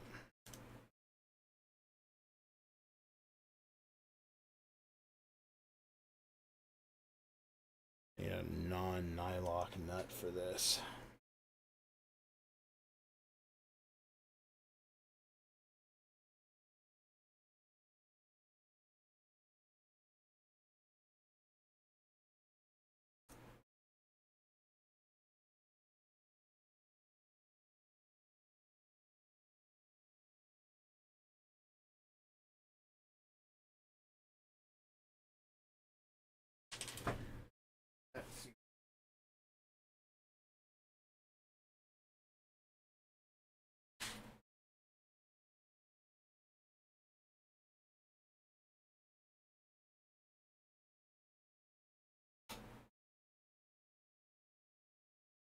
see here, I have an old wheel nut that might do the job. But that's an M3. Why would I use an old wheel?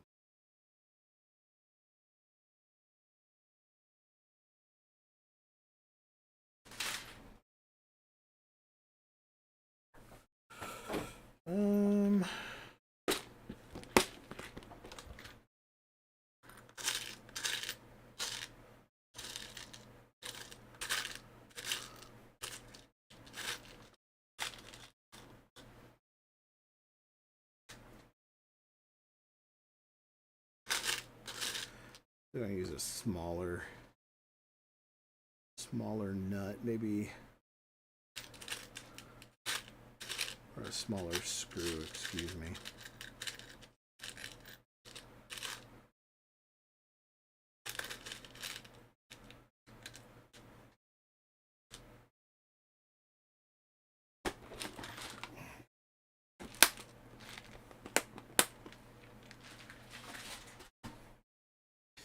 Okay, so here's what I'm trying to do, if you haven't figured it out yet. I want to put this on here, and then put this little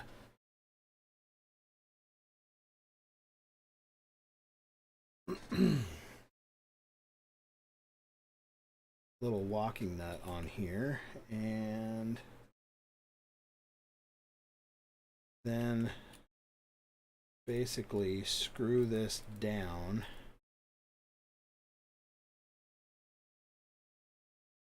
to lock this ball in place, and then the rubber will prevent it from spinning.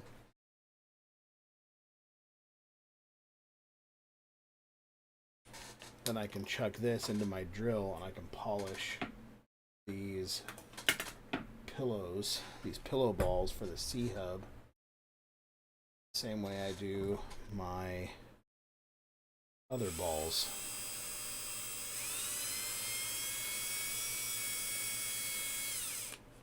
Alright, well, I just chewed that hex ring like there was no tomorrow, so that ain't gonna work.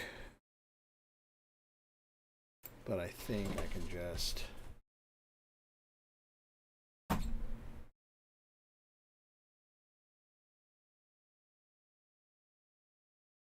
tighten down. Yeah, that'll work.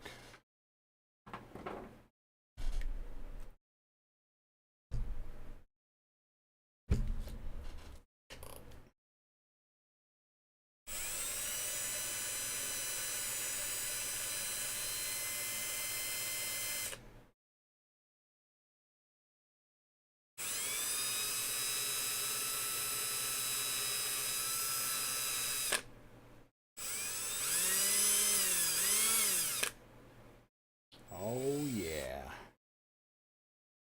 Compared to that, again, night and day difference.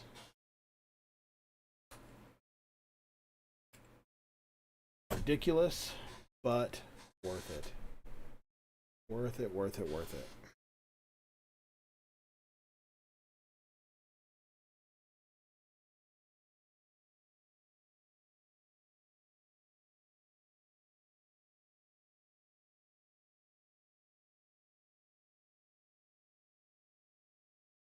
Now I can use this.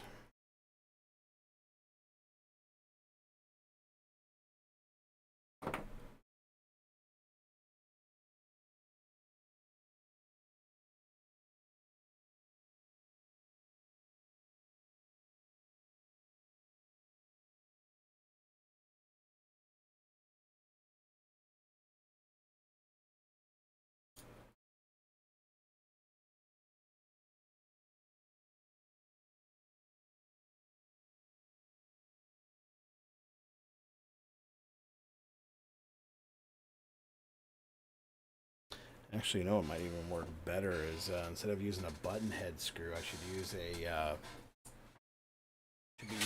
flathead screw.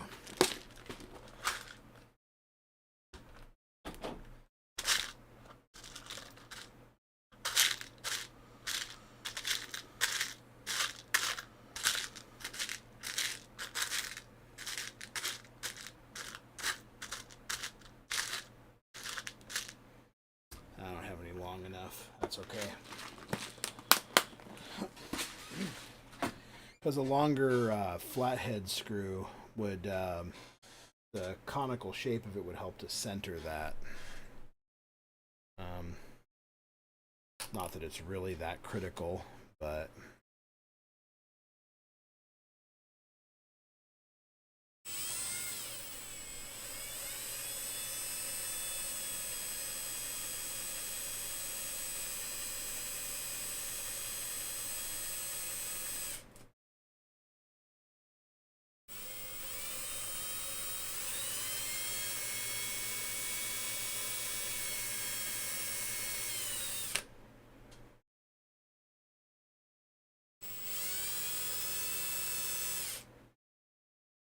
That was much better.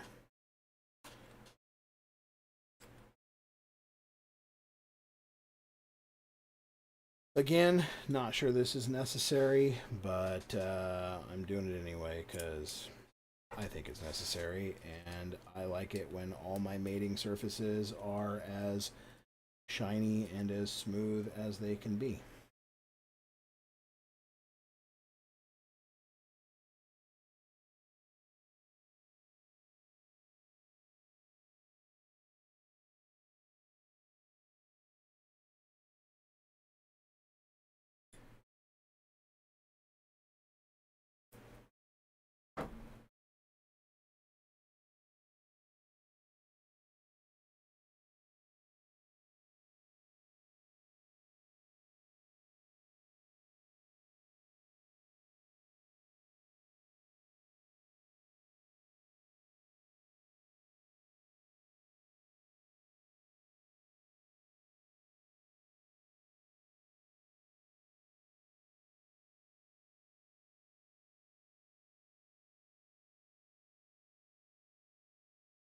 Oh, hey, Hephaestus, welcome. You're more than welcome sharing the build. I'm happy that there are some of you out here that actually want to watch it and watch me struggle doing dumb shit. So, no, thank you for tuning in. Thank you for watching. Thank you for commenting. And I appreciate you being here and being part of the festivities.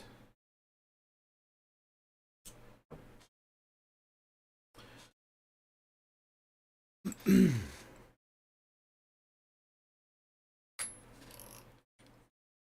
case you're just joining us, I want to point out to you that we are on bag 3, step 1. In this particular step here for the steering arm, this 1mm washer was missing from my parts. So, it's your first time coming in here. If you haven't been here a while, be aware that that was a problem on my build, or at least in my kit.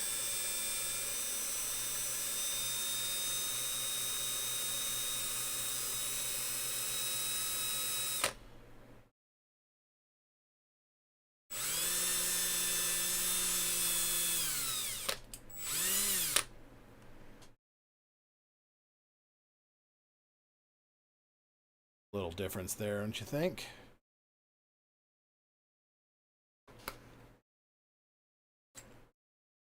If you see anybody else using this technique, you just remember you saw it here first.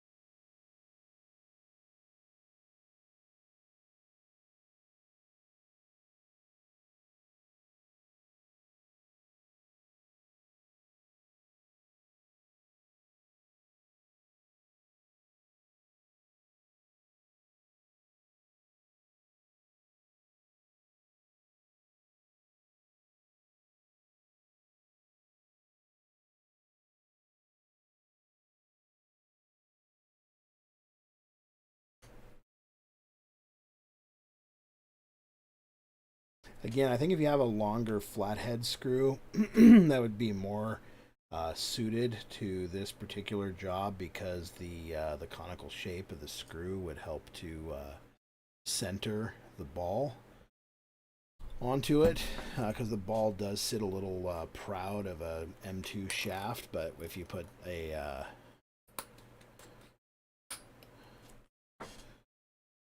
put a conical screw in there, it'll center that up real good. Paste on there.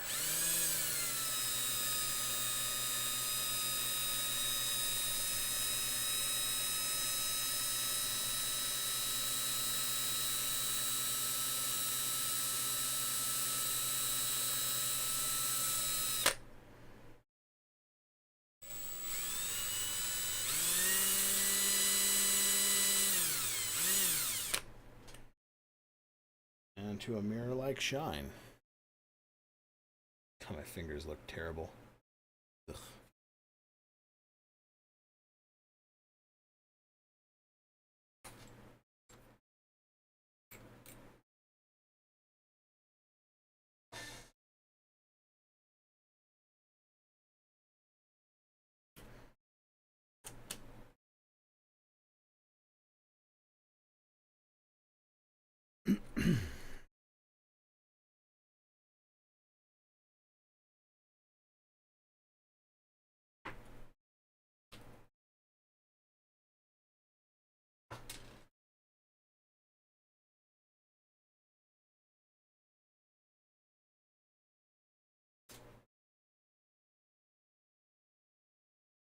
Even just a little bit of polish on these makes a huge difference in the way they look. So again, some people said I was dumb for thinking that was an idea to do, but I stand by that it is worthwhile. I don't think there's anything bad you can ever say about polishing anything metal that's going to come in contact with something else, especially something non-metallic.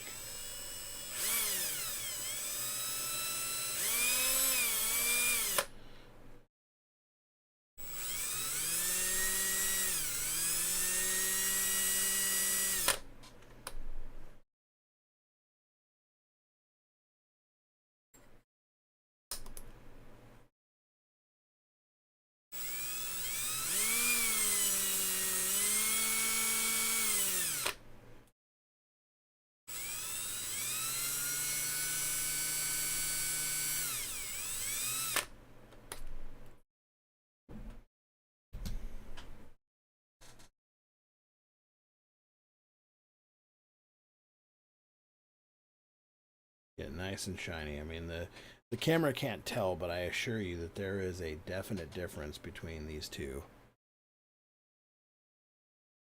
In person, there's a luster to one that isn't on the other.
Okay, so these assemblies here. M2.5 by 6. Steering stop screw set flush with caster back to start. Now, I'm going to M2.5.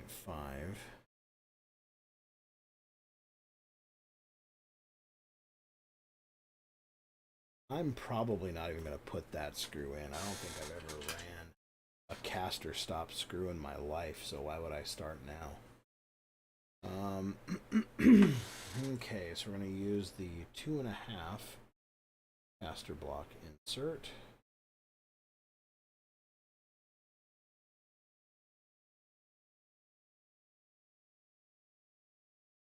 Two and a half.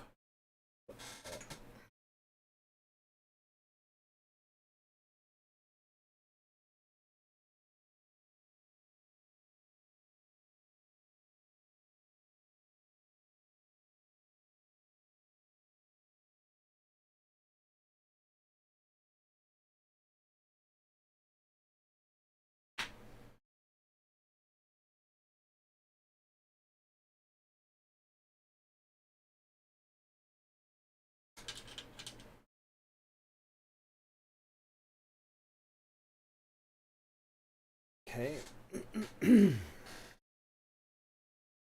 And grab.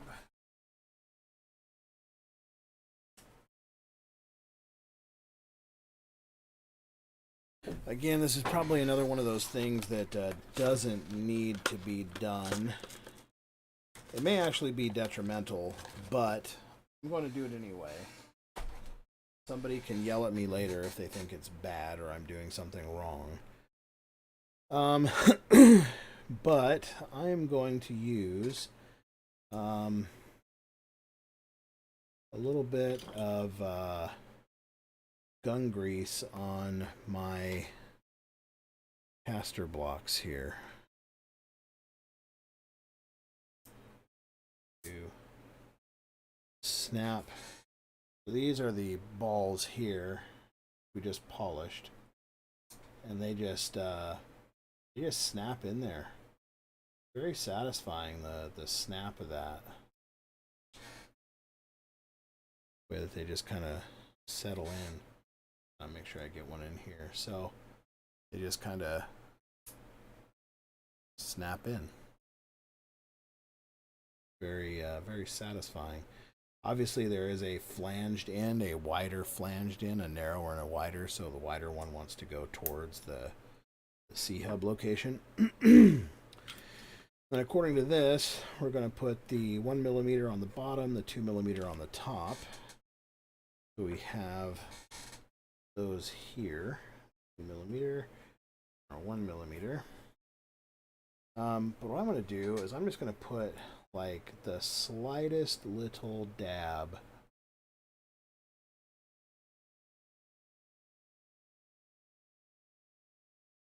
of gun grease on there. I mean, that is that is a micro dab of grease. But these are metal on metal parts, and kind of want just a little bit of a barrier between the two pieces. Again, I'm sure somebody will say like, oh, you shouldn't do that, it's not good, but don't want these things getting fused together because they get dirt or dust or grit or something like that in there. So I'm sure somebody will say, Buck, you can't do that because all the grease is going to attract dust and dirt to it. Well, that may be true, but my shit won't be seizing up either, so.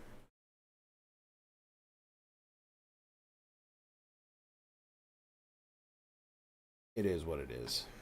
And the nice benefit is that a little dab of grease on here will help to also hold these parts in place in the bushing for sticking the hub into it. This is Cleanse Oil gun grease, by the way. Personal favorite of mine.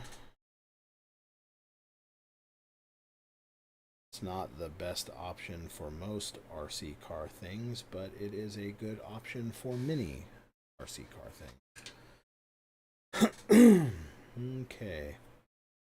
So we have that there. And put that in there.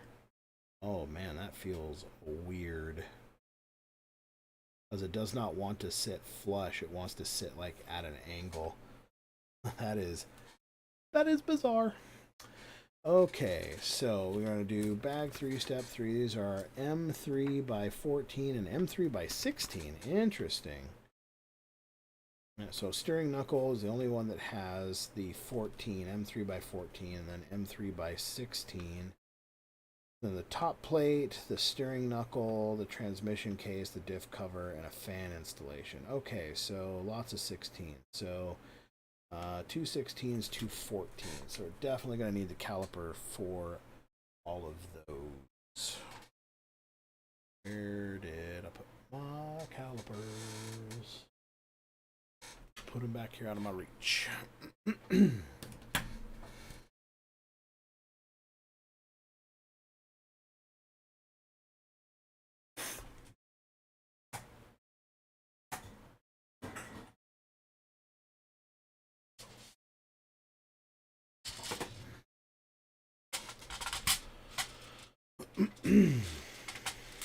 Okay, so there's only going to be two 14 mil screws floating around in here. That's a 16, isn't it? Yeah, that's a 16. That's an 18.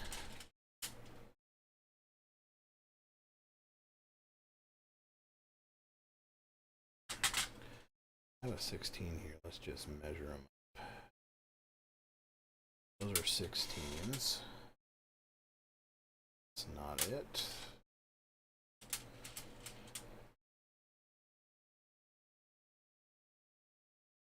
It's more like a 12 than a 14. We'll measure it anyway. It's a 12.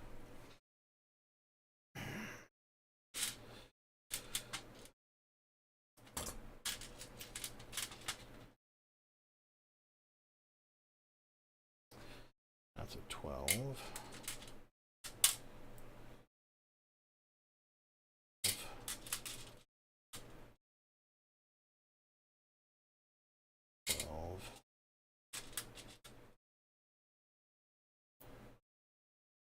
Sixteen.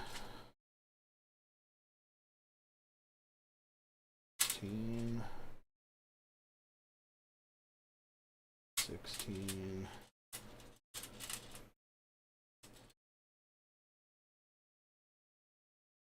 There's a 14.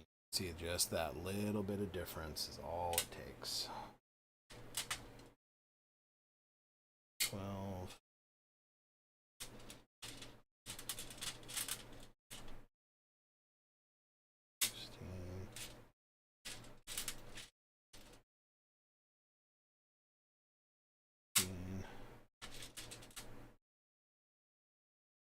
16. 16. 16. Yikes.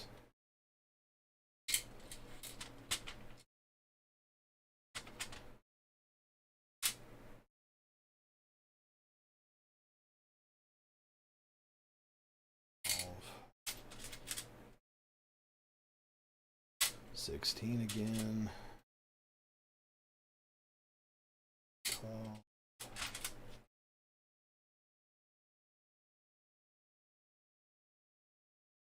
There's another 14. Jeez Louise.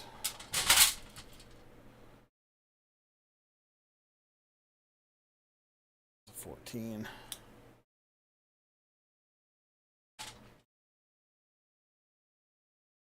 Well, that's a pain to hunt down. 14 millimeter screws in amongst 16 millimeter screws. That is...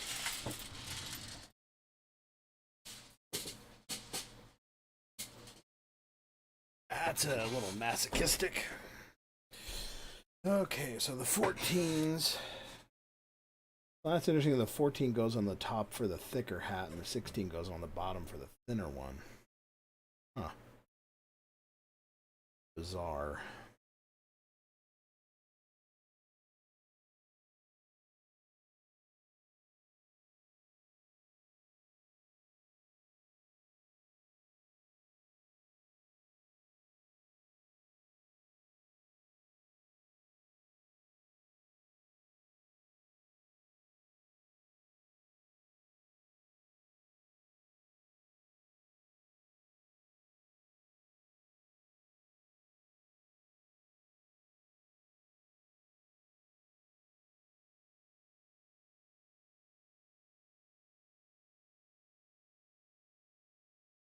Oh, this feels not okay.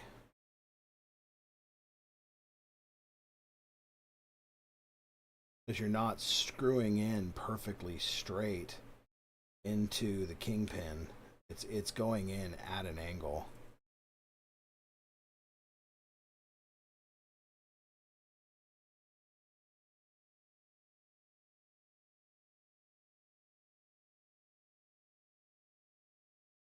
That's weird.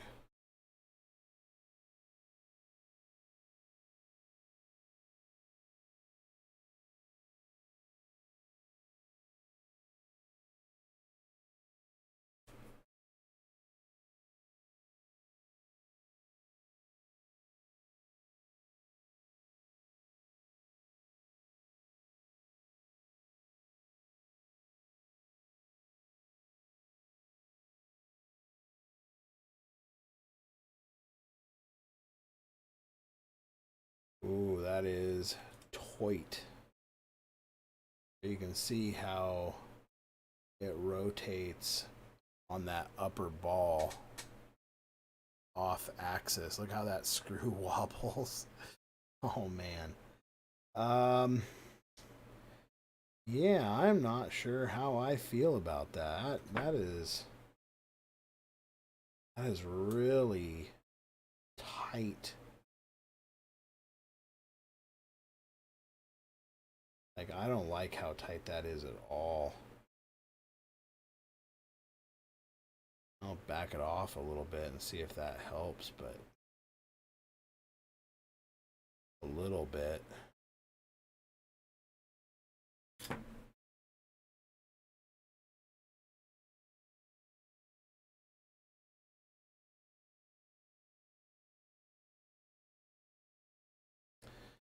So I know the camera won't be able to pick this up, but basically, like, both of these screws are,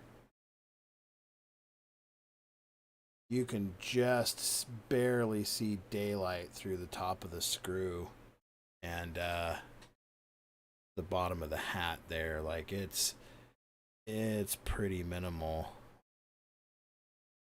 the amount you can see through there. And yeah, the camera just can't pick it up.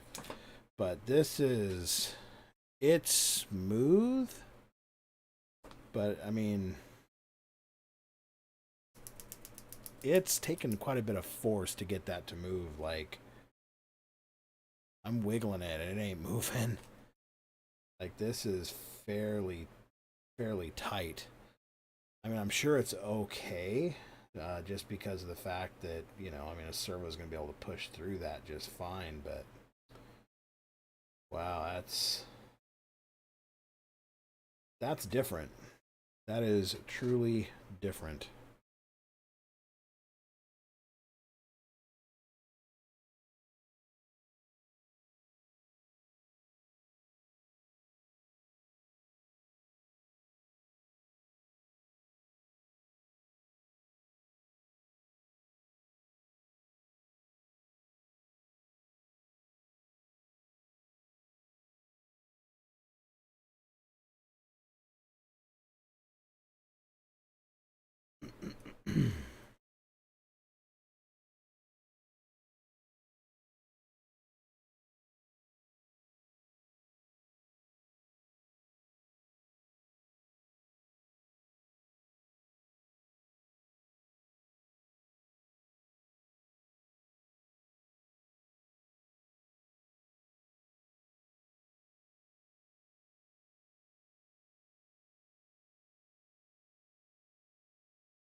I'd also recommend not cinching these down all the way.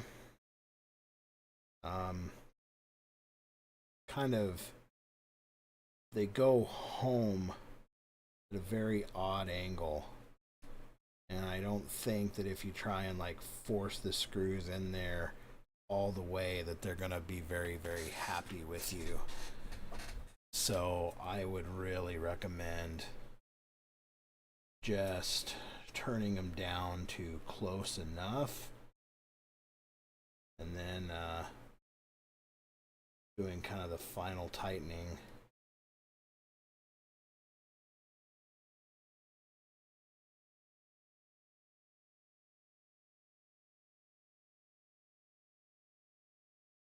Actually, that's interesting. Oh, epiphany. Tighten them down tight.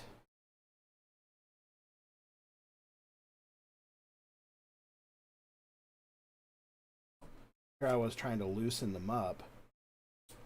The trick is tighten them down tight so that the pillow balls compress in on the hub.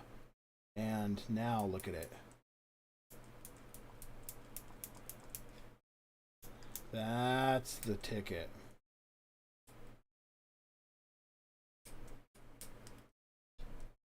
So tighten these down tight. I was going to say loosen them up, but no. No, you want these suckers snug. Basically, you want to pull these in as tight as you can into the hub and the spindle, which will then free up the clearance on the ball in the C hub, which will keep it loose. So, if anybody from Team Associated is watching, this note here that says hinge pin will be tight in the caster blocks but should rotate freely in the arms. You should have tighten screw down to levels that feel uncomfortable, because that is what it needs in order to be loose.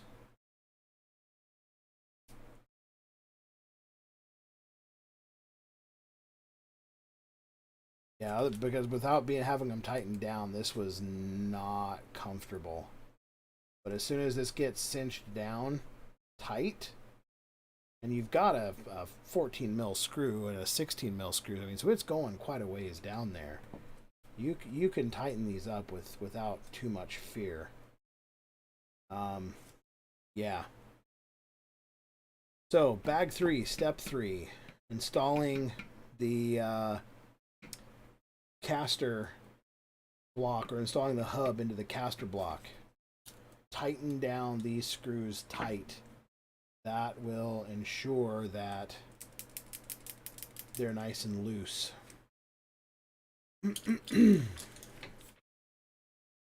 Okay, so now we need the caster block spacer and our little tiny grub screws. So our grub screws are in here, and our caster block spacers are on here.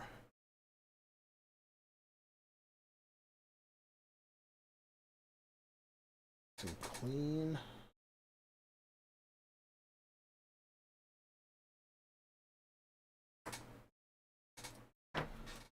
Clean again. Require some very, very minimal sanding.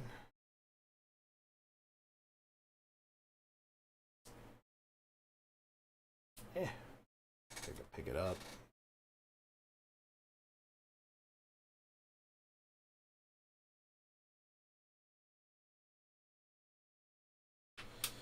How thick are these?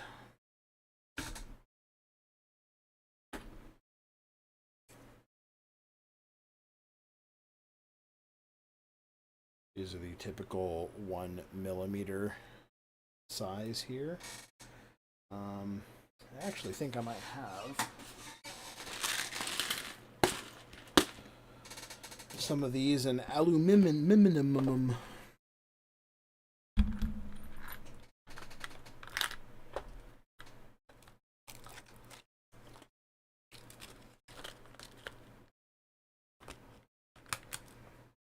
All I have are the 0.5. I don't have the 1 mil. Oh, wait a second. Here we go.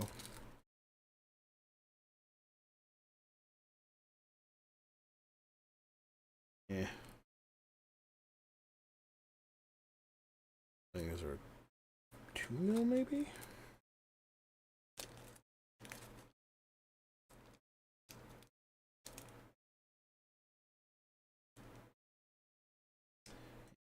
2 mil. 2 mil.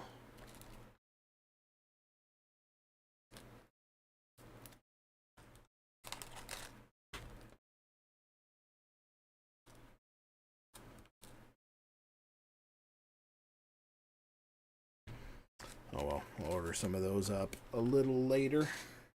I'm not going to worry about it too much now. Plastic ones are honestly fine and arguably better in some conditions anyway. So, alright. And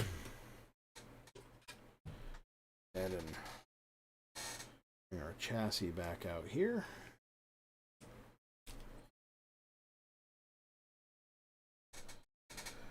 Now, there are a side to these, and I prefer to run I see this kind of a stepped side towards the actual arm itself.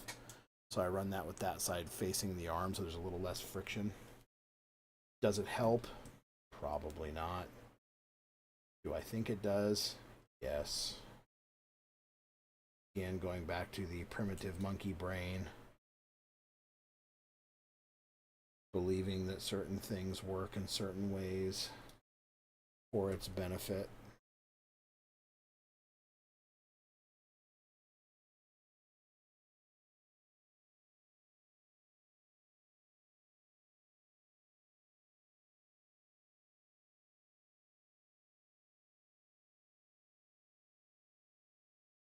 There we go. Sorry, I had to get that at a funky angle off the camera where you guys couldn't see it. Again, there's the stepped side, which will go towards the back side of the arm. And yes, the arms are moving kind of slow. It's not because they're bound up, it's because they're rubbing against the bumper. Classic RC10 bumper rub.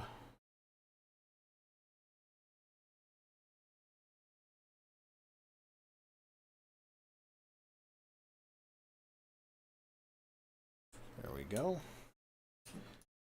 We'll grab our little 1.5 mil locking grub screw. Sorry, I didn't mean to bang the camera there.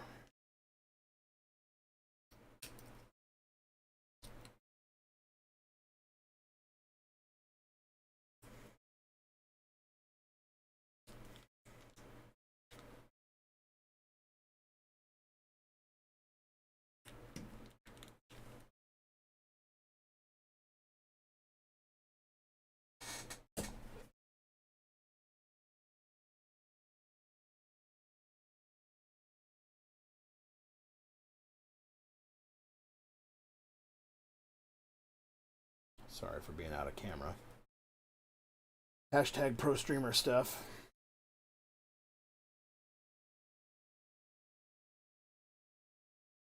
Okay.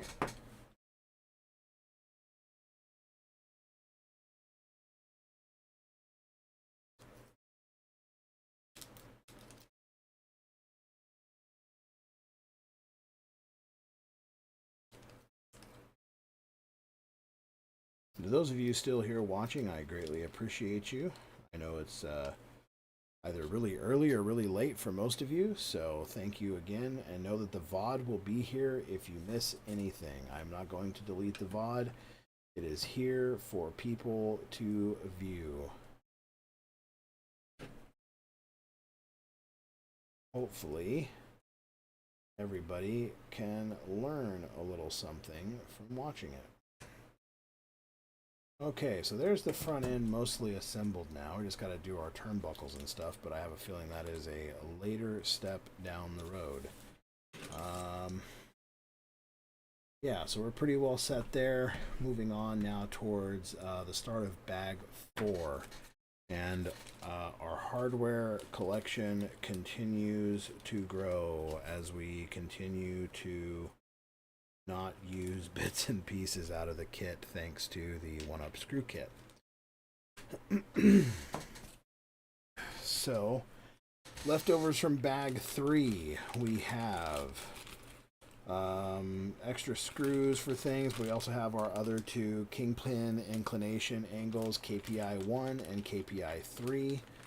I imagine there will be a lot of experimentation with these. I also strongly believe that this hub piece here in carbon is going to be like a major win for pretty much everybody.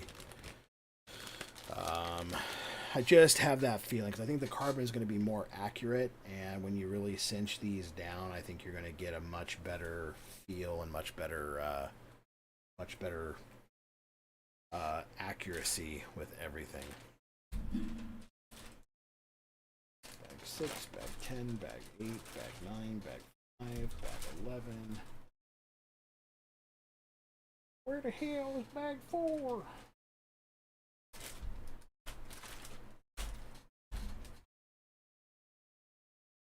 There's bag. Bag 4. So bag 4 is rear arms, pills, C-block, and inner hinge pins.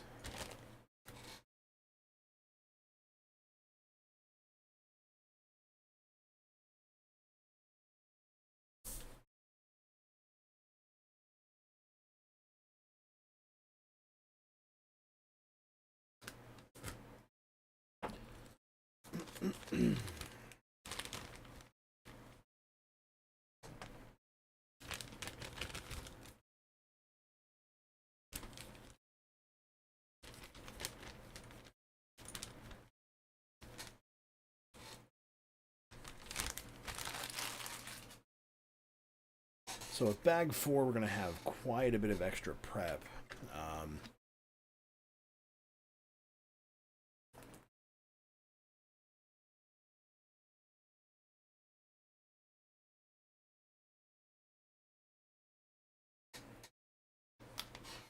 Sorry, took a big drink of water there.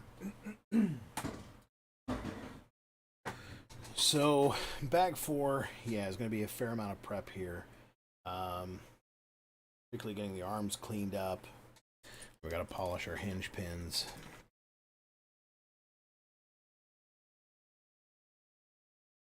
Oh, that's interesting. So I don't know if if the camera can pick this up, but oh, that's intentional on both arms. There's like a weird step right here. Oh, let's see if I can get enough in the light. Yeah, see that little shoulder there? Little intentional cut on both arms there. That looks weird.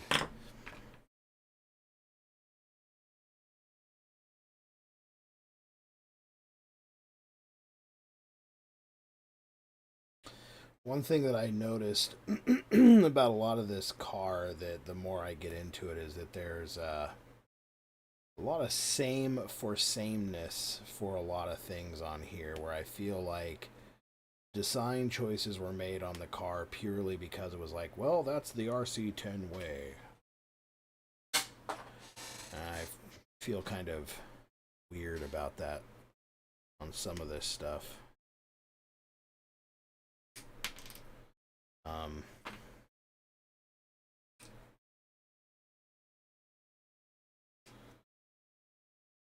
Like it kind of feels a little bit kind of like like the Corvette conundrum, where you know you leave the Corvette the same for years because, well, that's the way a Corvette's always been. You know, it's always had a transverse leaf spring in the rear. Like, well, it's a $65,000 sports car. Don't you think it's time we got rid of it? No, that's the way the Corvette's always been. We can't change tradition. And in the background, there's a chorus saying, tradition. And so I just feel that there's a lot of same for sameness in this car, where it's like, you know, they probably had a few designs that were pretty radical and pretty out there, but it was like, well, but it's not an RC10. We don't want to be like those S-Works guys.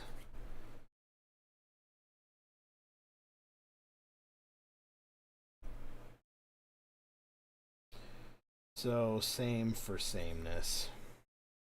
Not necessarily because it's better, but because it's the RC10 way.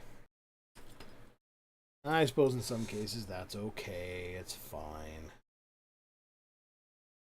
But I would also say that from, at least in some people's minds, it's not always necessarily the best choice. Just because, if you look at like TLR, TLR has had a lot of same for sameness through the entire 22 line. I mean, there are parts that are backwards and forwards compatible from the 22 5.0 all the way back to the original 22, and it's like, why? Why? Why do you have to keep those holes in the chassis for something that literally hasn't been used in 10 years? There's a lot of joking. A lot of it is unjust, but about how, like, oh yeah, the 22, that's like it's the new vintage racing class. New vintage racing 22 class. Whoops.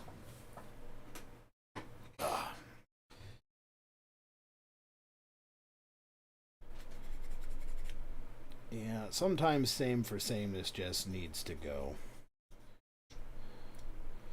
Sometimes you just have to push it by the wayside and dare to be different.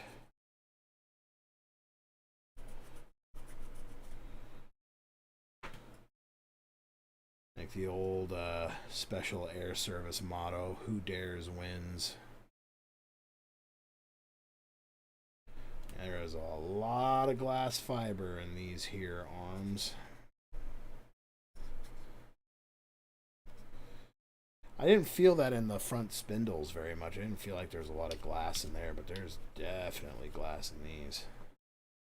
Definitely. Okay, so we're using the middle hole here. So back to our 1-up screw kit, and we will be using our perfect center lower shock mounts.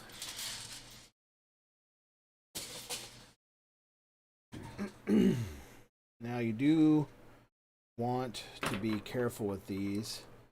They are using a 1.5, not a 2. And biggest thing that nobody really realizes or catches on to at first is that they're reverse threaded. Why they're reverse threaded, I don't know. Maybe because they're made on the same machine that makes the turnbuckles? Maybe. But you don't want to try and go crazy trying to twist them forward. I've seen people go mad trying to do that. And the other thing is you don't want to put too much flex angle on it, because you will 100% snap these things in half. There is hardly any material where that 1.5 mil goes into that screw head. It is very, very, very small. You do not want to risk that by flexing too much on the driver. So hold everything in your hand, keep it very straight, keep all your torque in line. Try not to be too crazy with anything. Again, remember, it's reverse threaded. So the nice thing about these is they go right down to the shoulder, which is awesome. And then you've got this nice smooth area that's solid titanium for the shock to ride on. It's brilliant. Works very, very well.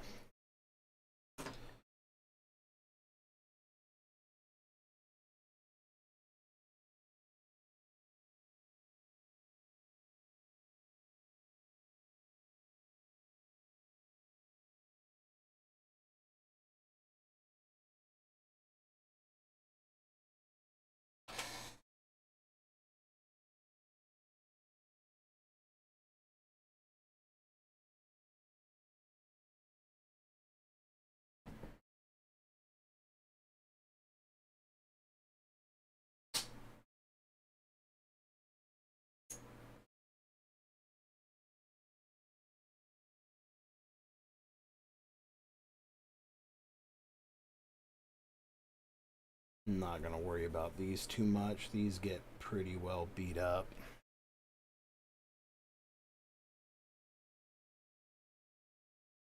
Again, mostly I just want to take the nubs off of them so that if a marshal puts a finger back there, they don't get caught. That happened to me, and I don't want to do it to other people.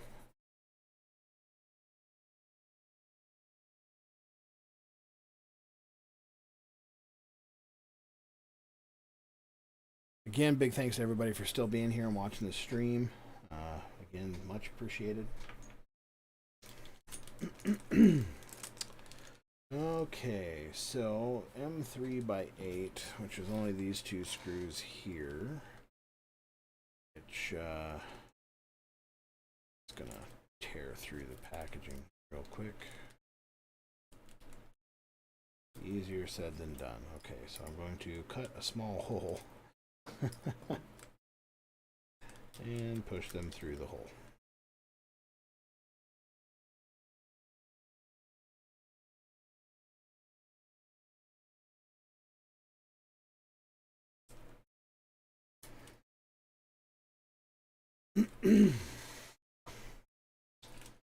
Now, I will be perfectly honest on a lot of this stuff, like screws and things like that. You know, maybe it would be beneficial to run them all through some carb cleaner or brake cleaner. I think it'll be fine. Look how small that pivot is. That is nuts. Just look at that. Like, my thumb literally covers from the whole pivot. That is insane.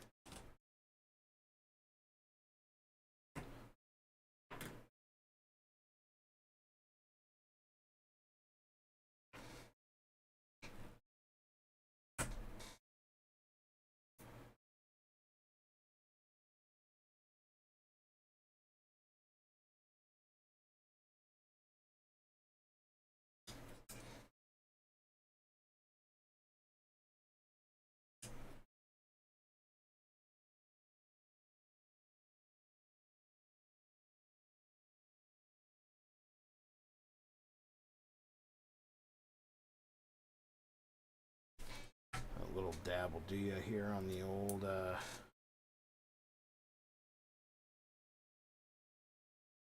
thread lock. Just, you know, using a little bit of capillary action to get some thread lock up into the threads. I'm not like putting a big drop or anything like that on there. This is not a case of the bigger the gob, the better the job. And then we're not reefing on it. We're just giving it a nice snug plug there. Super simple and easy. And we're going to go ahead and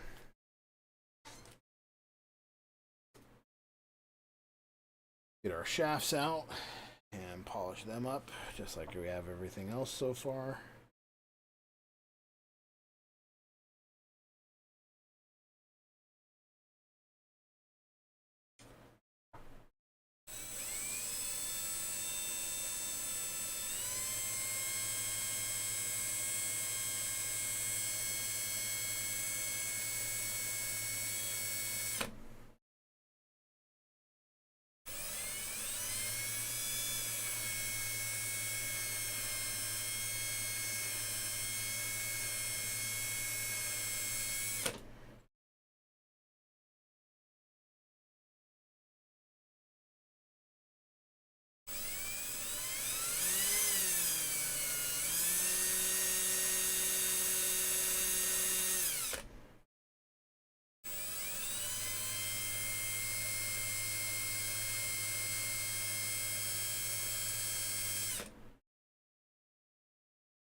Go.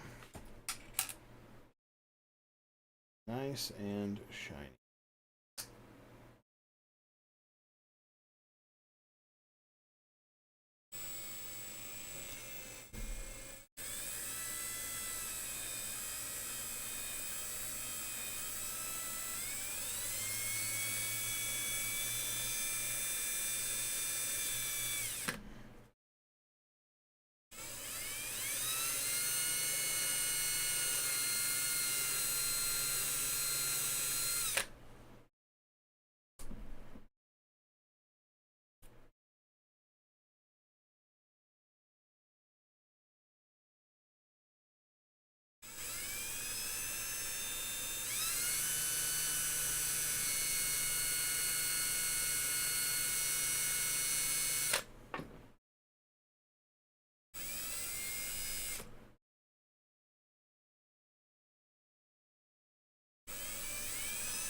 I'm just so everybody is clearly aware, you do not want to chuck down hard on these. Like, you are just doing this like finger tight in there, like really, really soft. You do not want to reef on it. So this is calling for 2 in on 1 there. We'll give that a shot.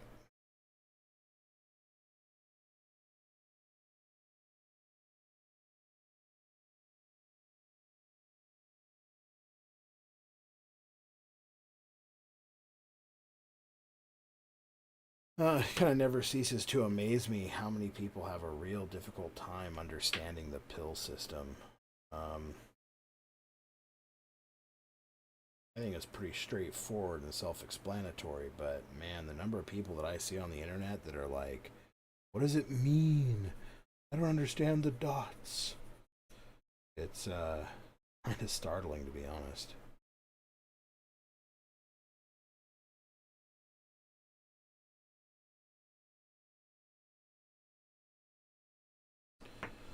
Okay, so 1 in. 1.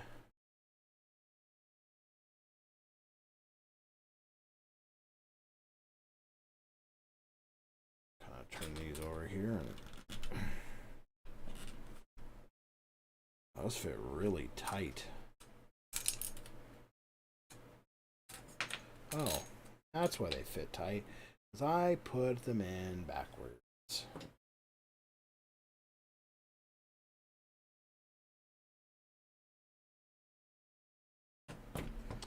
Well, this is turning out to be a fantastic live stream. Yeah, I straight up put that son of a bitch in backwards. Wow. Wow.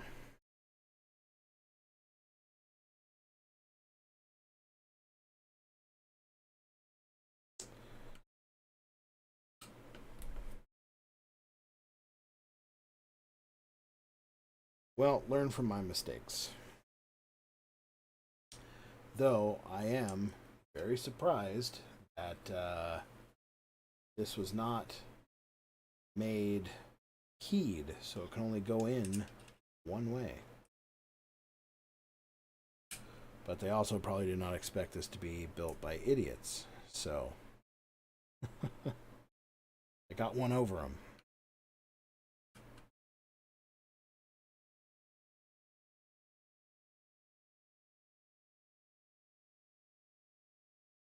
And if you see me do something dumb, please speak up in chat. Say so. Say, hey, Buck, you're an idiot. I will likely agree.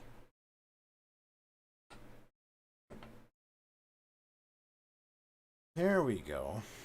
Now, I have this sneaking suspicion that my pills will probably fit just fine. Let's see. Well, there goes that pill. Oh, look at that. They go right in. Who'd have thunk it?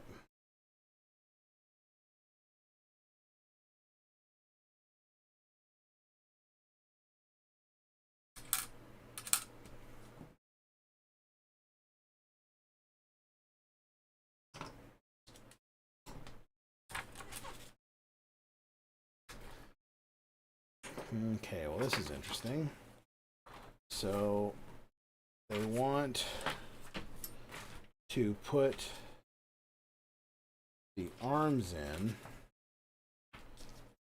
without the rear bulkhead. Okay, you can see up here, they mention the D block, 1 and down, but they don't really give you anything other than just build it that way.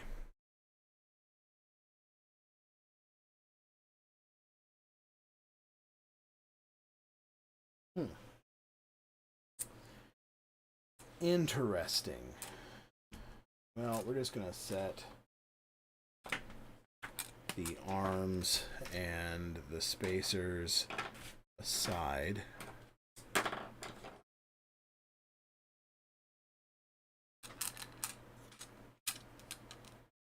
that's going to be in the ass otherwise.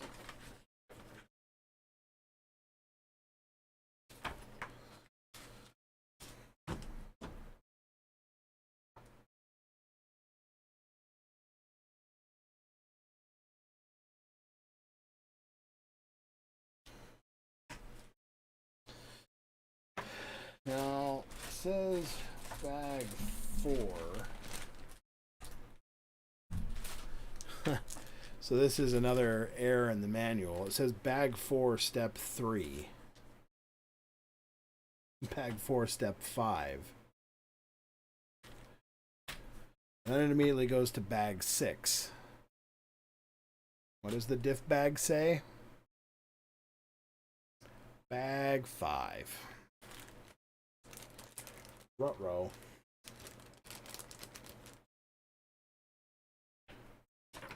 Somebody didn't proofread.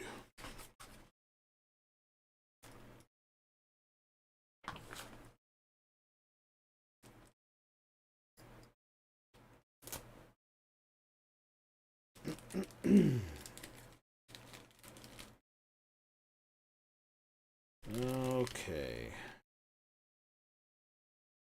So there's the new diffs and the new diff out drives. There is exactly the same as before. This looks pretty much exactly the same as before too.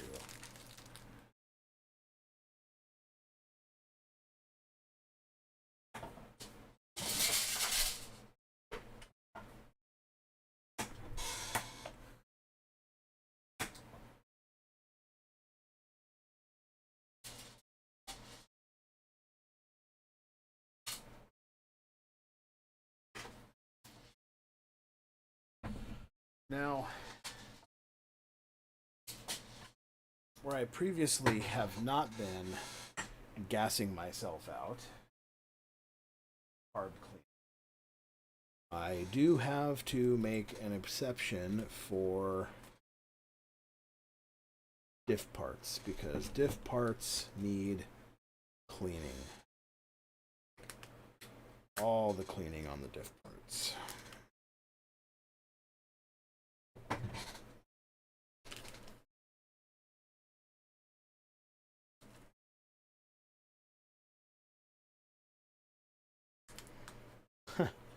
What kind of bag is that? Like, this is like, I'm not gonna hear this, but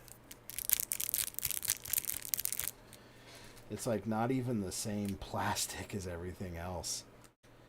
How weird.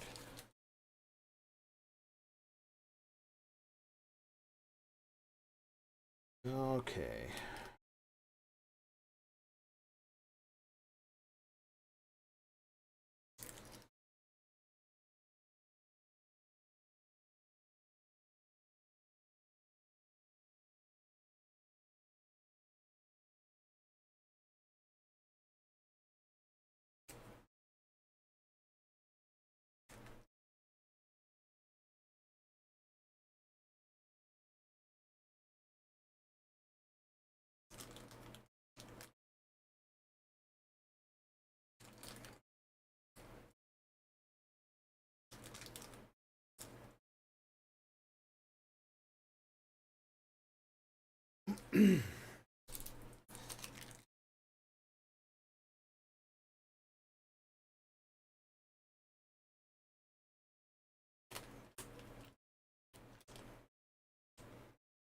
Ugh.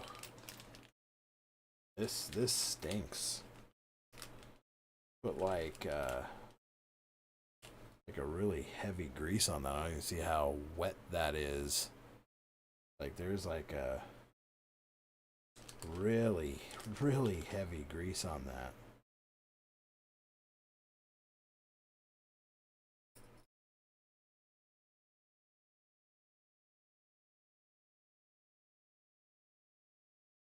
That's kind of gross.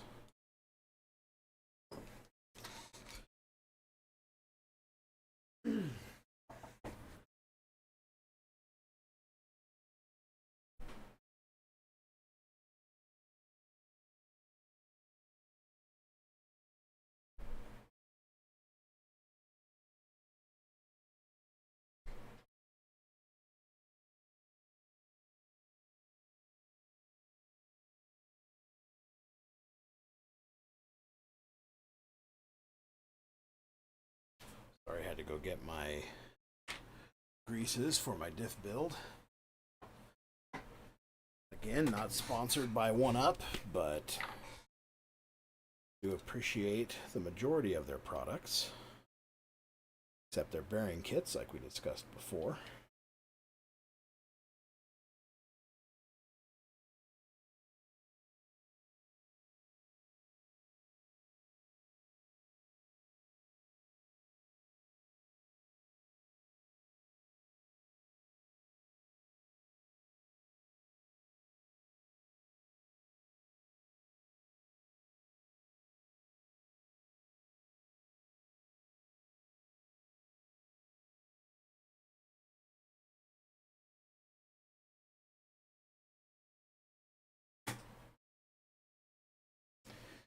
Really hope everybody can appreciate the level of fingertip control that takes.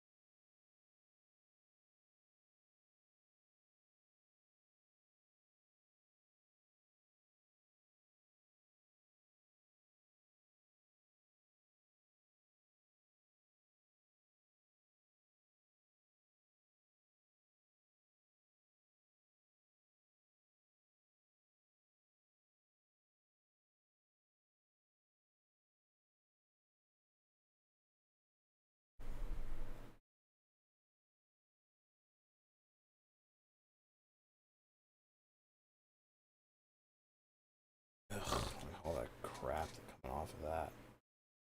Fuck.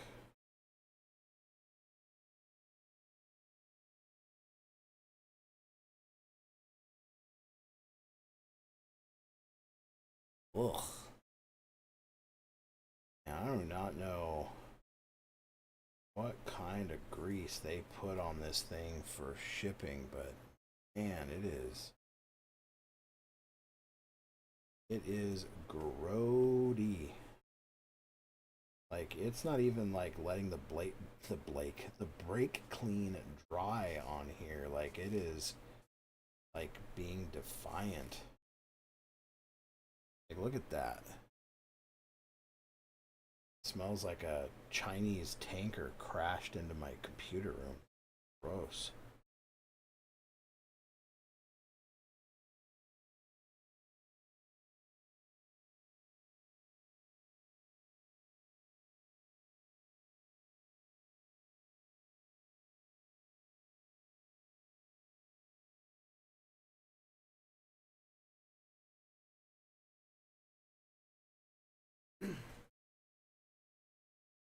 Sorry for the slight interruption there, but I needed to go grab a Q-tip here and see if I could get a little more of this out.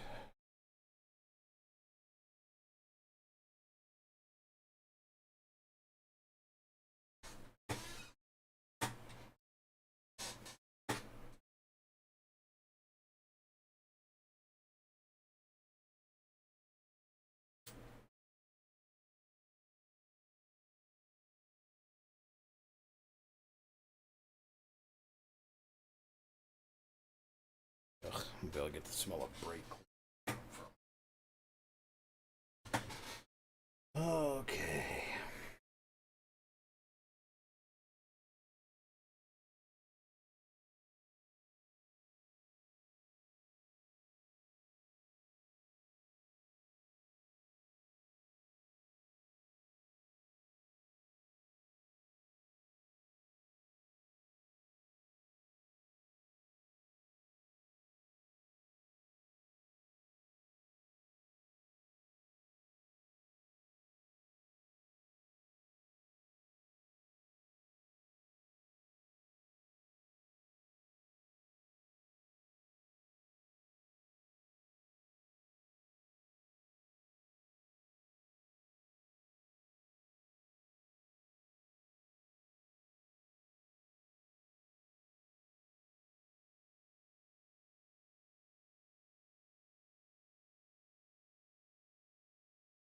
Okay, everybody's favorite part, build the diff.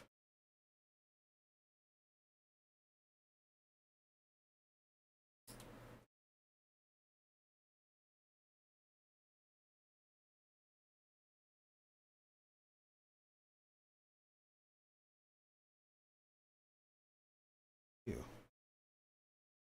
Still wet.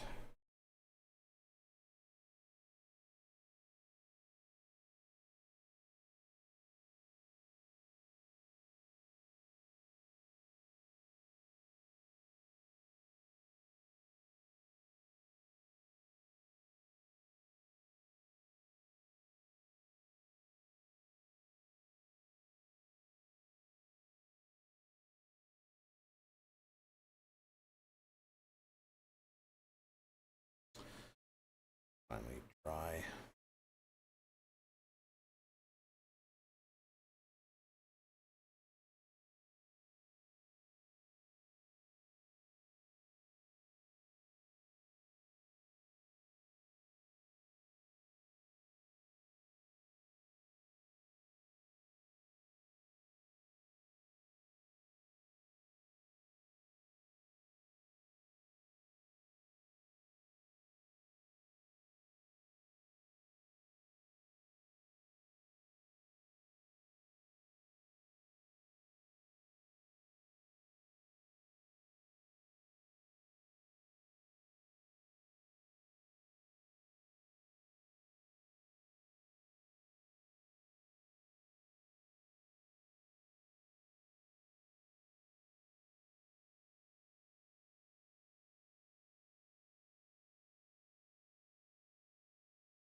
Sorry, I'm not being particularly talkative.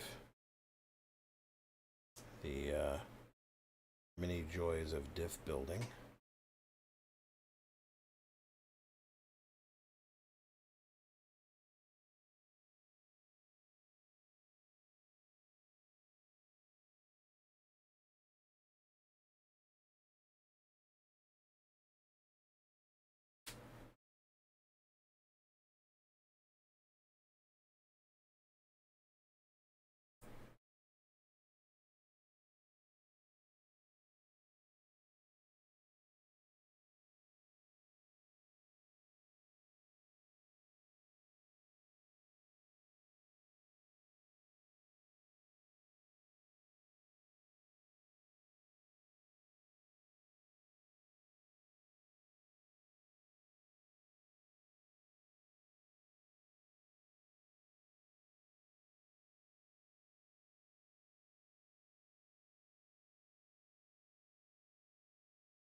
Okay.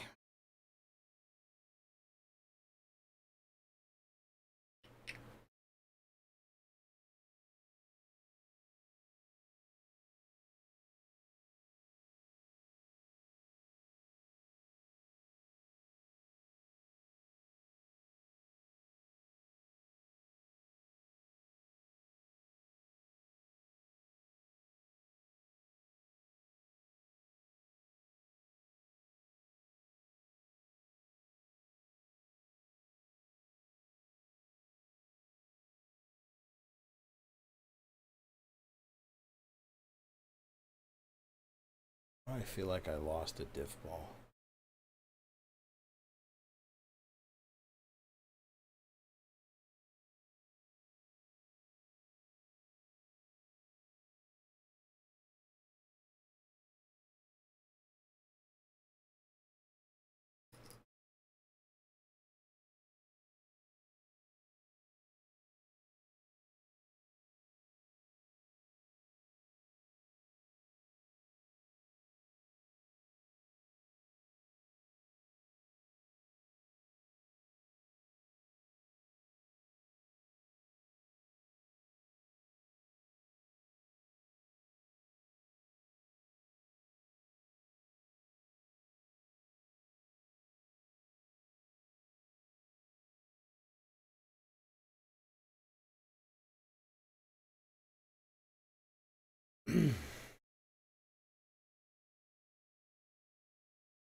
I really don't enjoy diff building.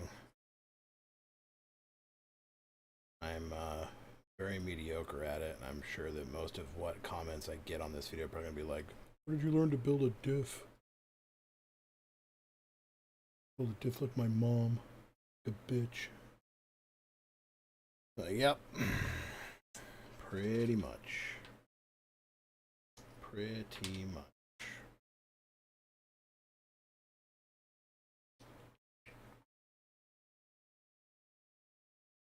Now, the question is, do I use kit bearings or do I have bearings in here for the transmission that I would?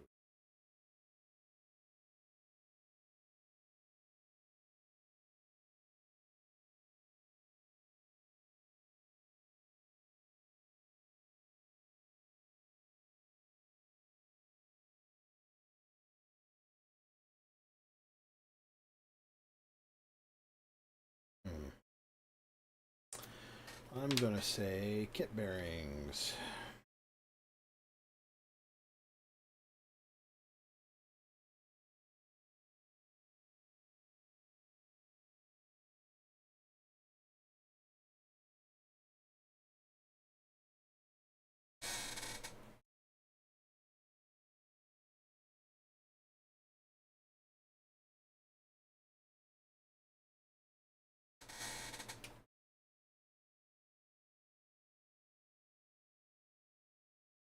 Well, the real question is, where did I put my kit bearings? Oh dear.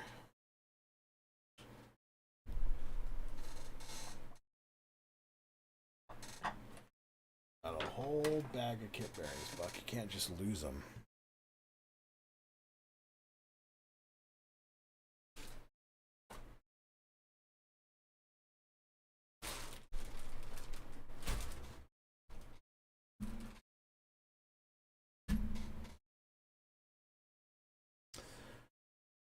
Well, there they are.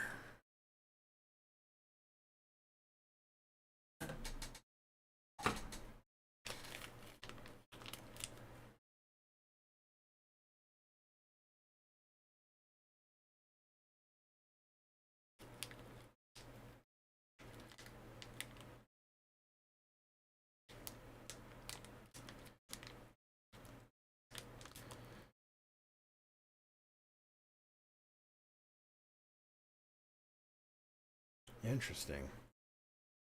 Actually went with a standard double metal shielded bearing for the differential this time. That is very, very interesting.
Okay.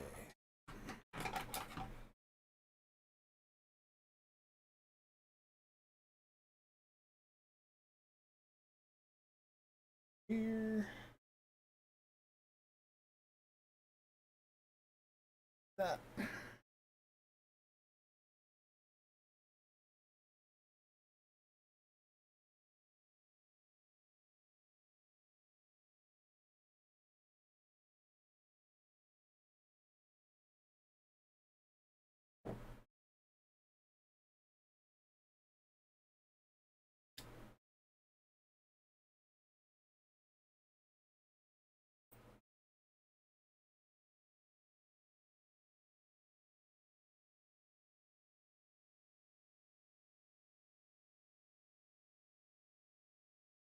Okay.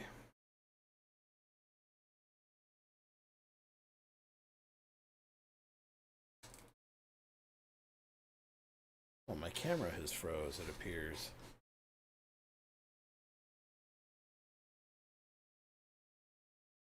Huh. Sorry, guys, I didn't even realize. Let's try and disable it, re-enable it, and see if. Oh no, it's just decided it doesn't want to work anymore. Oh.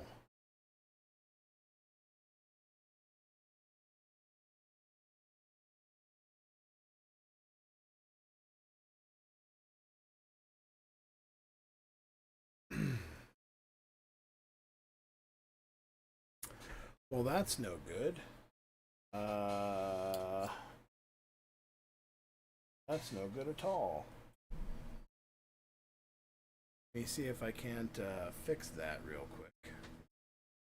I don't know that I will be able to, but.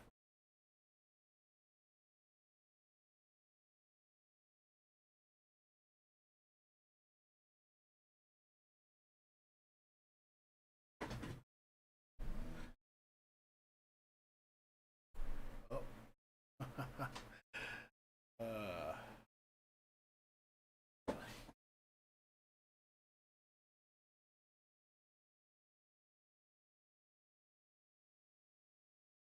I don't know, maybe it overheated?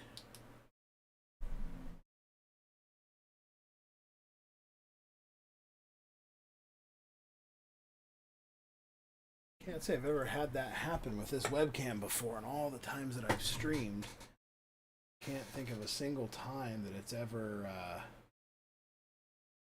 given me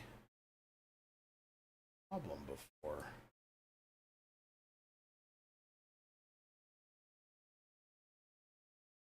Weird.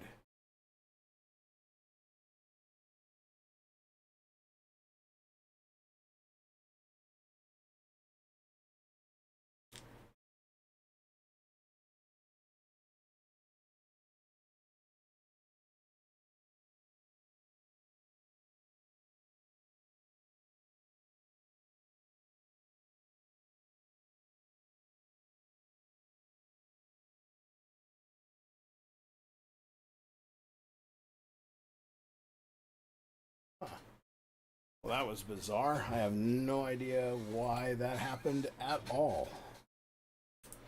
Never had that happen to my webcam before, where it just randomly has decided to stop working. Usually this webcam is one of the more reliable ones. It's been more reliable than the Razer webcam has, which is part of why I put that one on there. Weird.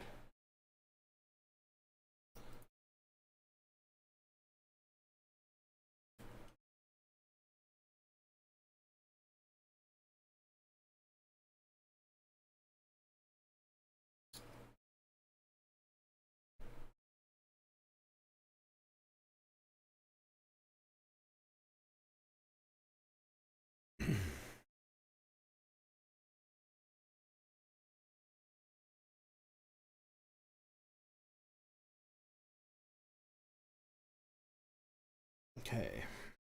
Let's twist this little piece off here.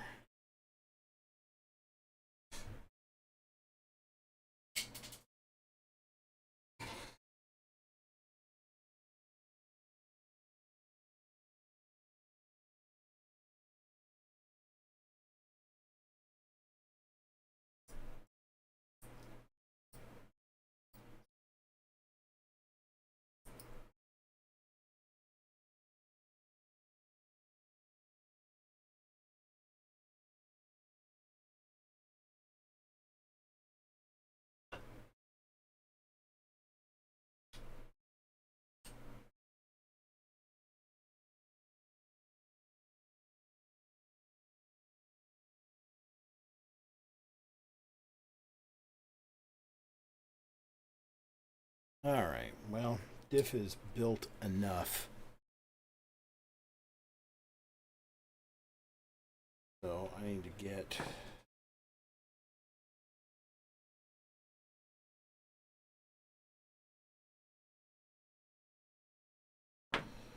this little cap does not want play nice.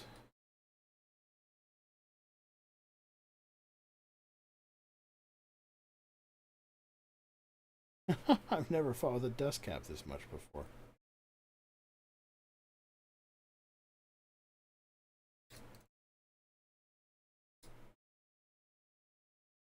Yeah, like it doesn't even want to like click in.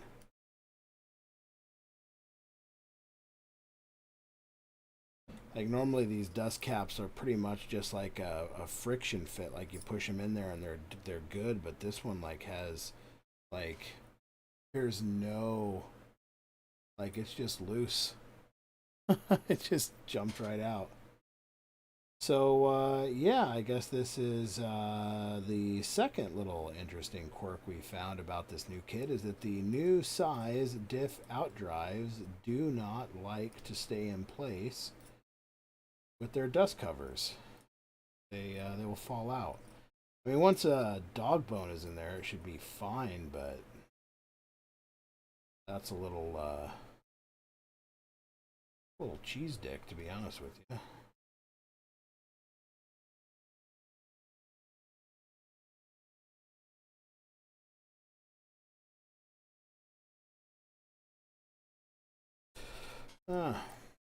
That is disappointing.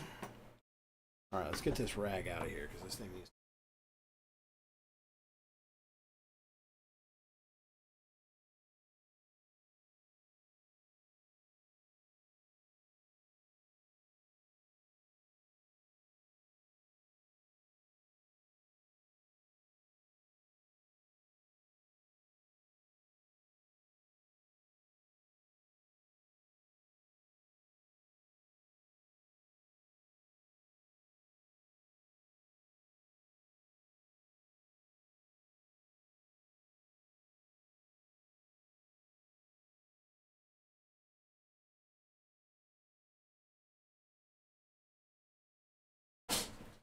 All right, sorry about that. I took a brief moment to wash my hands. I'm sure you can all understand and appreciate why that is. Okay, so we're now moving on to the transmission. And transmission is going to be bag 6. There's a whole bunch of shit in bag 6. Whole bunch of stuff.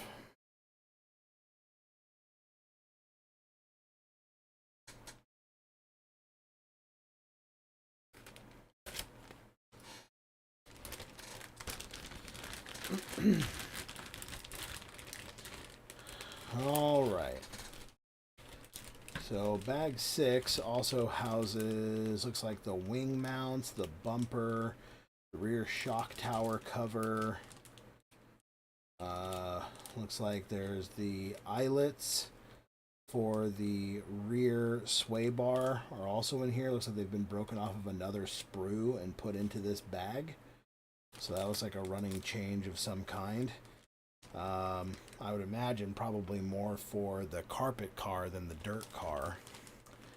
But interesting nonetheless, and a little body support mount. But again, all these parts are nicely bagged, so I have no complaint there. So we'll just set these aside for now.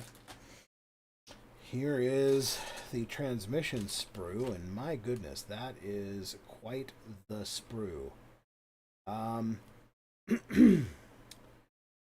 So,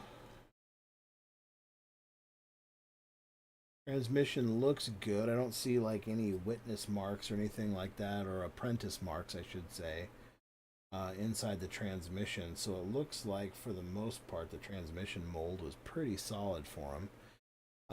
Worth noting is that they do give you 2 of the rear bumper slash rear transmission sway bar mount.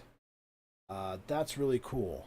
I like the fact that they give you 2 of these. They're not different. They're just it's in the back of the car. It's liable in the back down low that it will probably get clouded by something at some point. And so they have provided you with a alternative.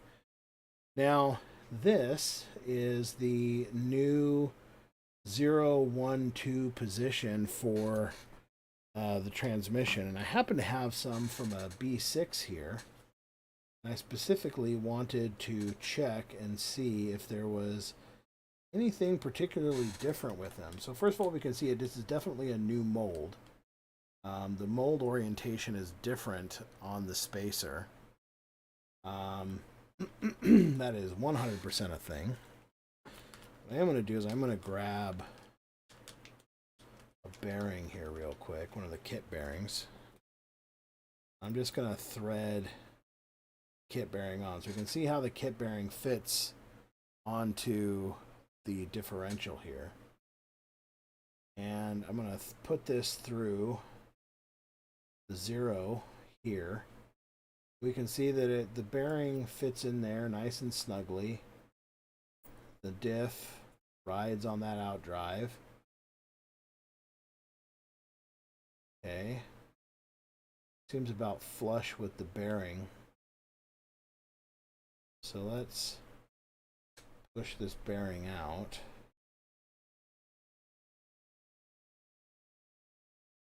Butt end of the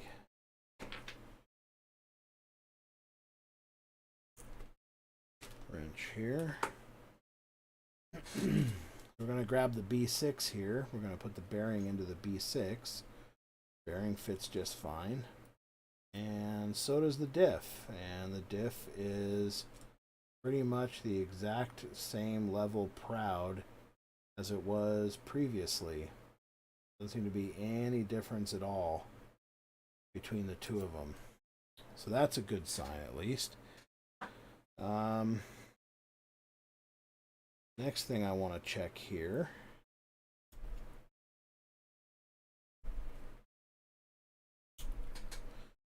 Put this bearing back in the kit bearing bag before it wanders off too much. So the other thing I want to check here too is this, of course, is a B6 spacer. So we're going to take the B6 spacer and we're going to slot it into the transmission. And yeah, they're exactly the same. They're exactly the same. You can see how that this is you can see the B6 sprue here, the square style sprue, or the B6, and you can see that this 0 spacer here, 0-2 spacer, fits right in. No problem at all. Just slots right in. Just for comparison's sake, I can't really do a comparison because the sprue is in the way on this one. But obviously this is for the B7 it would fit too. So we can take our calipers here just for extra giggles. Zero them out. So the width on this is near enough to might as well be 20 and a half. And on this one, see, it's actually more accurate at 20 and a half. Exactly. Whereas this one is a little bit tighter, a little looser, a little more tolerance. So these are exactly the same parts. They just seem to have a little bit higher tolerance on them. And I think a lot of that comes down to, if you look, again, it might be kind of hard for the camera to pick this up with all the glare of the white behind it. But you see how on this one it's shiny? Nice and shiny. Whereas on this one it's got this textured finish just like the face of it does. And I think they can get a little bit more precision with the finish of the one here on the B6 as opposed to the one, or excuse me, the B7 as opposed to the one they had on the B6.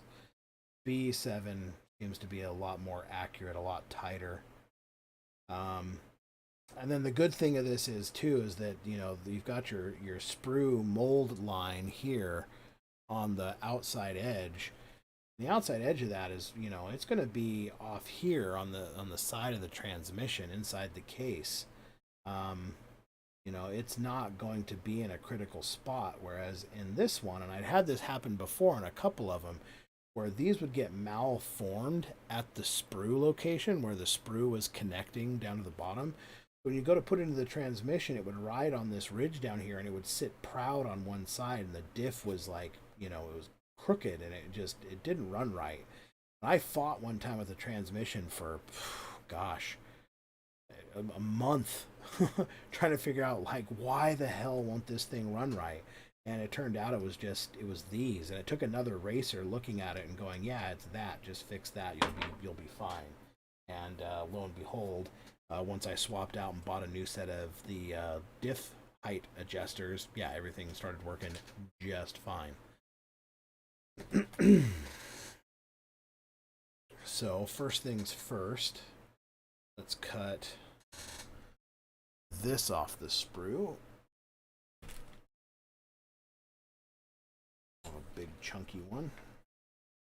Then we'll cut this off. Okay. Cut this off. That one came off pretty nicely. And then I don't want all of this sprue in here, so I'm going to try and slowly but surely work my way around here and cut this off. There we go. Took a little bit of doing, but eventually it came free. Because I don't need all of this just to hold this.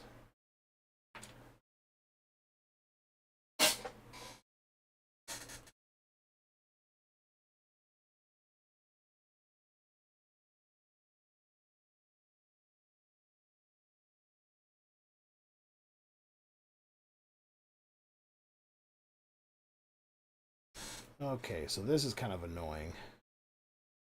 I'm going to have to break this one. So they got this little tiny sprue here. See, just that little thin piece. But it's up here in a shoulder. See where it's in the shoulder there. Not ideal. Not ideal at all.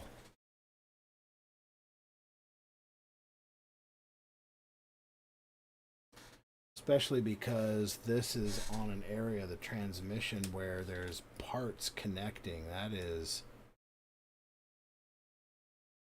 not the best.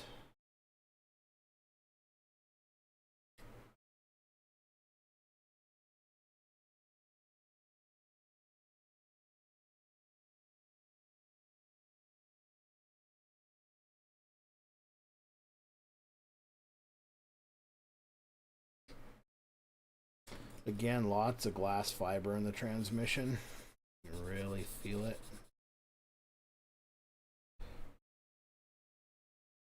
I'm really going to kind of go over this transmission with a fine-tooth comb here.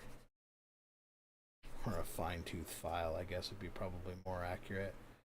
Because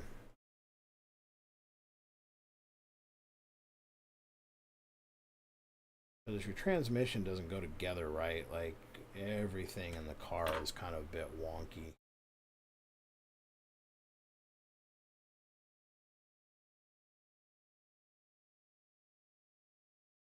Really not a fan of where they put that nub.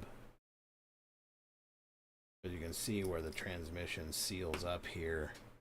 And in fact, you look at where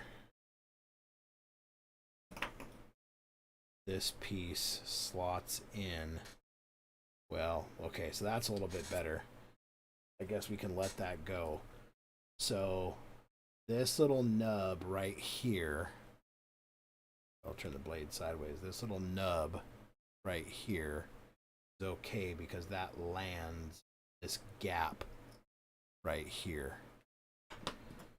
So you can see where that screw hole is there. I'll just kind of press fit this together as you would. We can see that that little nub is right down in there. Oops, here, let me get it up into the light a little bit more. But that little nub down there in that gap. So don't worry too much about that. Let me see if I can actually see it on this one down here. Yeah. So that's good.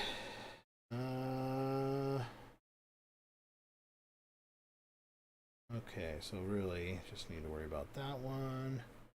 And that one, I think this one is kind of in the same boat where it's like up in a nub, but the cleaner it is, the better.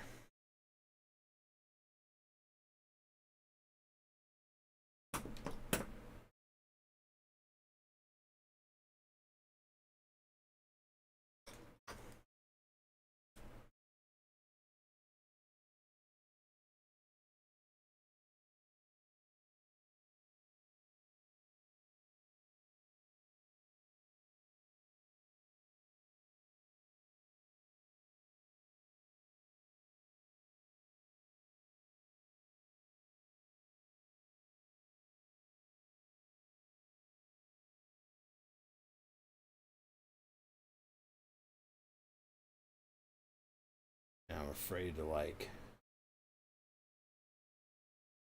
put any amount of pressure on this because there's so much glass fiber in it. It's like I know it's going to give way at some point, and I want to run a razor blade right into the flat side of my finger.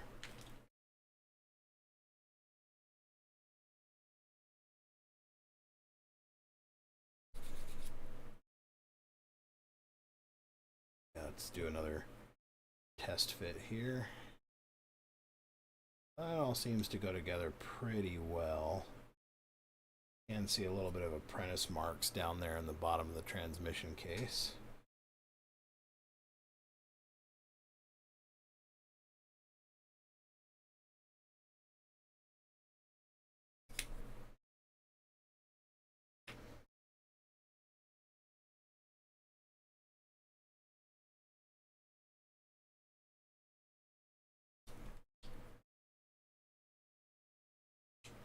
Other than that, transmission fits together really smoothly.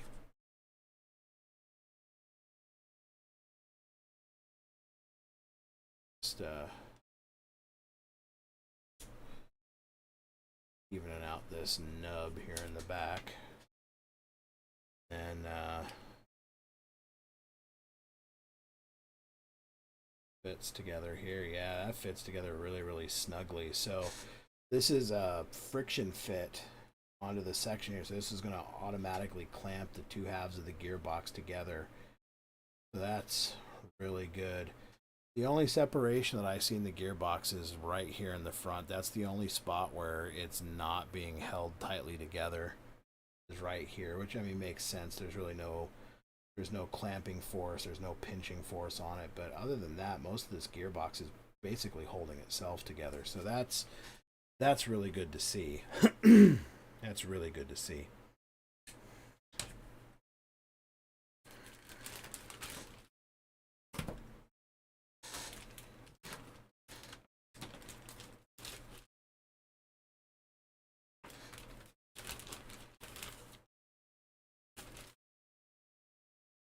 And again, we can see that all of the hardware is here in a bag together, which is also really, really awesome. Everything is separated out. Not really a fan of how that's set up, but you got all this stuff in here in bags all nicely separated. Then you got your 3 idler gears just chilling in the bag, doing whatever.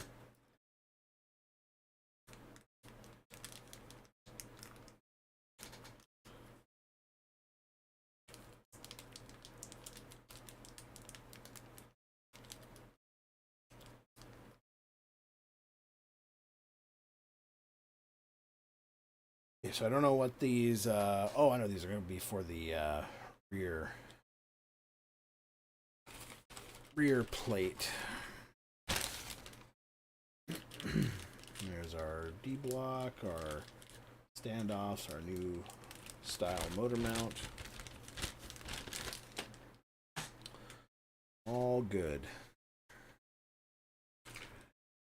And here,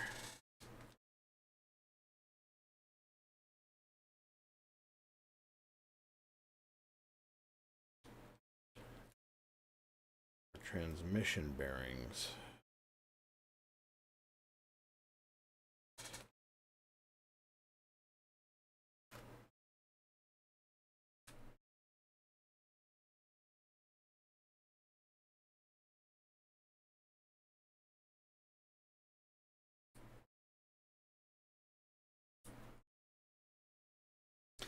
Now, I will probably end up eventually upgrading these to the Team Brewed magnesium ones.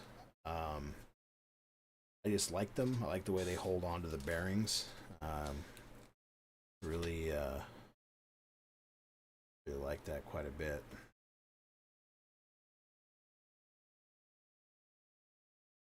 My fingers are greasy. All right.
They did give me what appear to be diff bearings in there. Oh well.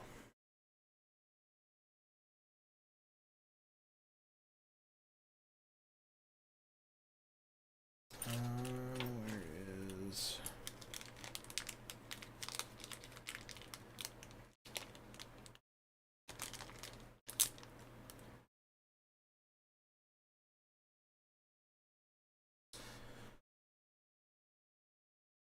Okay, so...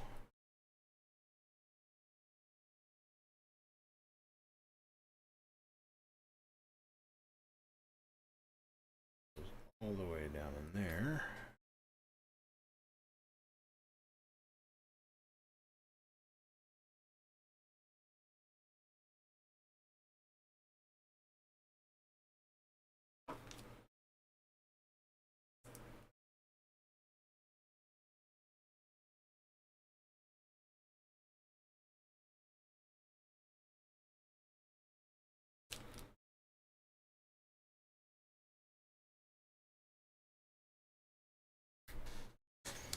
Okay, so there is all of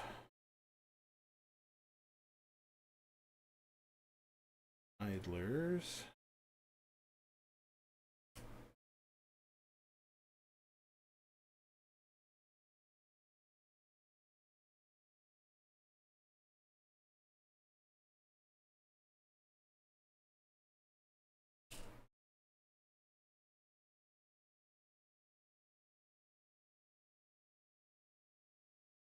Seems good enough. And we've got 4 M16 screws.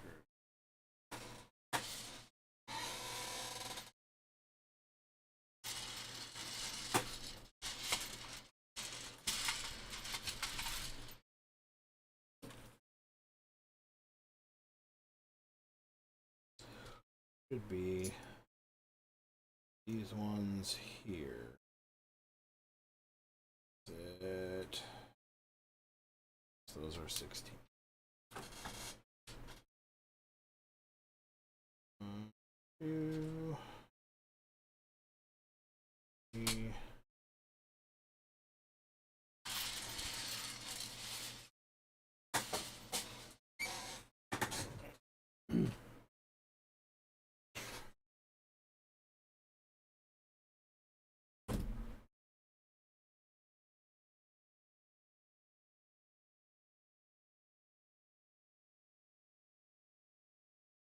Go from the rear.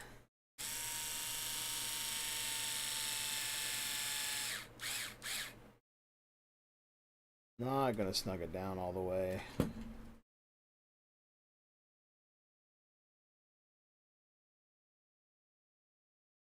Bottom one.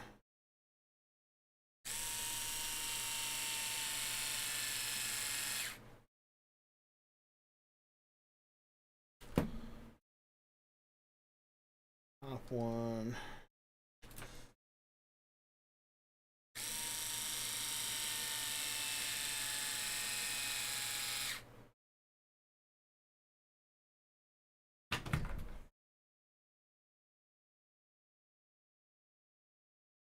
Final top one.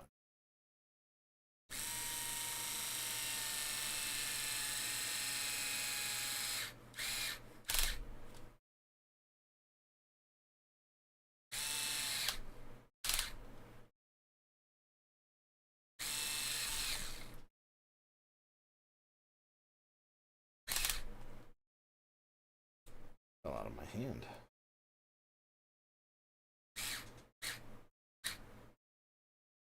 I'm gonna try and ratchet that one.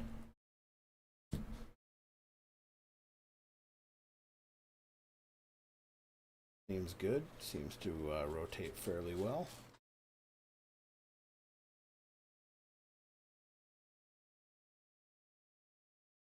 Okay.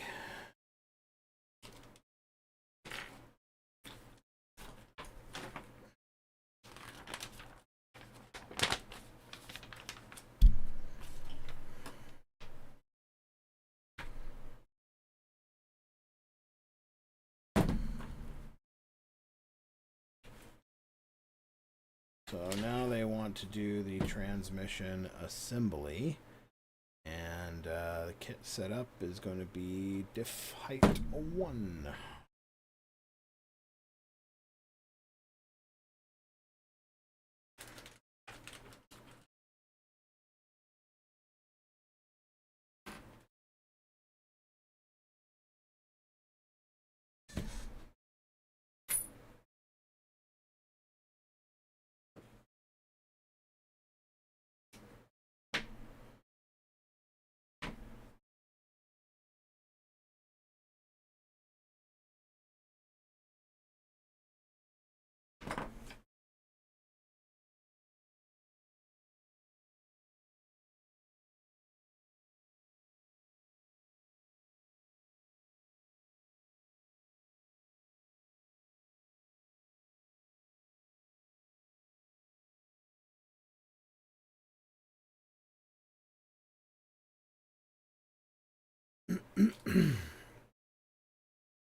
mistakes were made. Losing all my bearings out of my pack. Thank God they haven't mixed yet because they're not labeled.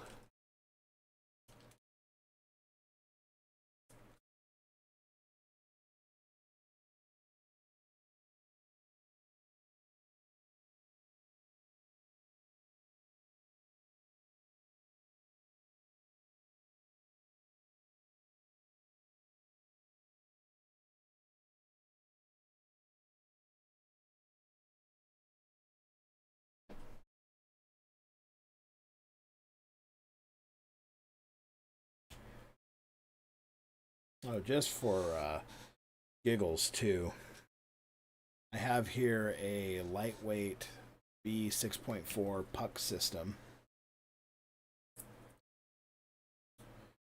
And you can see that the B7 diff height adjusters fit it just fine.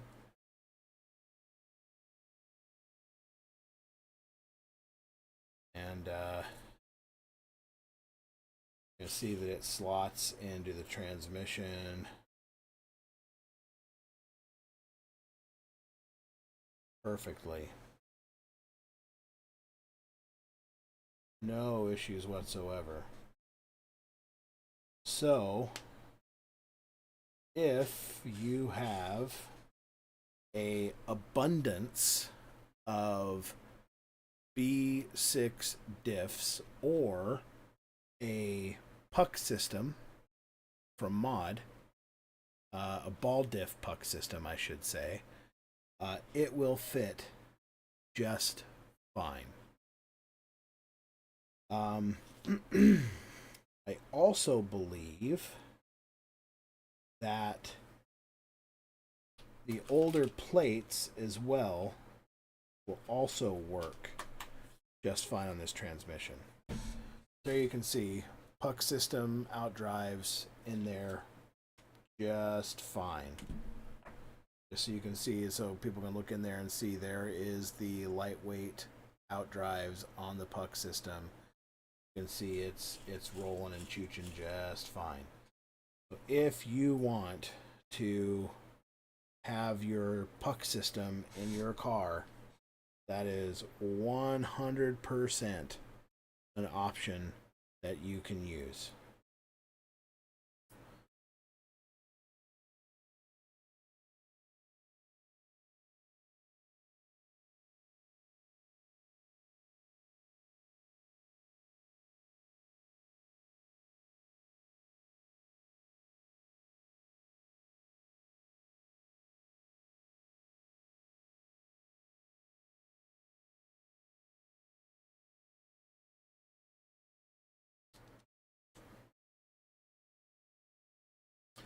Okay, so we're going to put the stock diff in here.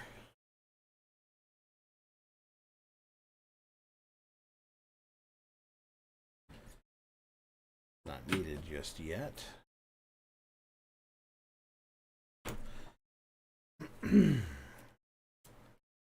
Okay, so want me to get out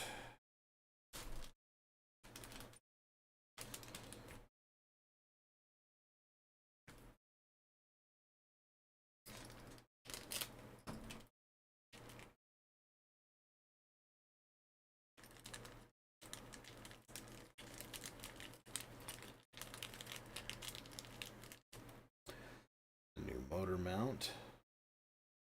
Very trick looking.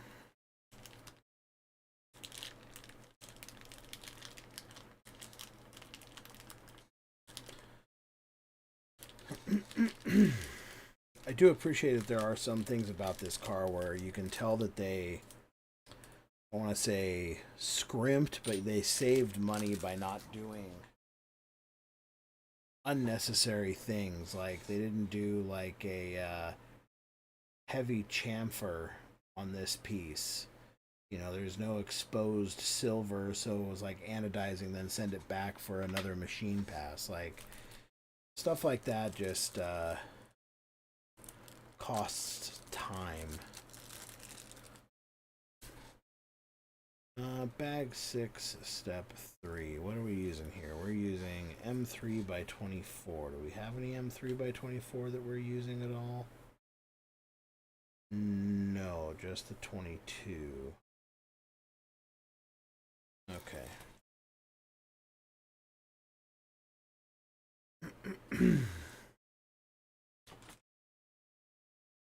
Where is the bag of hardware that should be with this? Here we are.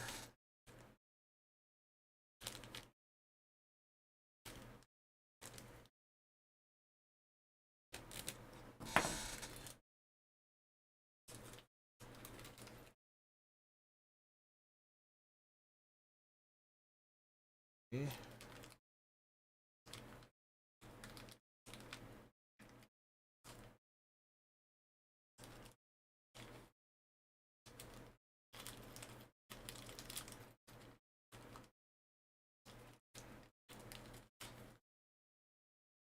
Okay, I'm assuming these long boys are the M3 by 24s. Yes, they are. Okay. So those are going to come up through the bottom of the transmission, through the D block,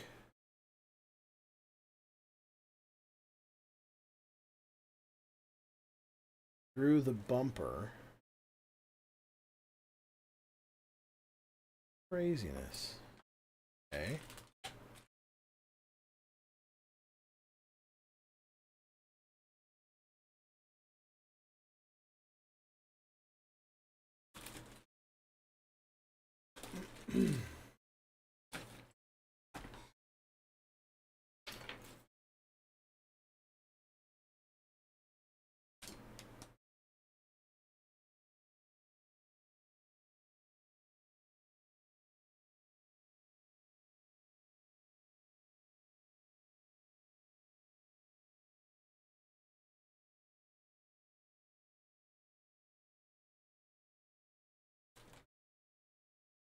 What do I do with the bag that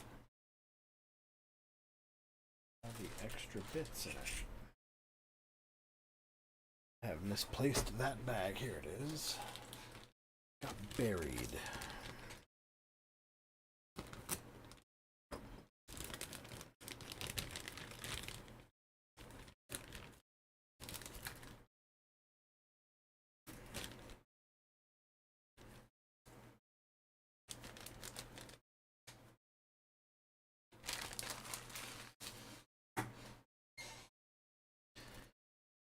Okay, I'll take the bumper off of here.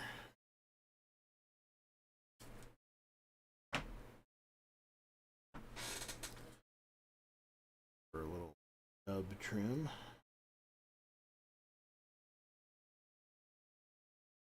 Too crazy on that.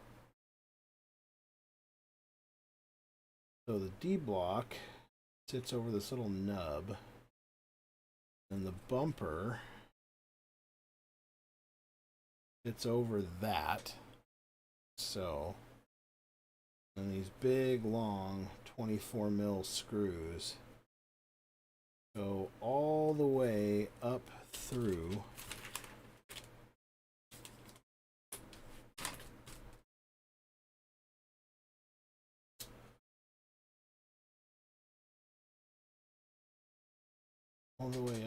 the gearbox.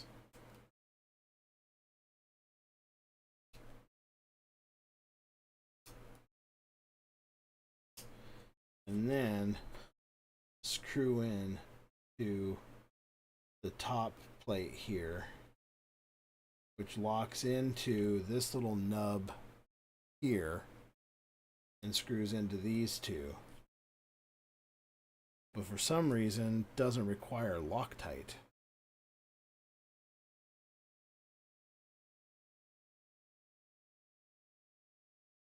That seems ill-advised.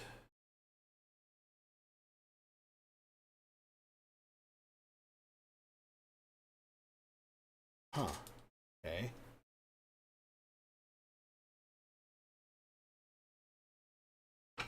Interesting.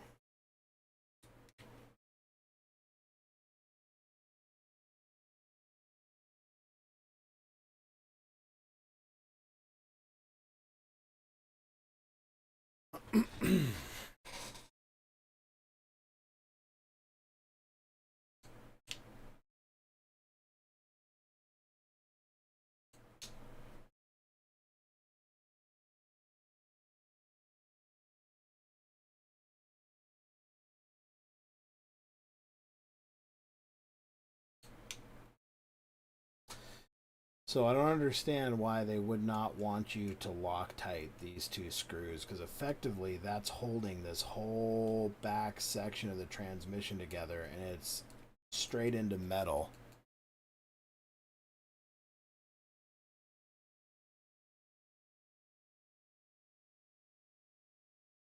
Like, I don't get that. Like, I feel like they might have like missed that. Like maybe they forgot to put that in the manual or something. As you can see, there's no mention of Loctite anywhere in this stack here whatsoever. Absolutely none. Which is really bizarre, man. Really bizarre.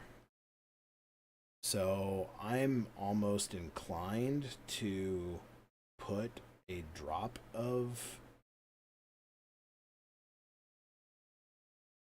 yeah, because there's nothing to capture those screws at all. I mean, these go over the top, so that'll just be sitting over the top here.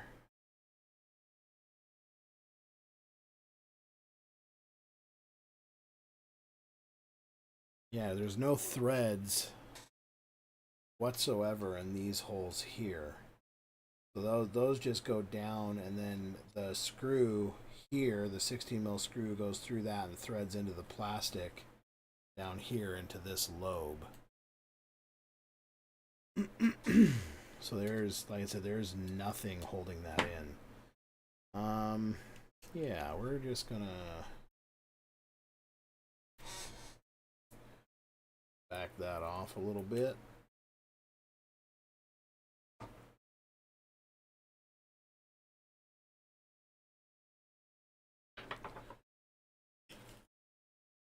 I'm just gonna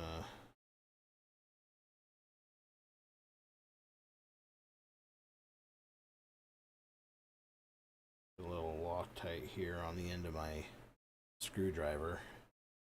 I'm just gonna use a little capillary action, pull them down into the threads. I'm not putting a lot in here. We don't want to like super glue this screw in, but we do want just enough Loctite on the end there to just hold it. So I'm giving a firm turn, but I'm not reefing on.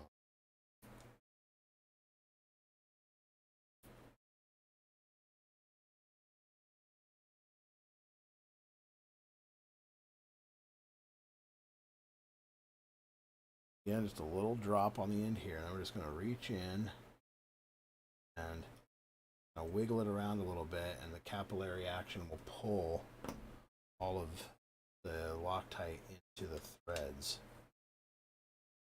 And then we can just screw this up and just snug, tight snug. See how it kind of pushed some of that up there.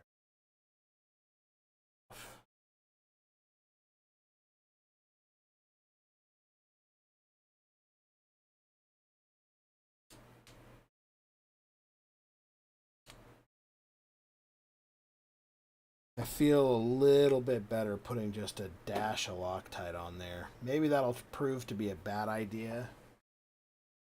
There is a possibility that, like, if these screws get damaged, like, you might have an impossibility getting them out of there because they're Loctited in. I don't know. I feel better with metal on metal having a dot of Loctite in it than nothing at all.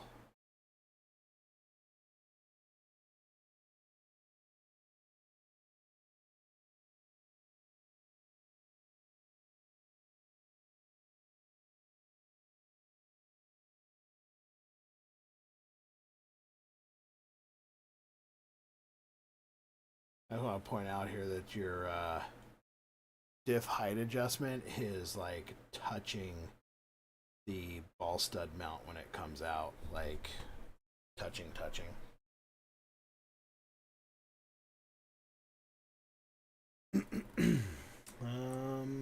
Okay.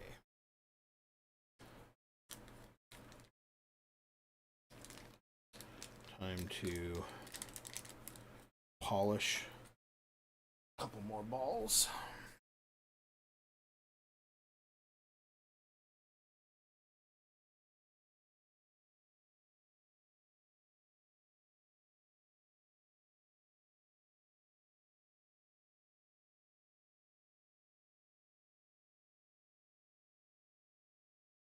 Already here.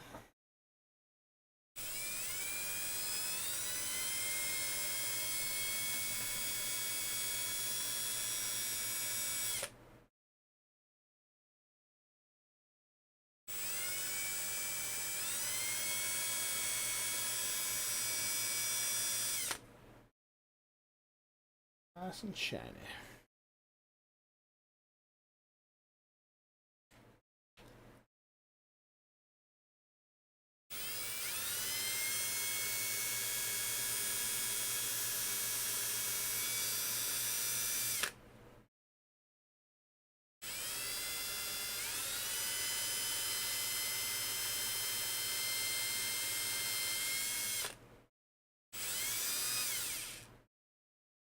Nice and shiny again.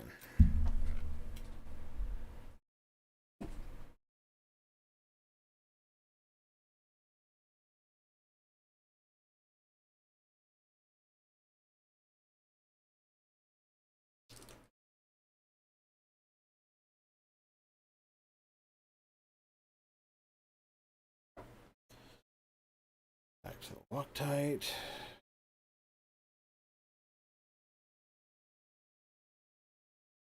Again, I don't know if you can see that on there, but that's not a drop. I just like, it's just clinging to the outside edge of the threads.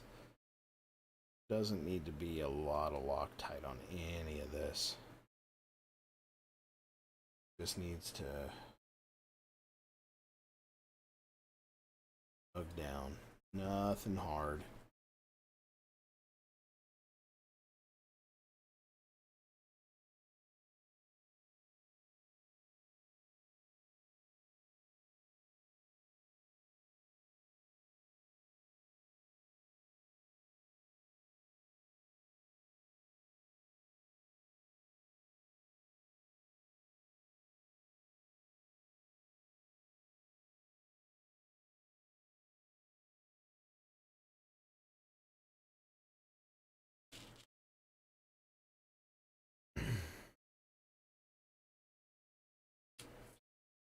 Cap.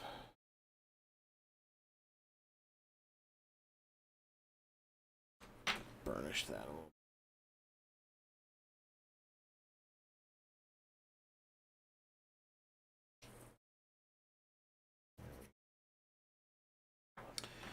A little proud there on where the mold line was, so we'll just knock that down a little bit. Still fits. Absolutely beautifully, just clicks into place.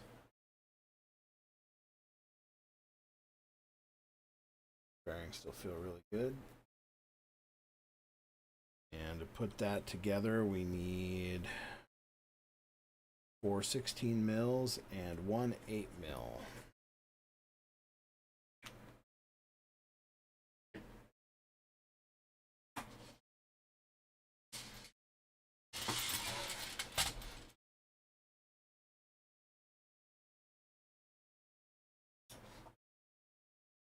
Okay. Measure here. I think these are 16. Yep, those are 16.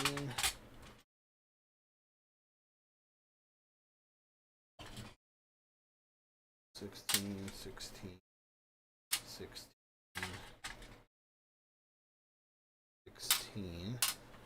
There's my 4 16 mils. Now I just got to find my 1 8 mil.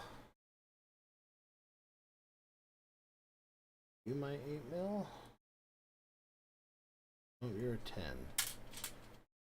You an 8?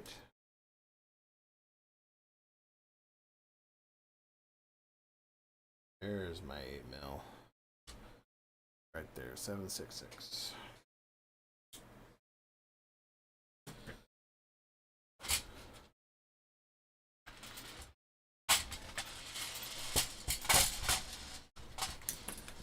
I'll put that 8 mil in first. Secure down this section here.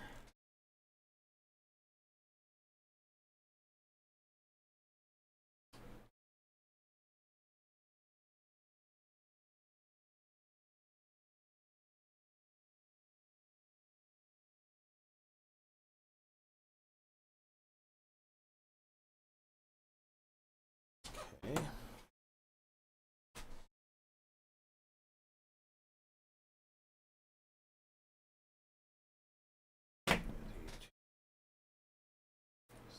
These here at the back.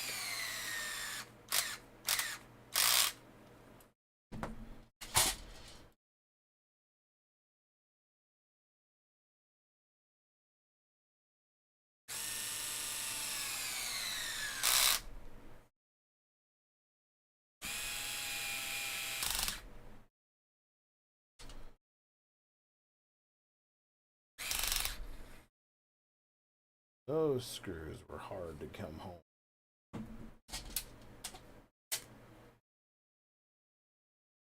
Not want to go.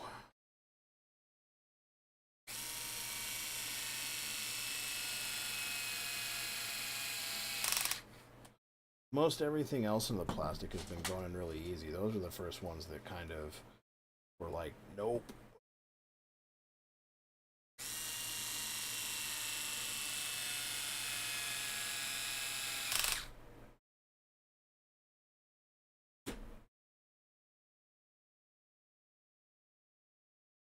But the gearbox still has, that thing is rigid, absolutely rigid. Yeah, I mean, it's still smooth. It flows just as smooth as it did when it wasn't put together. So this is a really good gearbox design, at least from a practical usage standpoint. It's very, very good.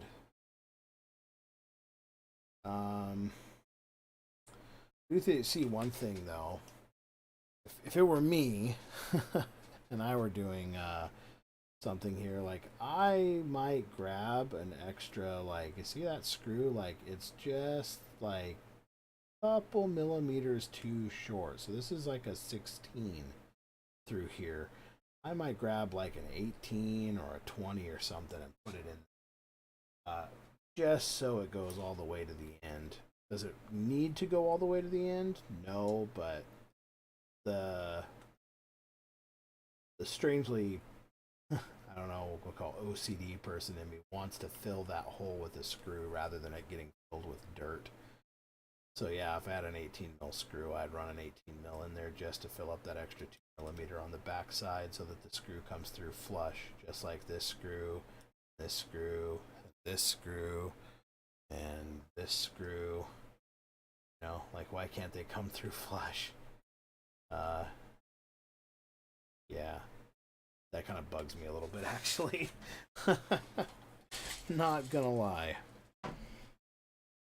Okay, so M3 by 12. Let's consult the manual here. So M3 by 16 transmission case, 4 pieces. Okay, so M3 by 12, M3 by 12 flathead motor mount, 3 pieces.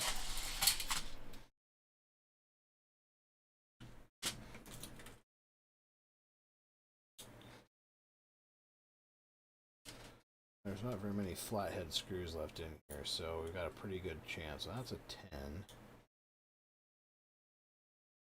These 12s. That's a 12.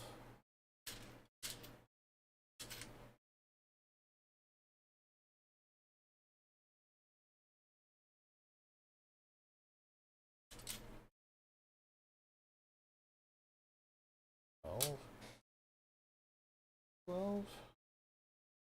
That's a 10. Here's a 12.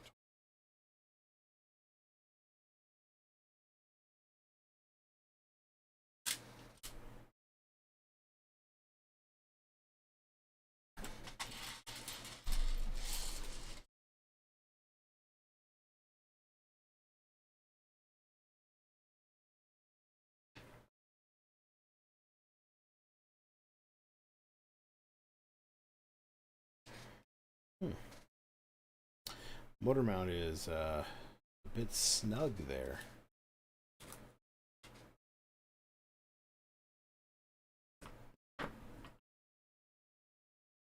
That's unfortunate. There's really no way to get this off unless you snap it, and then you gotta clean it up after.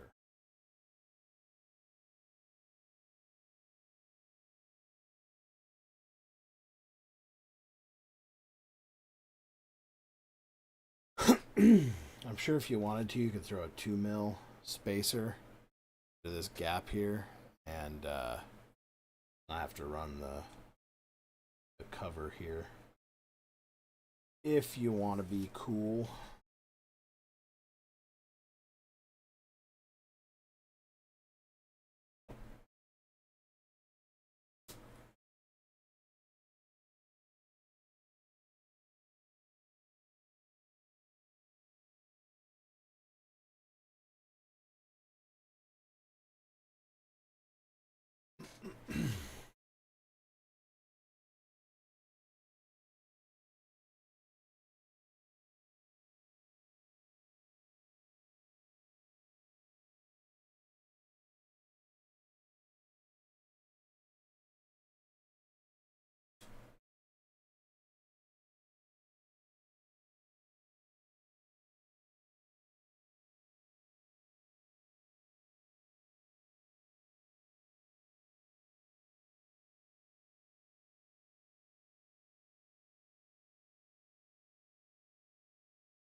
Okay.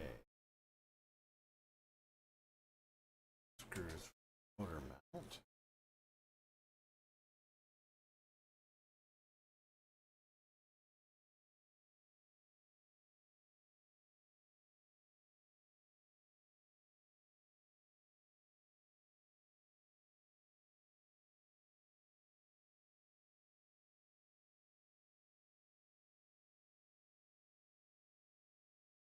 All nice and snug. Mission still rolls nice and free. Next step is the slipper. And one thing that I wanted to look at in particular with the slipper is this is the new slipper. And you can see it has this new machined end here, which should look really cool in titanium. But that slipper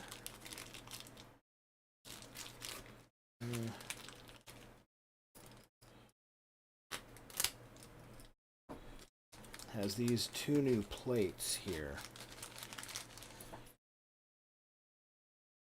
And this plate in particular is all new and is designed to perfectly interface with the new one-piece part here.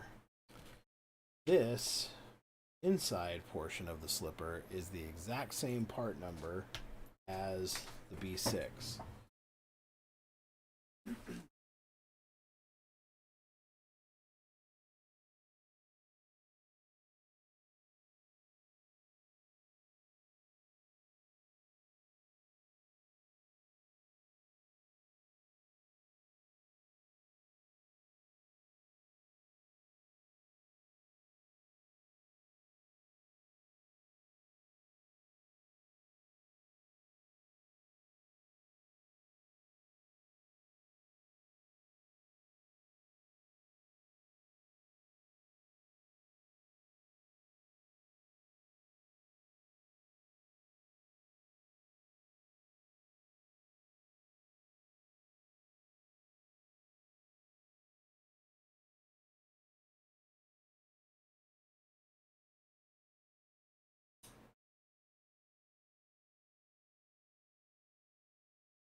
Oh, I do.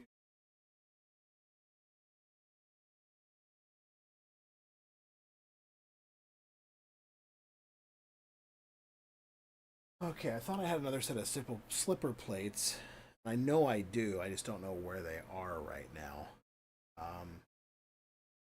In here?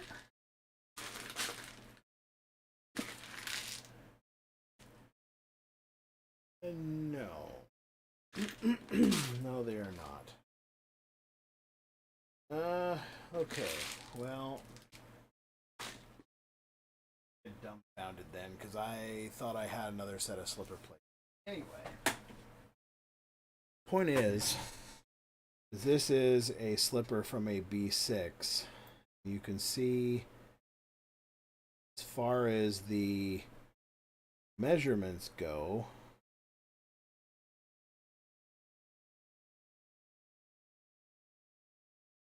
the two bolts are basically the same length. No reason why this should not be able to work in here. And if you use an older slipper pad on the outside and the inside, you should be able to use the older slipper bolt here. So if you have a lockout, if you have a aftermarket slipper assembly of some kind, you should be able to slot this older B6 bolt in because it fits. And it fits just fine. And you should be able to run your older B6 slippers and all that. So you should be able to run your old pucks. You should be able to run your old slipper. You should be able to run your old diff. Everything should be backwards and a little bit forwards compatible with this. I don't know that you would want to run this style on a B6 transmission, but I guess if B6 parts start getting scarce and you have to, this part should work on a B6 transmission as well because it interfaces with that the same way that this does. So theoretically speaking, you should be able to cross grade your parts on there like that.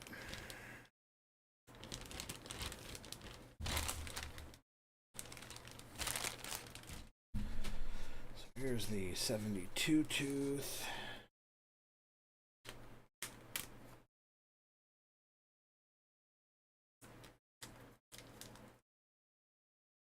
Again, the white pads. And I don't know why they're not the yellow low coefficient of friction pads. I'm kind of honestly a little confused by that, but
slot up the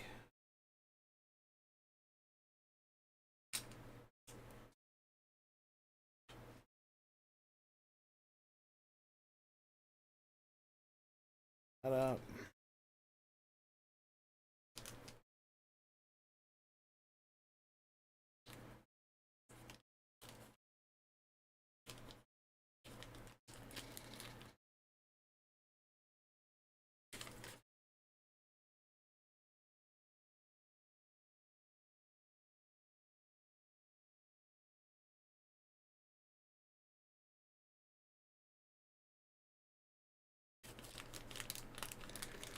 Normally I don't run the little spring, I run the big spring, but I did not buy one today, so I don't think it's going to affect the performance of the car too terribly.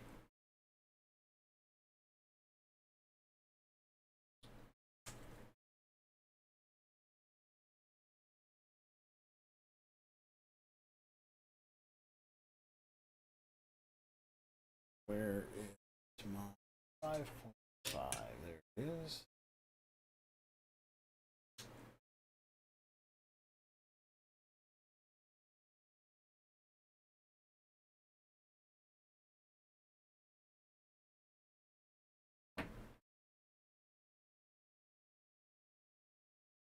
Yeah, nice and smooth. Even after being all bolted together, it still just feels great. Absolutely feels great.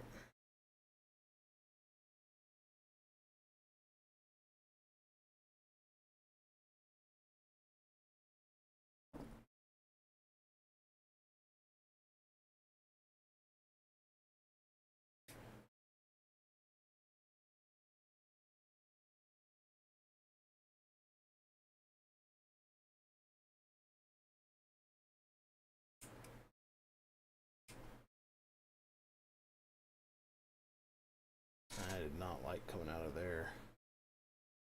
Big lump of plastic here. I'll call it a mold error, but man, it is.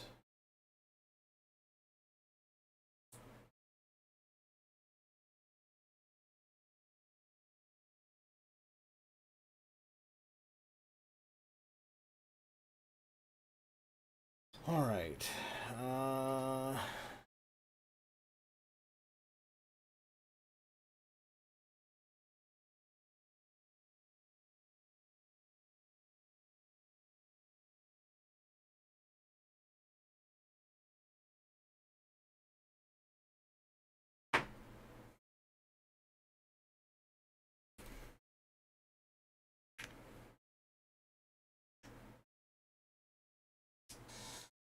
Go ahead and sand this down a little bit. Up off of there.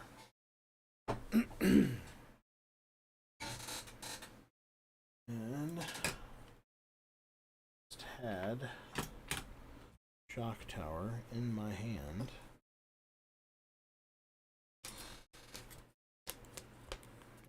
I don't know where I put it again.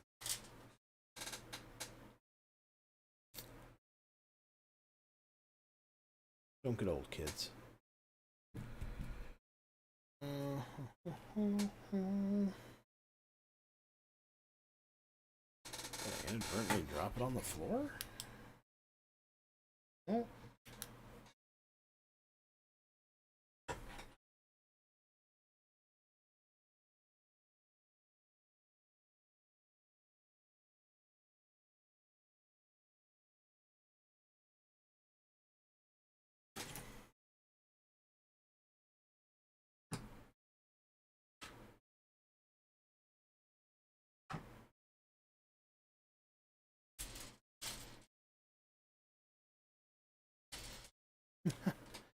I am at a complete loss.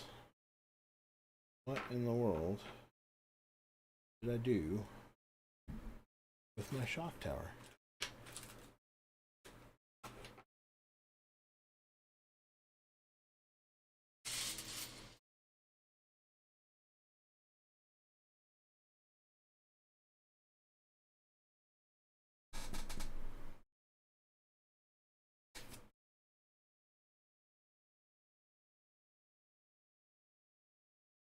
Not that tired, I swear.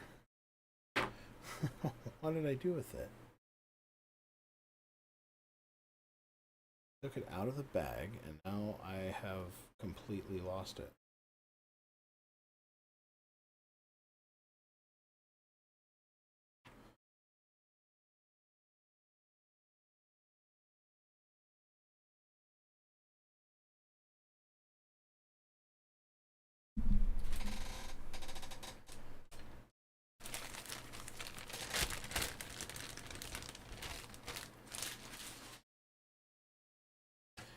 hiding with the other spur gear.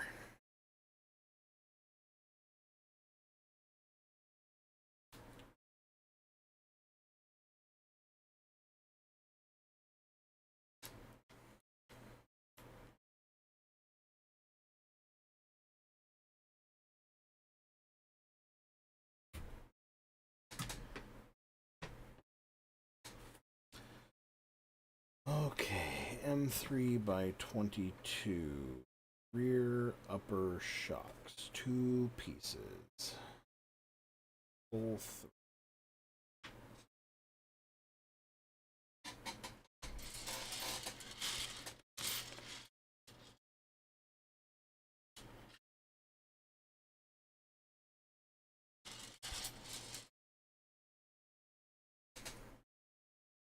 Verify these screws are the 22.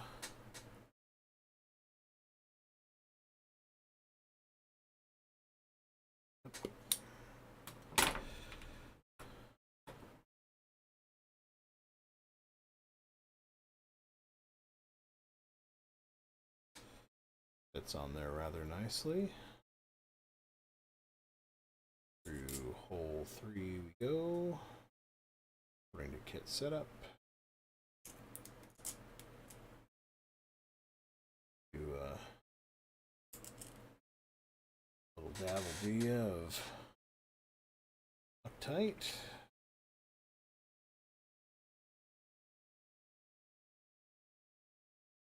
In the slightest of dabs, I have no reason to lock these things down on here like Fort Knox.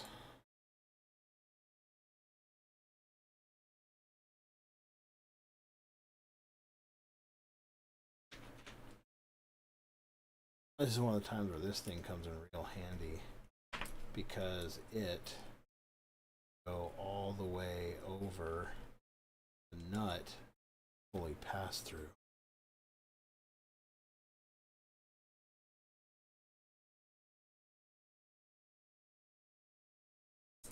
Look how nice and easy it is.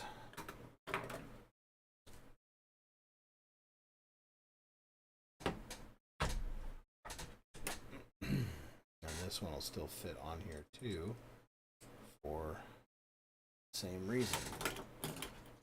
Deep.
Lining up my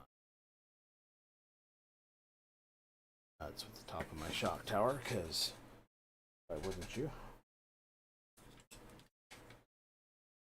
Okay, M3 by 12 times 6.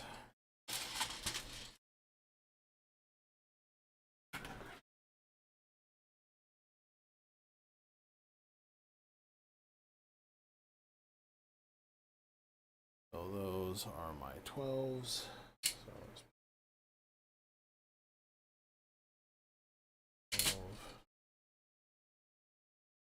12, 10, 12, 12, 12, 12,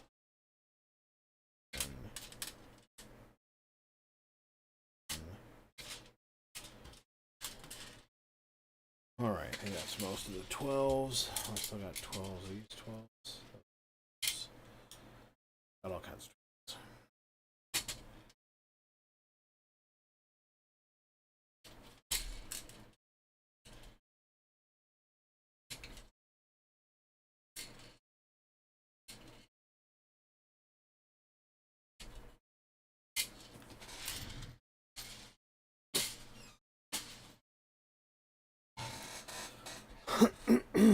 All right, so all these 12. So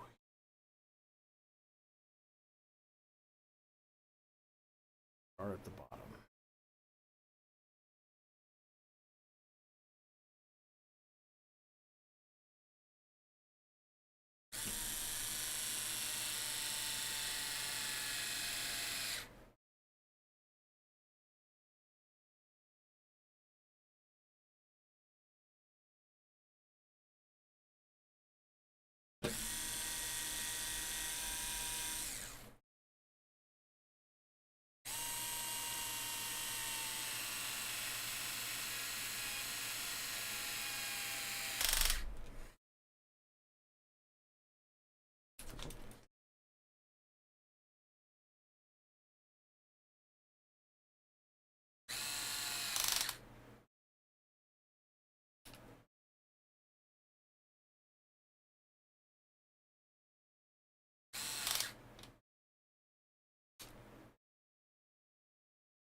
Some flush.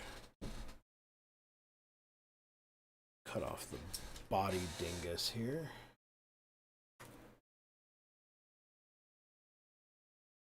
Give it a quick little sand.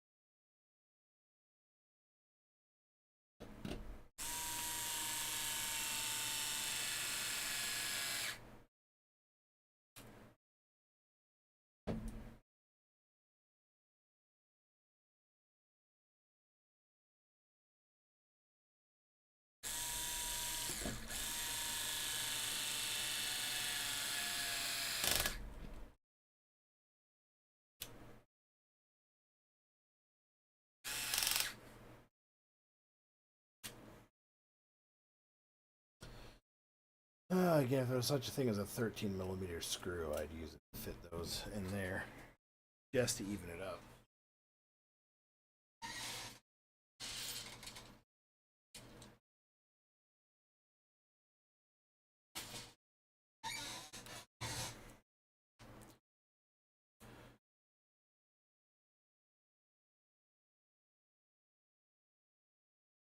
Got this here with the wing, which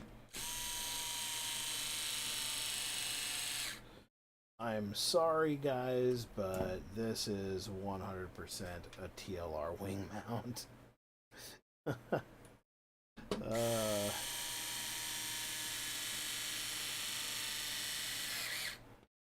First time I saw it, I said, that's a TLR wing mount. And they're like, oh, it's a new sandwich design. I'm like, that's a TLR wing mount. It's a TLR wing mount as a TLR wing mount.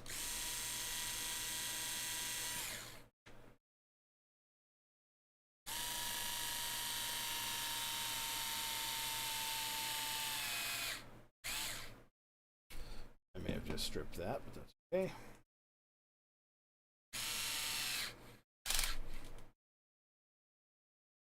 Not gonna go anywhere. If all else fails, I'll pull the screw out, put some super glue in, call it a day. Again, even after all that buildup, transmission still runs perfectly smooth. Gotta give credit where credit's due there. Okay, now we are to the point of mounting the arms and transmission to the chassis.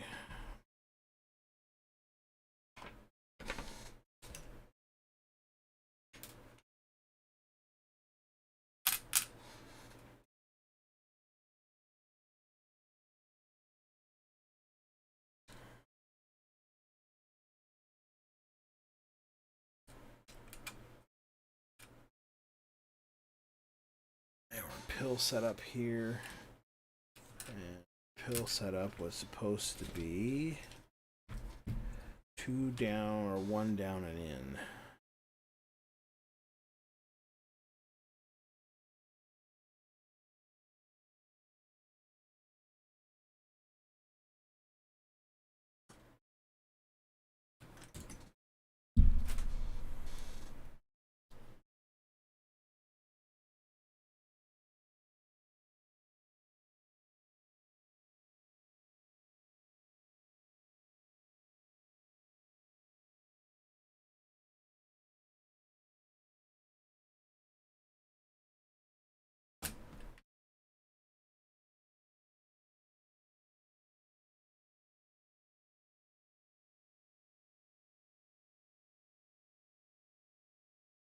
Nubs on these, a quick little sand to remove them. And then 1 in and down.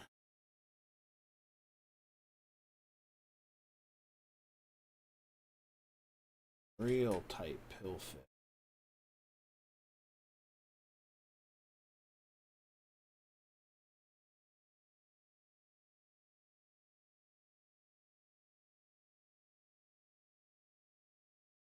Right, there's our 1 in and down.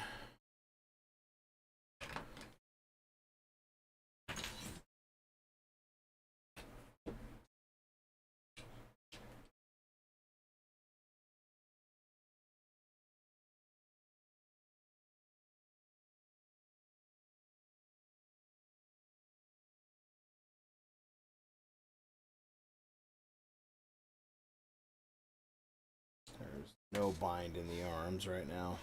Absolutely none.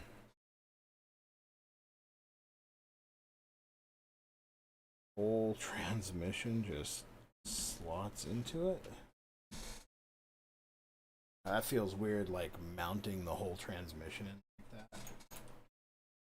It is a interesting feeling.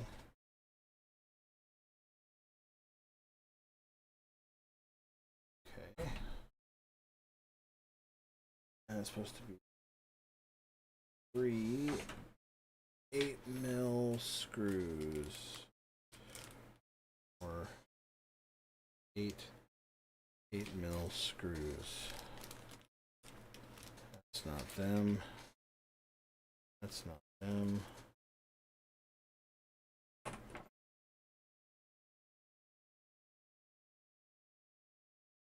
This is them. Been opened.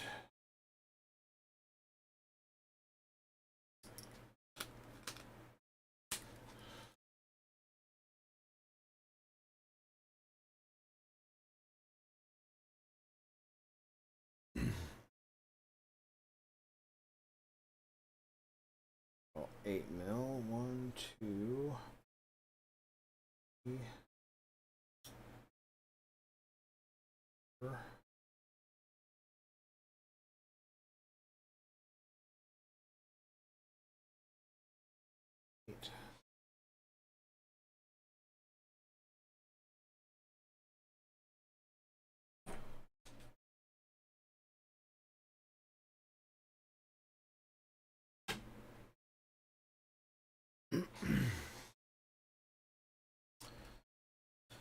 Okay.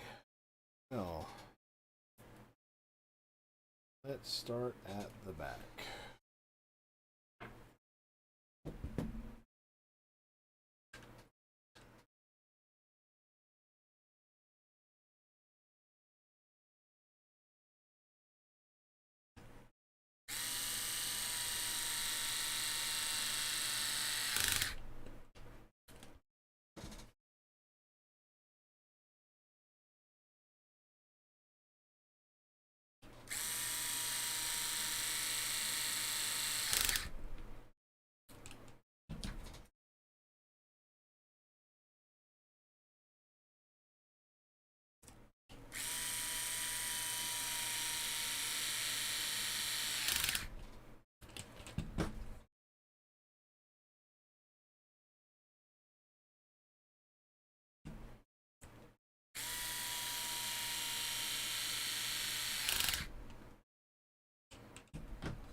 I'll be damned, it's starting to look like an RC car.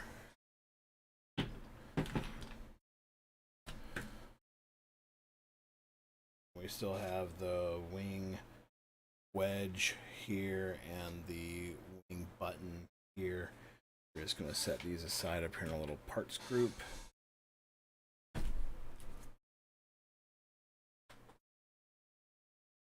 And now it's time to turn the page.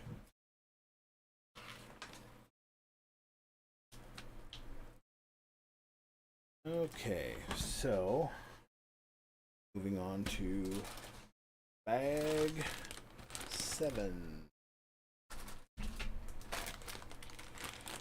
Bag 7 looks like a lot of fun.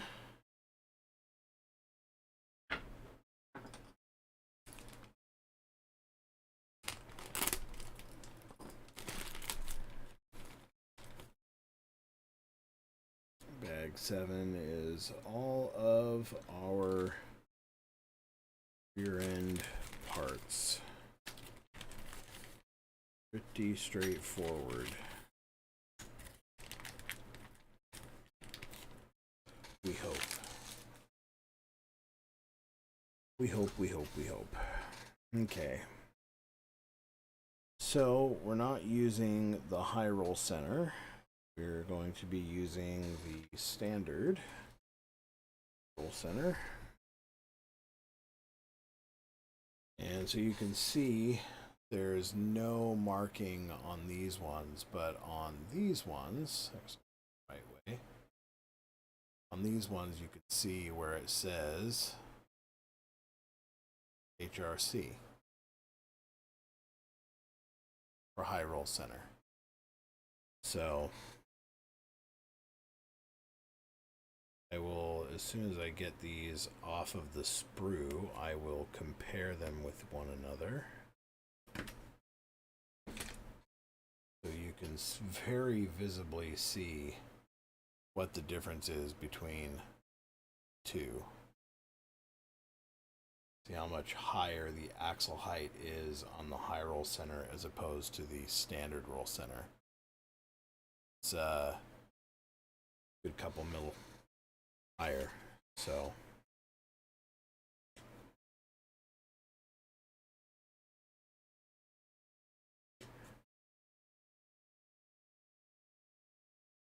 again, it'll be interesting to see if whatever they are doing differently with the plastic this time, if that will also translate to the rear hubs being more durable. Because I know that was an issue with older kits, especially with the black plastic, that the rear hubs would just absolutely collapse on themselves after a fair amount of use, just because they would stretch out, and so the car would get really, really sloppy. It was something that James Elliott was referring to earlier in the thread when he came in here and said, like having active tow going on and off the throttle in the old B6 cars. So he's not wrong.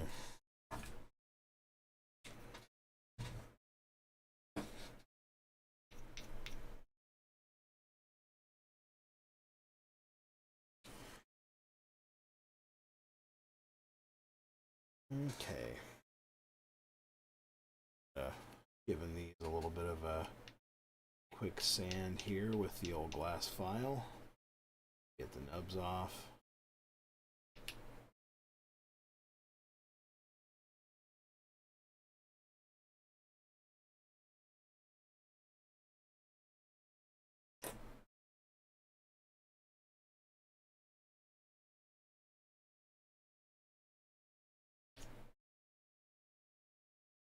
Okay, what do we have next? So another M3 by 12 through there. We're using one up for the kit. But first, dumps this into the chassis here. On my life a little easier. First, gotta polish up some balls again.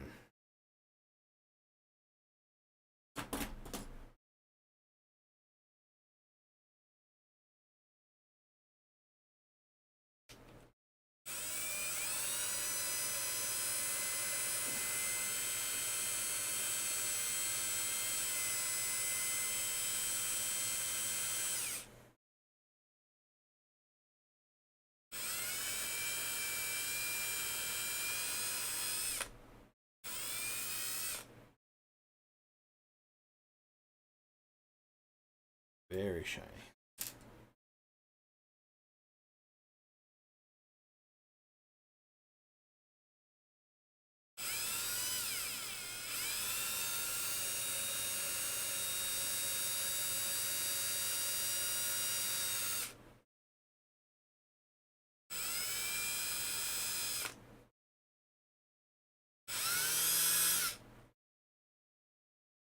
Oh.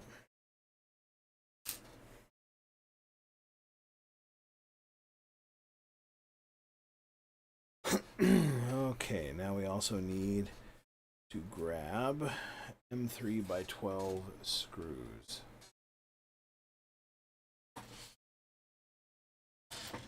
Yet more 12 millimeter. Grab the calipers. Oops.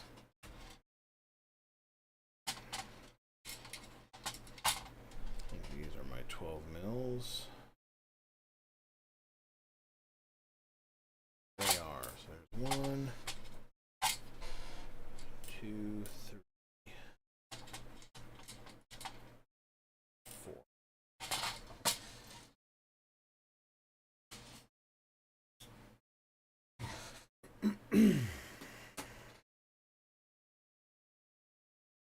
And on each one of these, I'm going to get one of those. That way. These.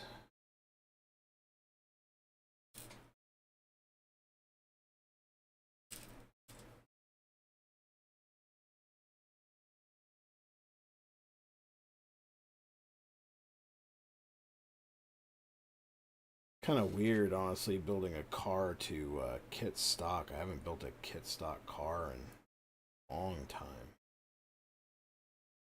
Long time.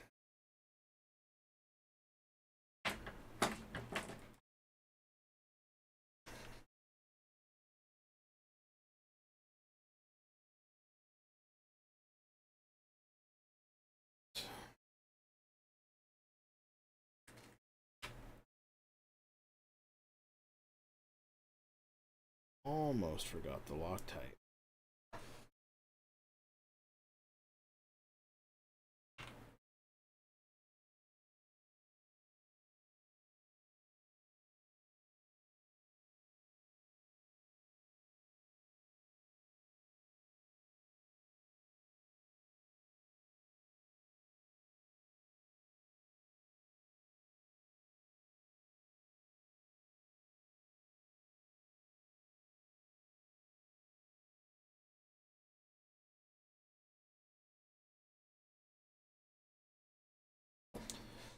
Okay.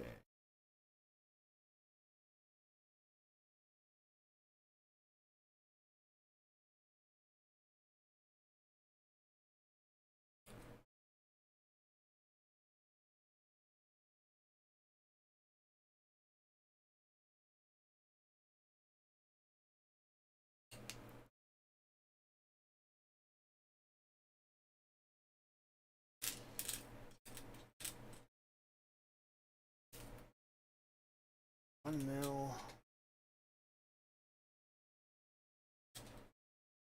Polish ball. Yeah. Spacer.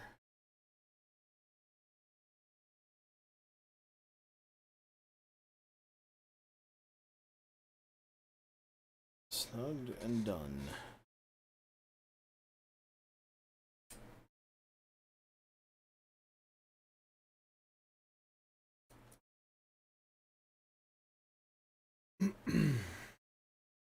Again, big thanks to everybody coming in and out here. I know this has been not the best live stream because, you know, I'm no professional.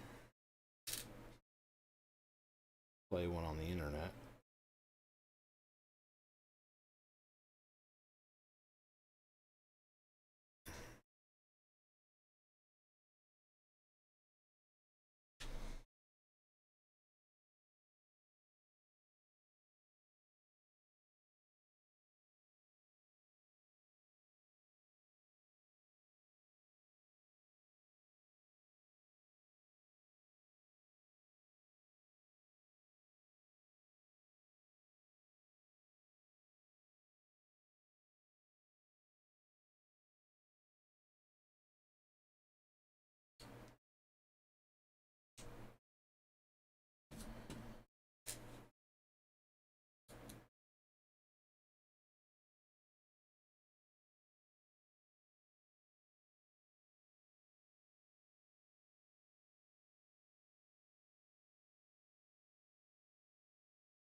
All right, there's that. Where is... Okay, they're in there. Okay, cool. All right. So we need the 1, 2. 1, 2. That's 1, 2.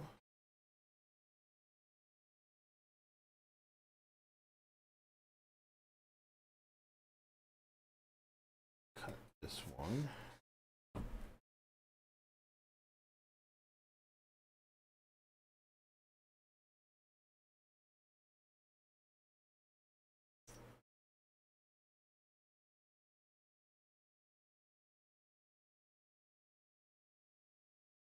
This is one of those things, looking at this now, when I first saw it, I was like, this is such a dumb idea, like, why would you do that? And then I remember having to fiddle with these things on my B6, and I was like, ah, yeah, okay, I'll make sense, or that makes sense, I'll allow it.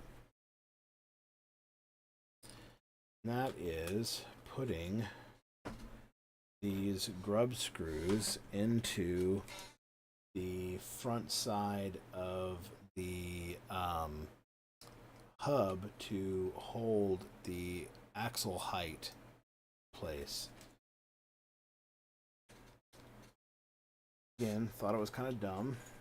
Now,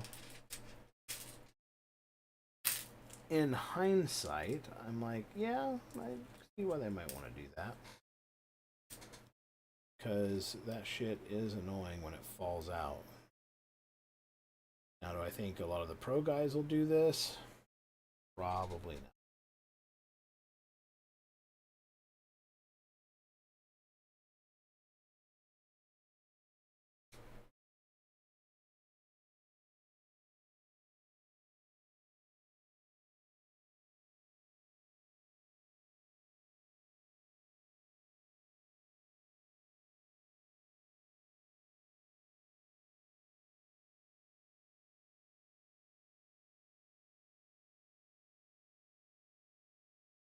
A lot of material there actually to go through when you're screwing it in.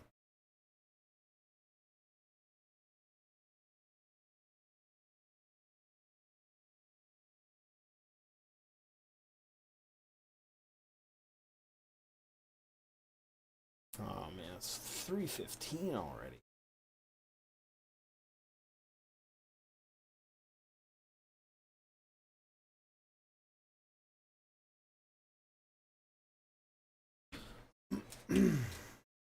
Now, due to the fact that these are kind of specialty screws and there's no real way to chuck these in to get them perfect, I am not going to polish these. I wish I could, but I'm not going to. Seems like a waste of time trying to get those right.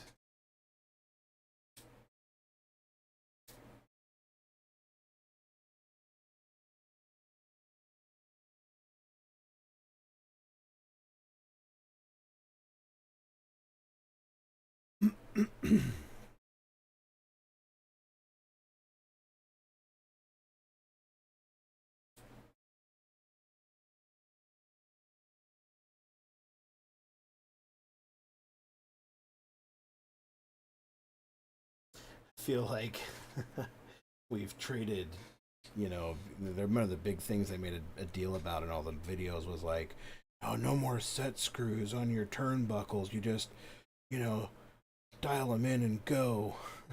And it's like, well, we've now officially traded, you know, or not turnbuckles, but sway bar grub screws for hub grub screws. We've really made progress, guys. Really made progress.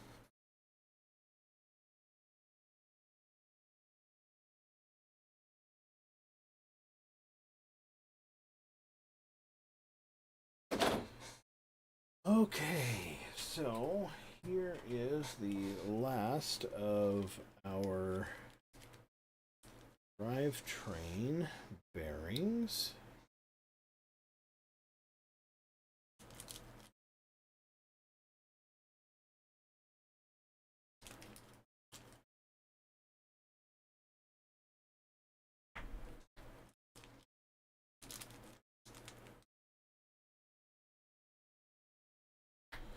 And of course, they did actually give us diff bearings.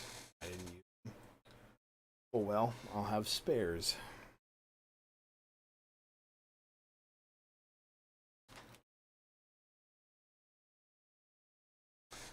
Before I get too far along, I want to get these small screws started. These things get lost so easy that I don't want to take the trouble and the time and the hassle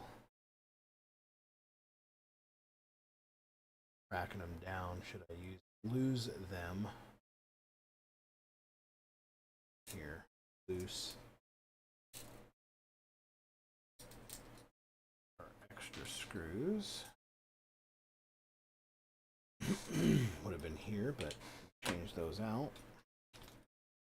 Here we are with our drive shafts again.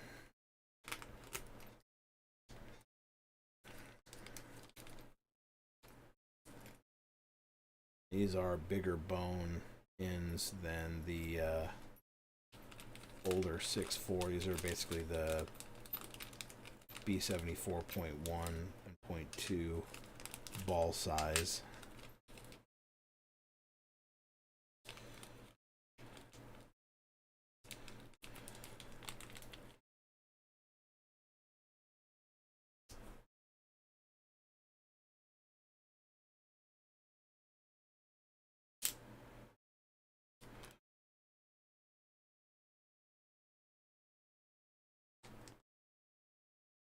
And of course, they mixed all the pins together. What joy.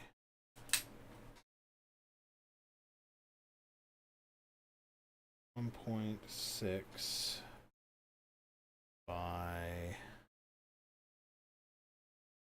9.7.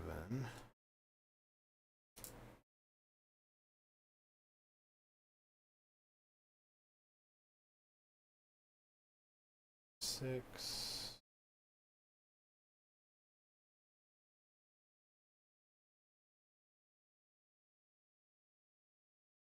.7. Are they all the same size now? Imagine that.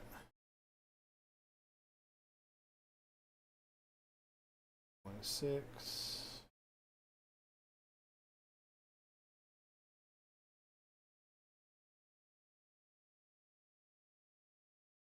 0.7.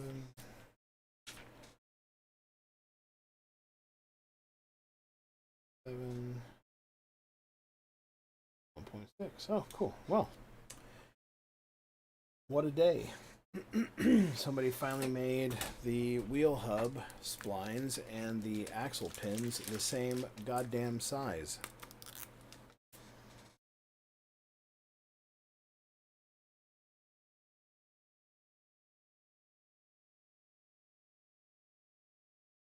It's only taken nearly 50 years in the RC industry for somebody to actually get that right. Mind-boggling. All right. Here's the primary place where I like to use this cleanse oil. Is inside here, this area. I like to just throw the grease in here and make a bit of a mess of it.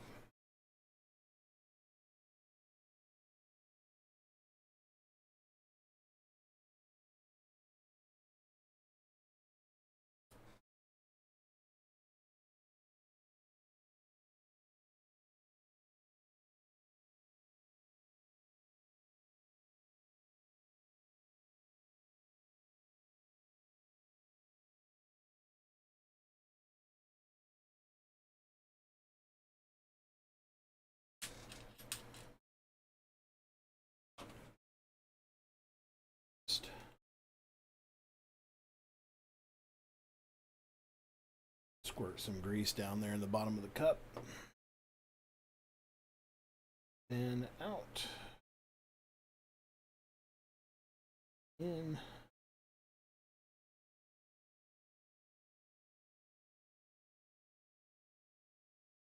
Cool.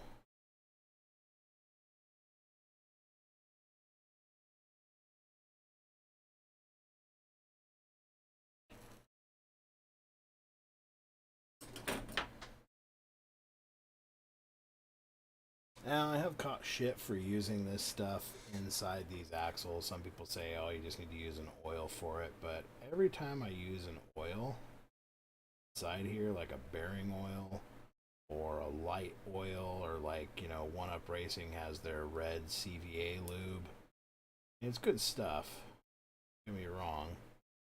And it does do what it claims to do and offer a low friction surface, but what I find more than anything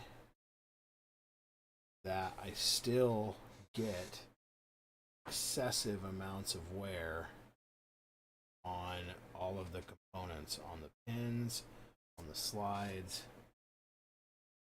All just gets really heavily worn. I don't like that. Don't like it when things wear prematurely, needlessly. Because eventually those oils break down quicker than a grease.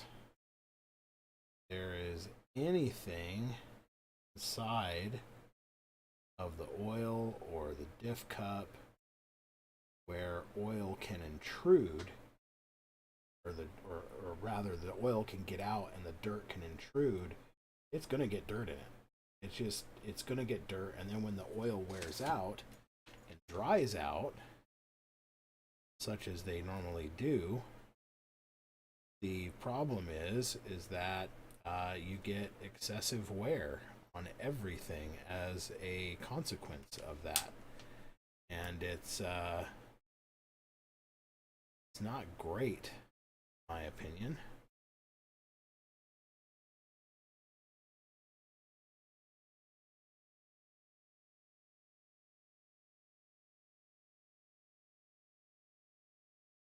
But when I use the cleanse oil, I don't notice a lot of wear on any of the parts and components in there, and it's not I don't notice any difference in punch or anything like that, but I do notice a significant difference in wear. And if I can get less wear, I'm all about it. I don't like buying components if I don't have to, and I've been very happy with how well the cleanse oil has worked for the diffs. I think it plays very, very nicely with the nitride coatings that are on a lot of the diff and transmission parts, as it is a firearm grease. I think that certainly helps it.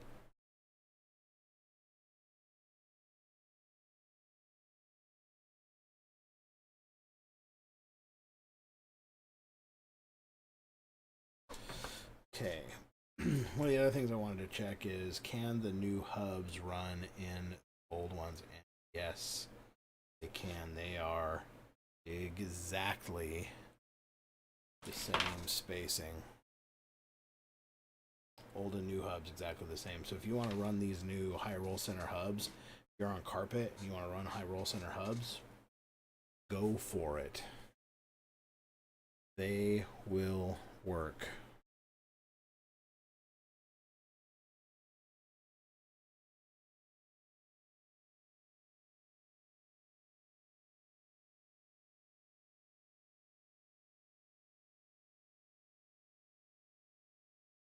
It's going to be real interesting to see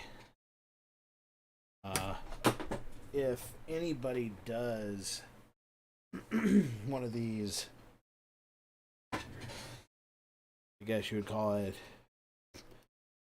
B6/7 or B6.7, I guess you could call them. And if they do it, are they successful? That would be, interesting to see, like if they try to do some things and they actually work. That would be pretty rad. I think that'd be pretty cool to see.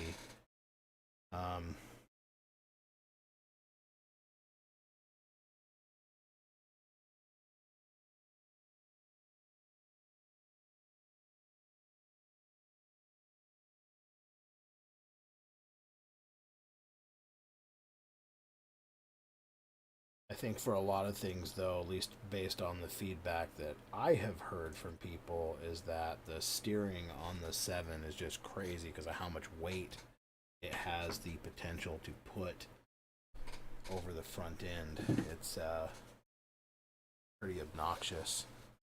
And as a result of that, it has a lot more turn in where other cars do not. So even if you could get the B7 parts on the B4, you don't have the weight bias forward, it might not work as well. It might not work at all. Sorry, I'm saying that. But it's one of those, it's fun to think about and fun to speculate about kind of things, because somebody's going to do it.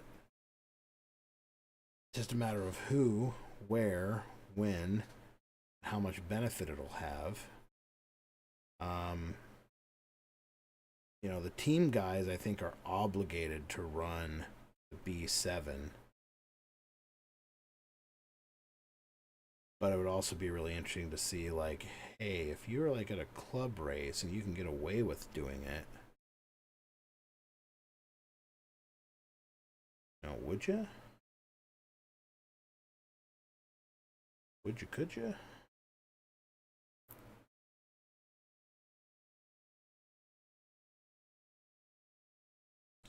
What am I doing? Holy cow.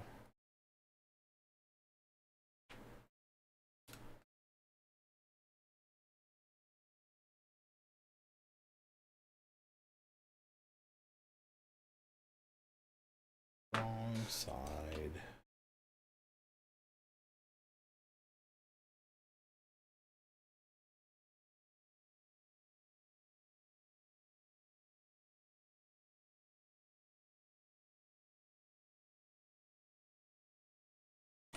I did have the right side.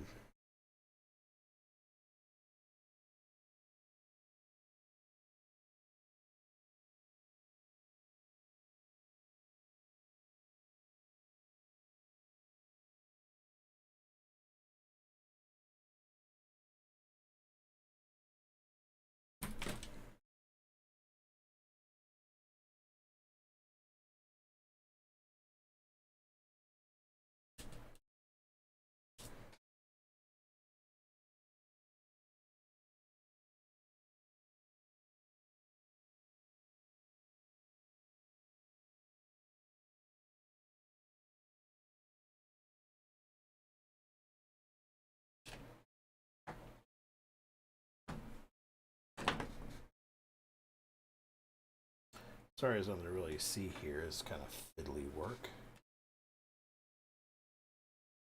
Try and fit the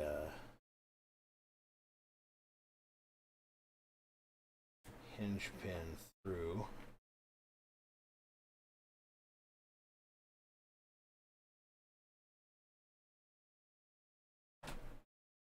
There we go.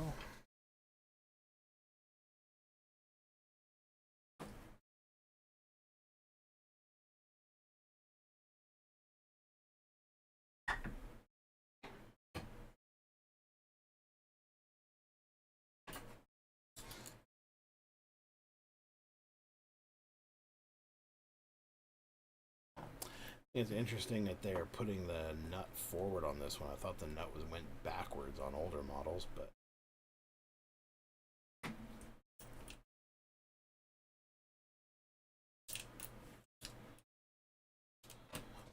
that. There we go.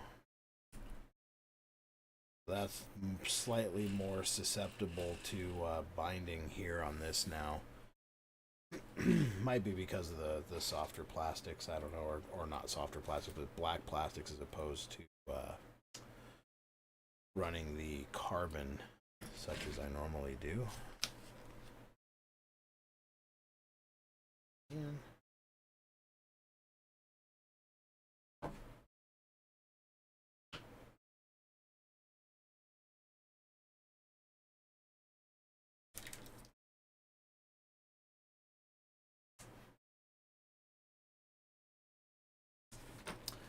I moved it around and lost my nut.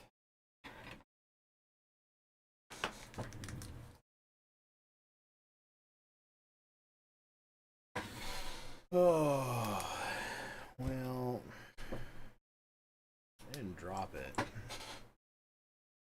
So it'll turn up somewhere, I guess.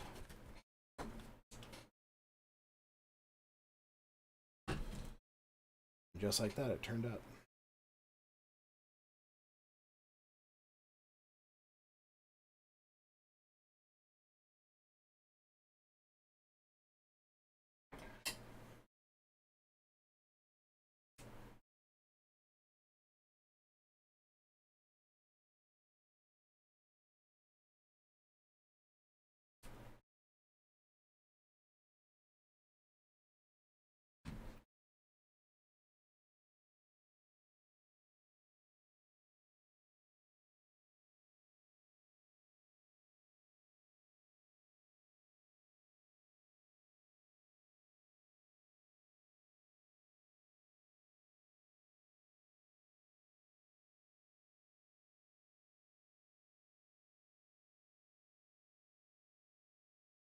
Oh, I see. This dog bone isn't going in all the way because I don't have the diff tightened down all the way. That is okay. All right. So we are now on to everybody's favorite turnbuckles.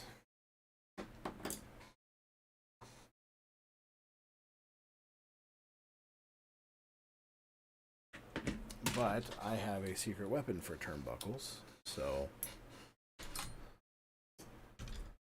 I kind of enjoy doing turnbuckles. And that is this thing from, I don't remember what company SRP was, but it chucks in really nicely into your drill driver there. And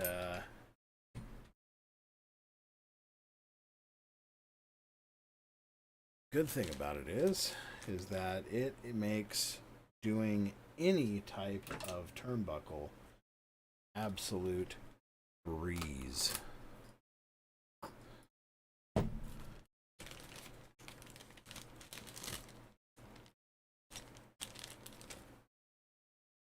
Our 1-up wrench. We will not be using these today.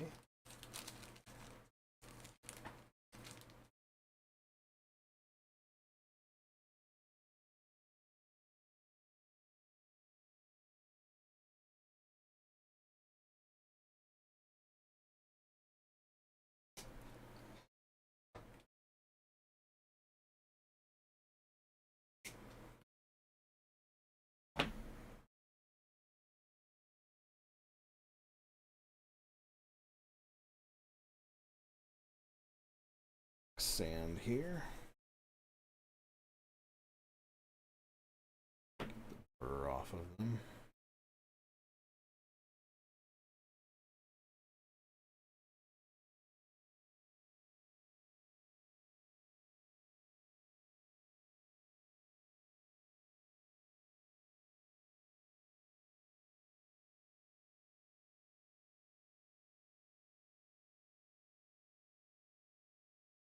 Nub is being stubborn, but that's okay.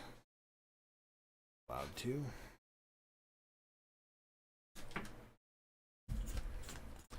There's our bright blue 1-up turnbuckles.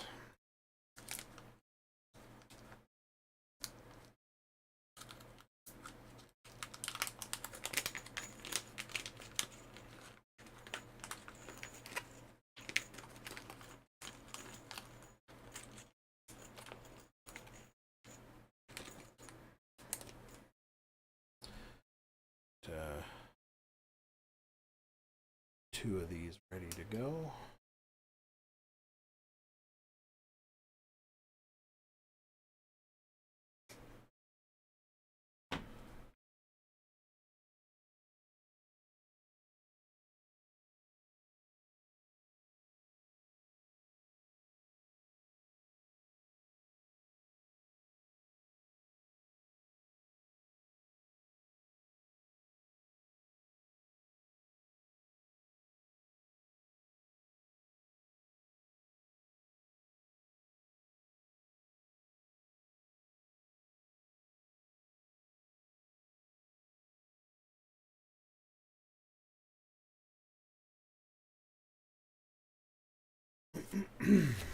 Okay, so I thought I had some on my bench,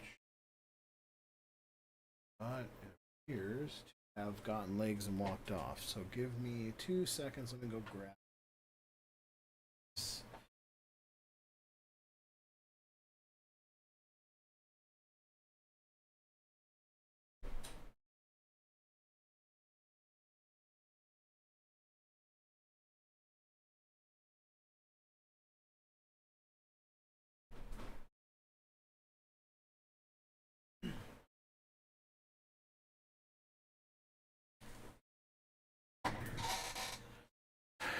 I know, sacrilege, it's a TLR grease tube, but TLR tube is great because it goes perfectly into the tube and fills it right up with grease. Need much.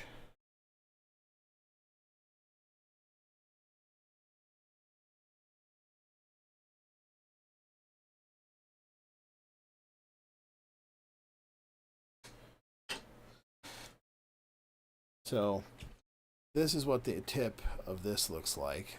This is pretty much universal for all kinds of different turnbuckles. This is aluminum. This is not one of those cheap 3D printed pieces of shit like some other places try to sell and hawk off as being a quality product. This is legit.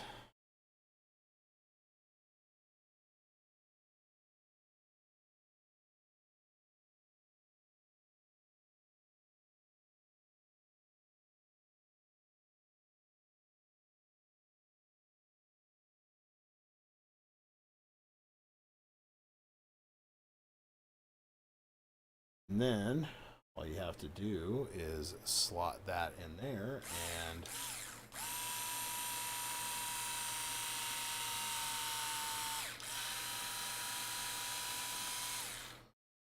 put it to high speed.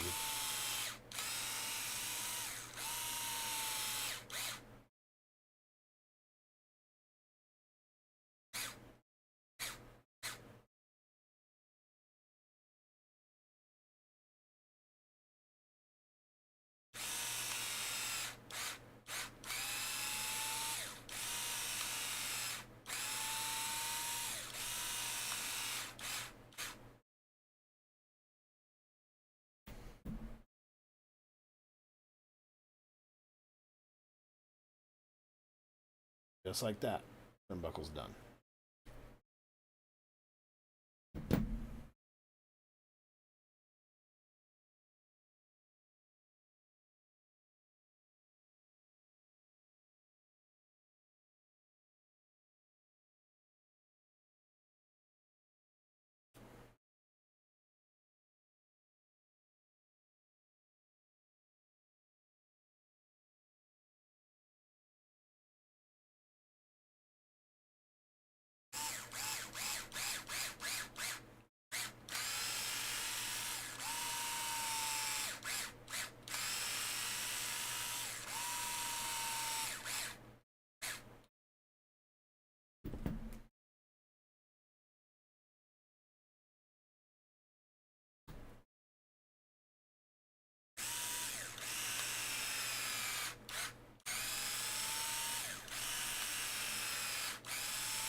These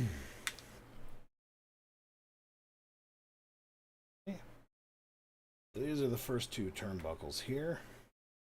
We'll get them onto the car just for visual reference.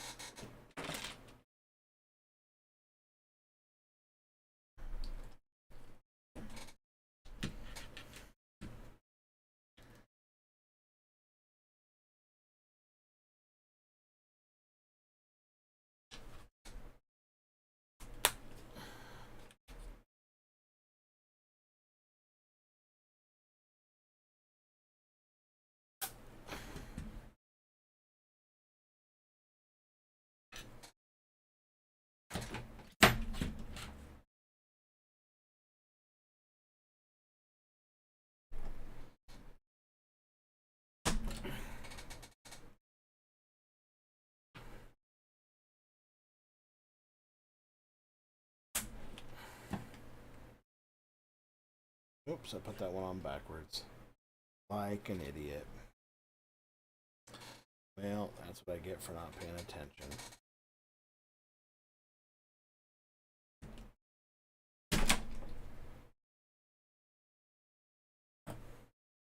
Oh.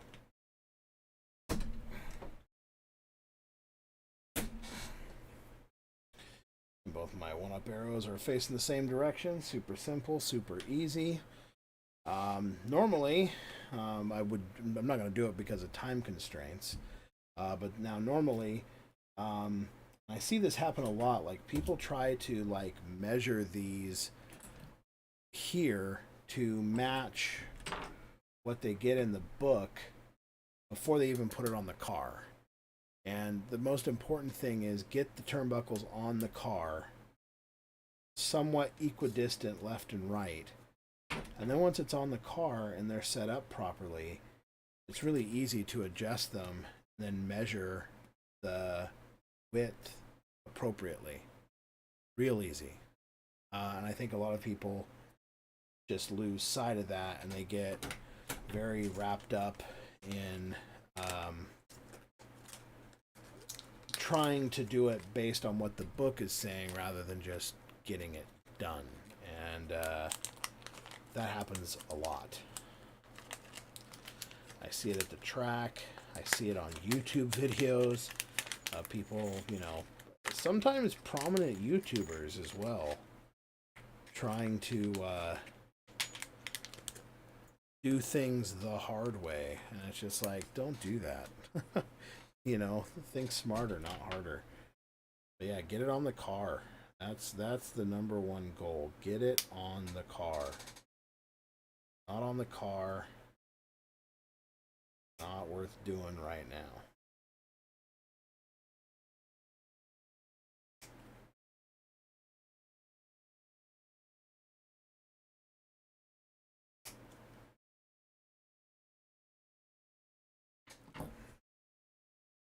And just a little clean up here.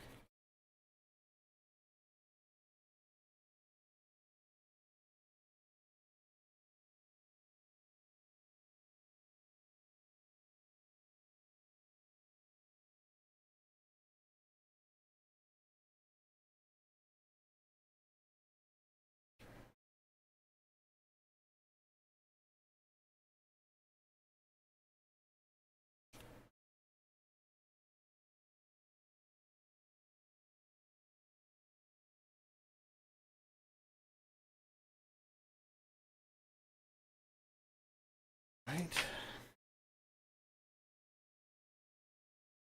TLR grease.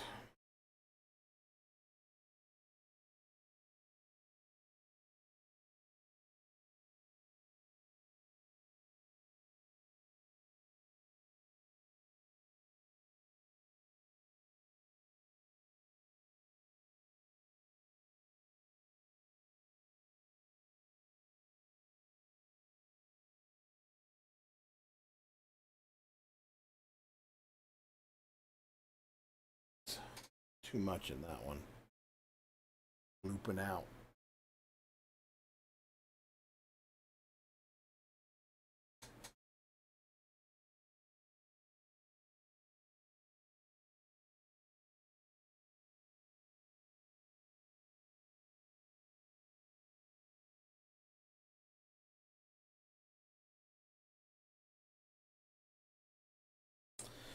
Okay, now this one I'm going to have to pay a little bit more attention to because these are side specific, and you need to make sure that you get the angle of each one correct so that it can move around the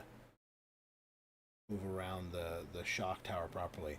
I will say what I have noticed is that these no longer say L and R; they now say 1 and 2. Used to be really annoying trying to explain to people like, no, just because it says L and R doesn't mean it's the left and the right hand side. And they're like, but it says L and R, and it's like, oh, can't help you, buddy. Don't trust it.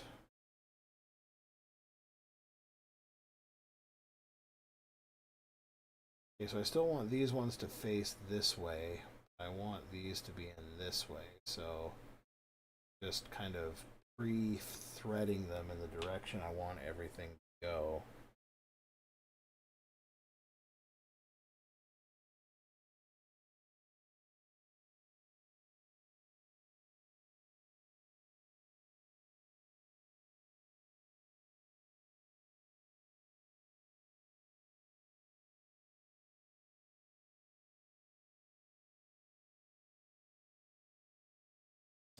All right.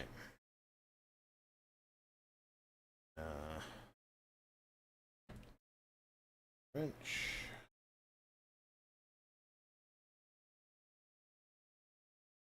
Is the great thing about this thing is that even though this is at an angle, you can still grab onto it and then spin it the wrong way.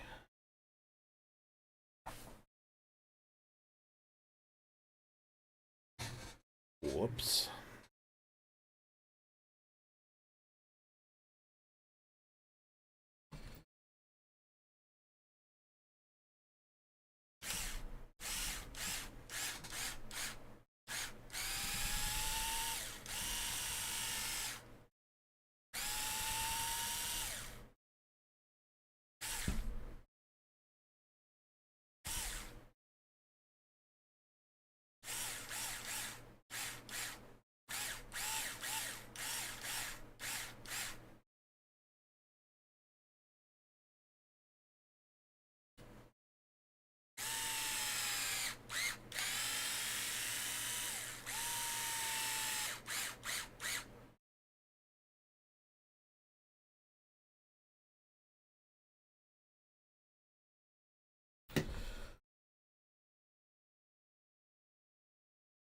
Okay.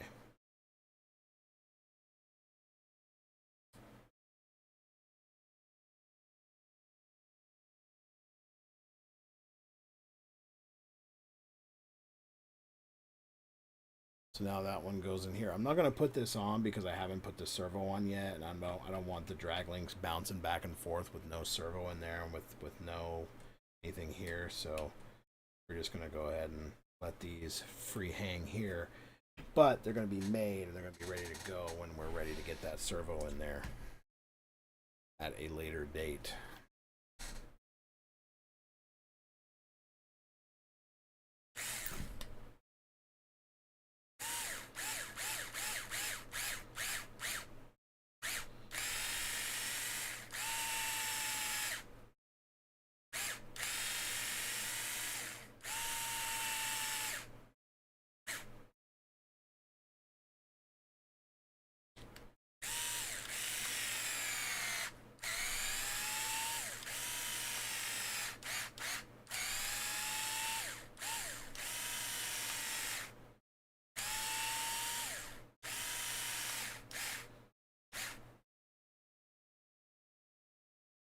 I just want to point out that you generate enough friction doing this that these get hot enough that it actually changes the bluing on them, which still cracks me up.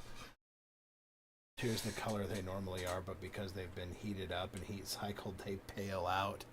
It's kind of funny. And there's that one there, ready to go. And so now that I got these all worked in and broken in, run them out, run them in, and I've got the grease inside there, when I get ready to go actually put these together, on the car, it'll be super easy to just put the wrench on here and either turn forward, turn backwards, turn whichever direction I need to get the measurement that I need to get and get it both sides. As long as you get the turnbuckle made and you're equidistant left and right to how far in the turnbuckle is, and I might even go back and redo these a couple times before I actually click them onto the car, just to make sure that there's equal distance here. Your turnbuckles will turn out much better. You'll get much more accurate results with it. But like I said, too many people try to measure it before it gets on the car, and it's just a recipe for disaster. Don't even bother.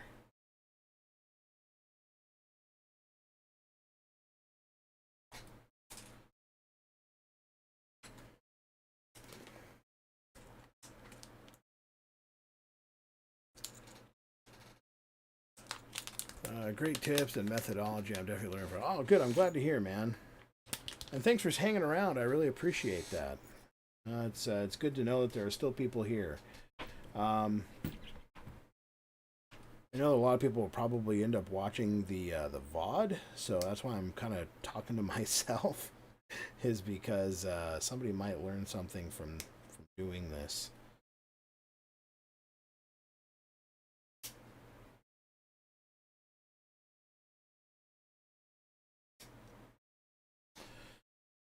All right. I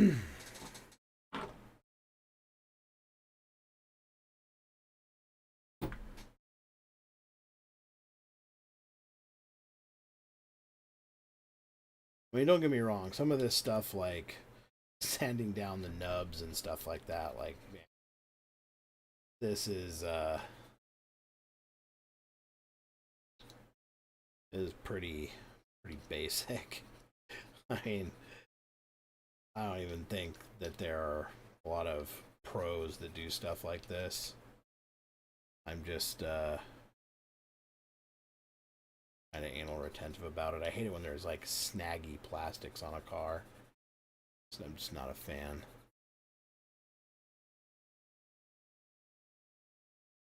All right. So we'll get step here real quick.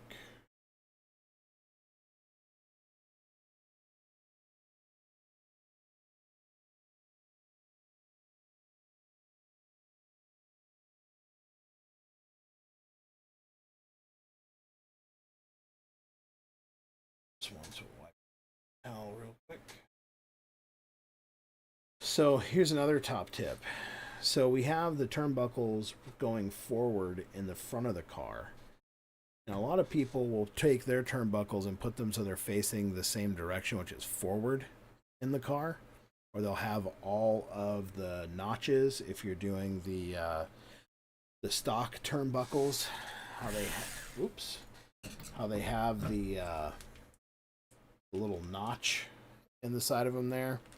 They'll put all the notches to the right-hand side, so the notch is on the right here, it's on the right up there, and you flip the car around, it's on the left, and it's on the left. And a lot of people think that that's a good way to do it, and for some people, yeah, that does work. For me, personally, I like to put them so that they're facing towards me all the time, at least with the one-up turnbuckles. And the reason why you do that is that in the muscle memory sense, it's not always like, oh, I always turn towards the front of the car to make it go one way. It's, if I want it to go tighter, it's always towards me. I want to go looser, it's away from me. And so that muscle memory of tighter, looser, or tighter, looser, as it were, on the car, you know, either tighter, looser, that muscle memory is the same all the time, because I'm never going to be working on the back of the car when the back of the car is facing the other side of my pit area. The back of the car is always going to be facing me like it's facing here. So it makes sense to put the turnbuckles facing towards you so you can have that same muscle memory, and it makes tuning when you're actually in a race and you need to make adjustments to the car during the race so much easier.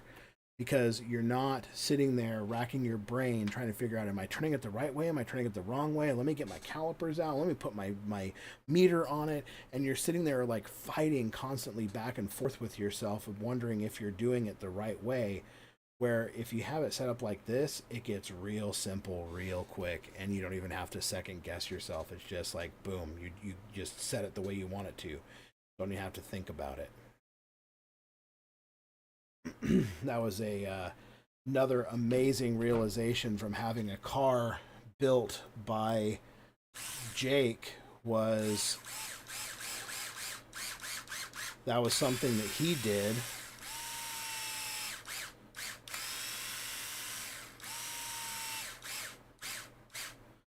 And I don't remember who he said he picked that up from. If it was like Ryan Mayfield or Mike Truey or somebody like that, but it was something that he had like picked up from somebody else and was like, yeah, that makes sense.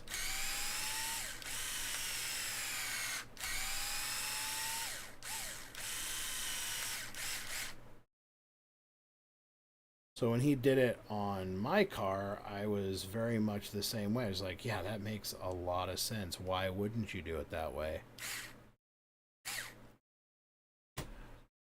I get if it's worth doing, it's worth doing it right. Absolutely, I mean, my big thing too is like, a full-blown RC car is a heck of an investment, and it is not uncommon in even small town club racing for $1,000 a car is I would say it's commonplace. I'd say it's more the rule than the exception. You're $500 or $400, I should say, for just the baseline vehicle, and then you add in the cost of the electronics. And even if you go cheap on electronics, like get yourself like a Hobby Wing Quick Run, and pick up an inexpensive, servo from, say, like Savox or from ProTech or something, you're still going to be spending $100, $105, $115, on a servo. And, if you get a receiver, depending on what kind of radio system you use, that can get spendy.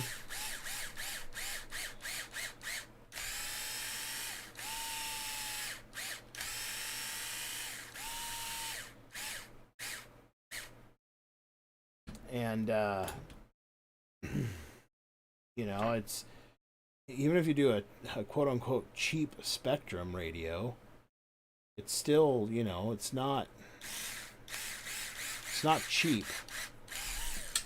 Ooh, popped out.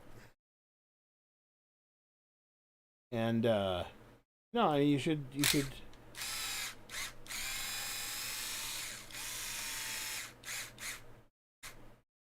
it's pretty expensive for a hobby, RCing is, and it's not getting any cheaper by any metric. And so doing a job right the first time is more about not just maximizing your enjoyment of the car, but for me it's also a big case of by building it right and doing it right, you're adding into the longevity of it. If you have a car that's tuned up properly and set up properly, you're not going to go through tires as quickly. Tires are expensive. If you have a car that's set up right, it's going to drive better. You're going to drive better, and you're going to make less mistakes and less crashes. You're going to break less things, and breaking less things means repairing less things. And all of that adds up real quick when you're racing on a budget. And money is hard to come by for a lot of people, especially in the current day and age, with the way that the economy is going and the way that things cost, it's not easy at all. And I don't begrudge anybody for trying to find some way to make their life easier and better by building a better car. So that's kind of where I'm at with a lot of that. So I'm going to skip over shock building. I will do another video about that. I'll do another live stream with it. I'm just getting late tonight and I do have work tomorrow, so I can't go all night long as much as I would like to. But we're not going to use the titanium nitride and aluminum shock bodies. We have a set of Kashima shocks here with the machined internals and the chrome shock shafts on them. So we're going to build these up instead. So we're going to do that. And then lastly, I think the last thing we really have to do here tonight is put in our battery holder. And so we're going to do the battery hold down straps.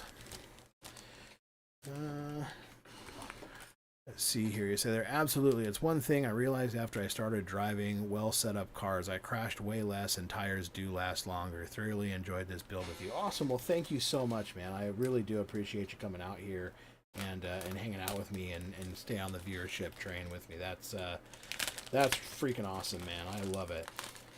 I don't expect to get very many views on this. I realize this is a very, very niche thing. And it's not really everybody's cup of tea, but, you know, I am super stoked that there are some of you here and you're learning something. And if I can pass on the things that I've learned from various people whose opinions I really care about to you, then it will have all been worth it. Okay, what do we have here? So we still have quite the selection of screws here left over in the bin. More than I was expecting, to be honest with you. So I do realize that, like, some of these, sorry if you're getting vertigo watching this, my apologies. Like these here, these are for the front shocks, the lower shock captures. I think a couple of these might be for like these bigger button head ones here. These ones are servo screws. A couple of those might even be motor screws, come to think of it. Yeah, I think the big ones, just so you can see the difference here. There's a big head and a small head screw. So those are servo and motor mount screws. And then like two of these might be wing. One of these is for the servo. I'm not sure what some of the other ones are. I'm gonna have to go through the instruction manual and really look at it. Between being tired and everything else, I'm a little bit out of it. We'll get the battery tie downs put on here. So for these, it's M3 by 10. Oh, I bet you that's what these are for. These 10.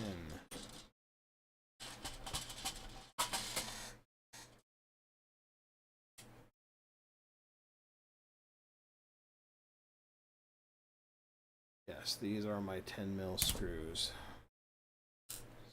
There's a 10. There's a 10.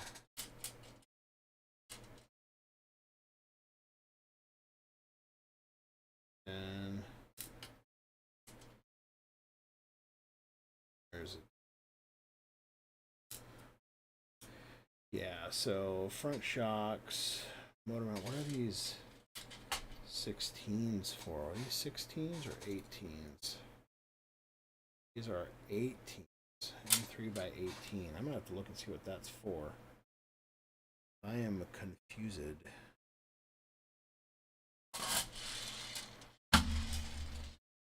Okay, 10. Standard low profile thumb screws are included. Shims may need to be added. Use M3 by 18 for standard height. Use M3 by 12 for low profile height. Aha! That's what those are for.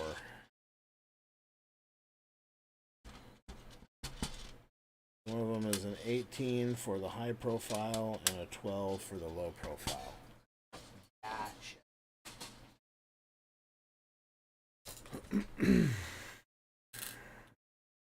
Okay.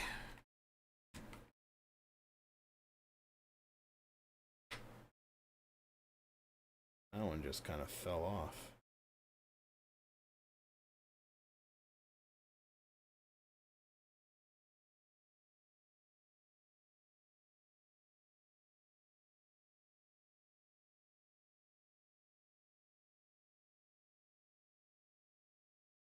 Oh, let's see.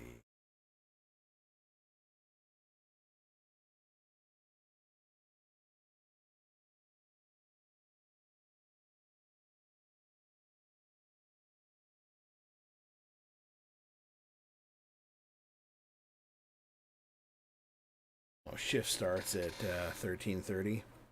You got a couple hours. I will have ended the stream long before then. Okay.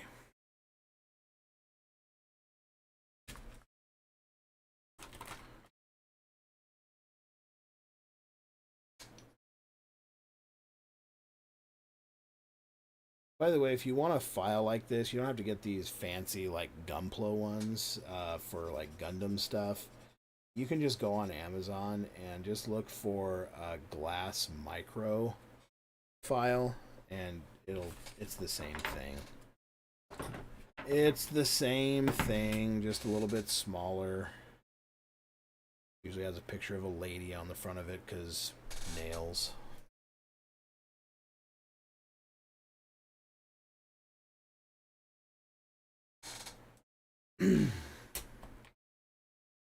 They come in really, really handy, not just for nails, but for modeling, for stuff like this. It'll cope with the high fiber plastics, whether it's glass fiber or carbon fiber. Handles them just fine. Really good stuff. You can get them for pretty cheap on Amazon too. They're sometimes also called a Czech file, CZECH, as in the country, because I guess they're made or were originally made in Czechoslovakia, or the Czech Republic. Excuse me. How dare I say that? I'll have some Czech guy beating on my door tomorrow.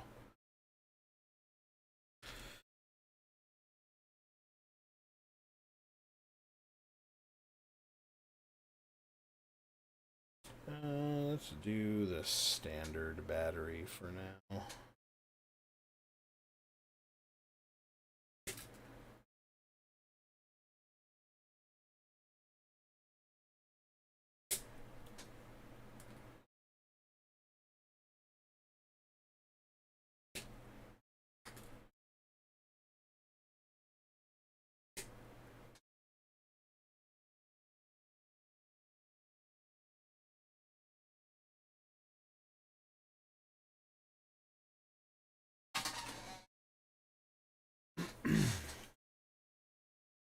Okay. Well,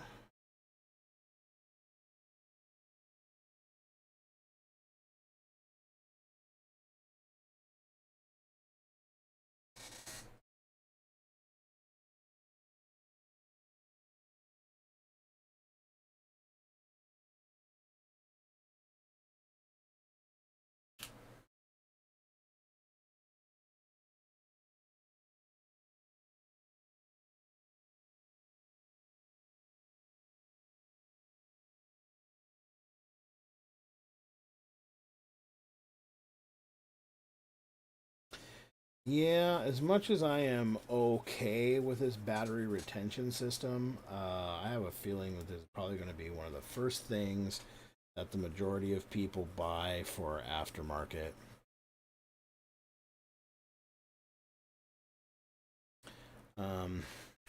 pretty much guarantee that.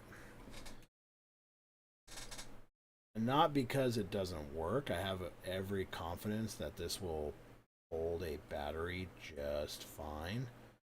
I have every confidence that it will work as intended. Howsoever, I will say that it feels hella cheap. It really does not feel premium at all. There's nothing premium feeling about it. It is like, this literally just feels like cheap plastic. So it is my belief that that'll be something that a lot of people change. A lot of people will go for.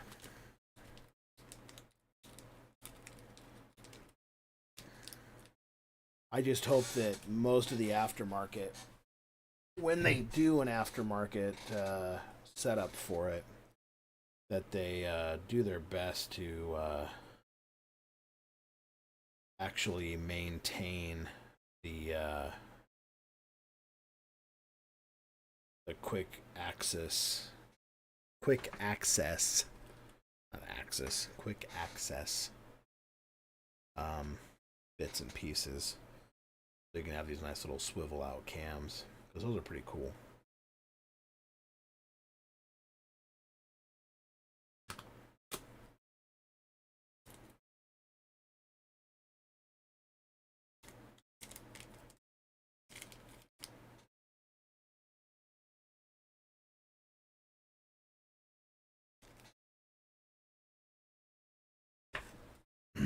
Okay, so those go into there, that goes into there.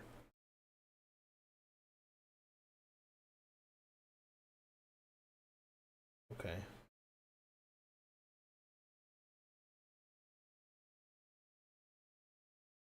Seems straightforward enough.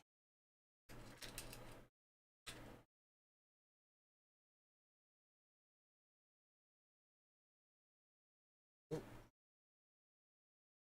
Slippery little buggers.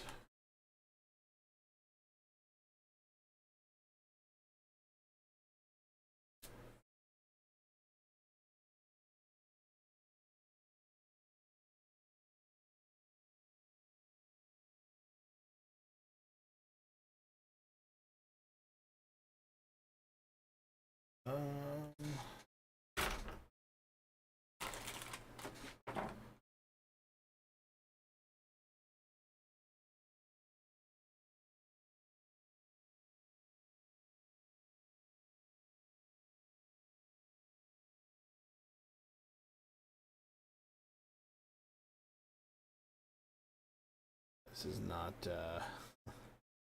not confidence inspiring at all, in the slightest. Oh geez.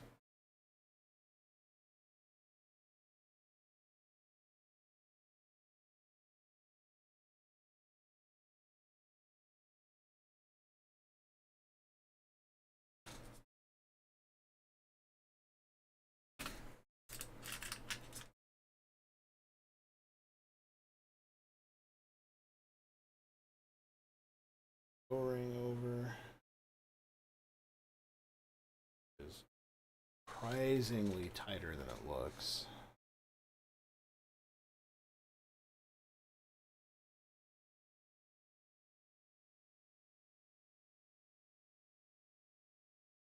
Yeah, this is super cheesy. So you're trying to like screw into this, and this has this nylock nut. Oops. This has a nylock nut here, but this nylock nut will spin in this hole because the plastic is so weak. Whoops. There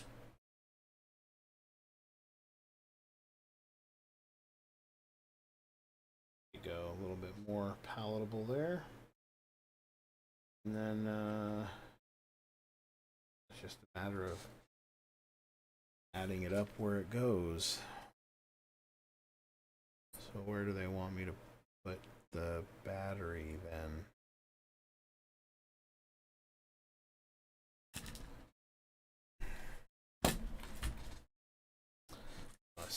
consult the Book of Armaments. I want my battery position to be in position 1.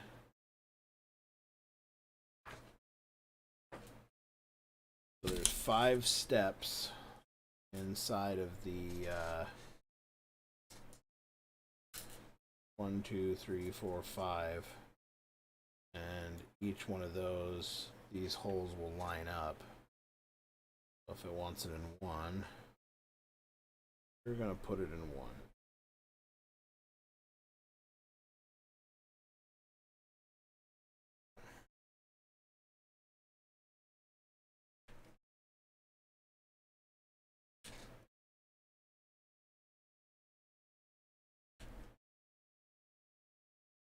Sorry, you probably want to watch me not watch the back of my hand, but actually look at the car while I'm screwing something into it.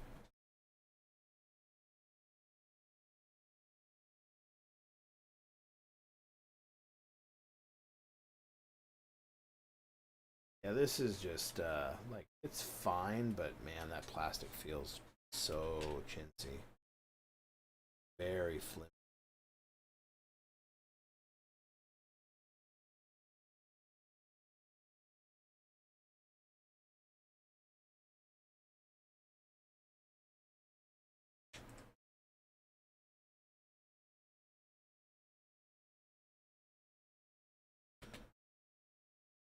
Okay, well now I'm confused, and I'll show you when I get done here. I'm very confused. Now I don't know if I read it wrong. Yeah, I read it wrong.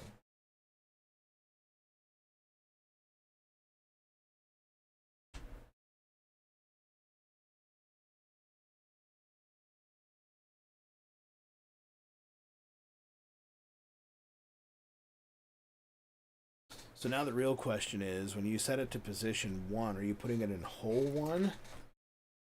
Or are you putting it on hash mark 1? Because if you're putting on hash mark 1, that means this is 1 here. Does that mean this has to be moved all the way back, which is like position 5 on the screws? Because this is all the setup sheet shows you.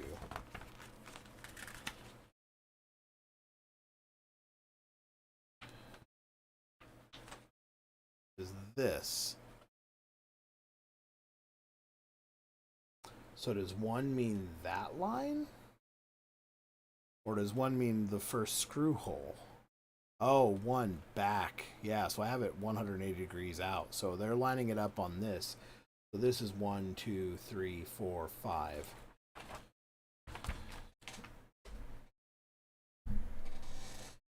So this should actually be here. The more you know.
Nearly there.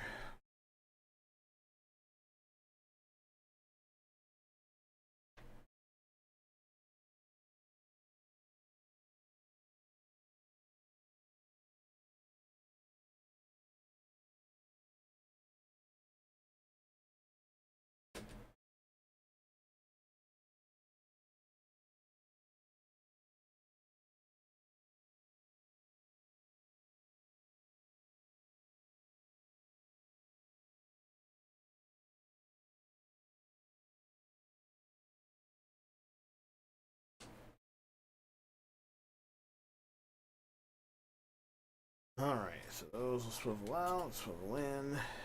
There we go.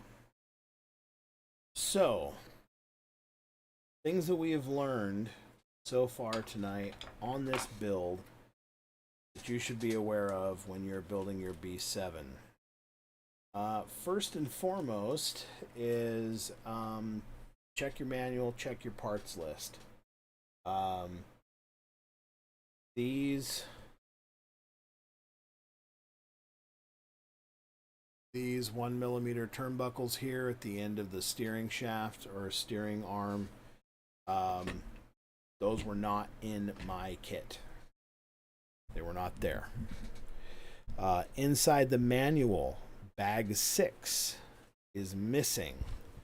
This is part of the variability of the kits between the or bag 5, excuse me. But this is where the variability of the kit is between the carpet and the dirt car, and you'll see that you do bag 4 step 2, and it goes bag 4 step 3, but the diff is actually labeled bag 5. It's not labeled bag 4B or anything like that. It's labeled bag 5. Small thing, but be aware of that bag 5 is actually your diff, and I think it would be the same if you happen to be doing the ball diff as well. Transmission goes together very well. It is impressively sound and rolls very, very well.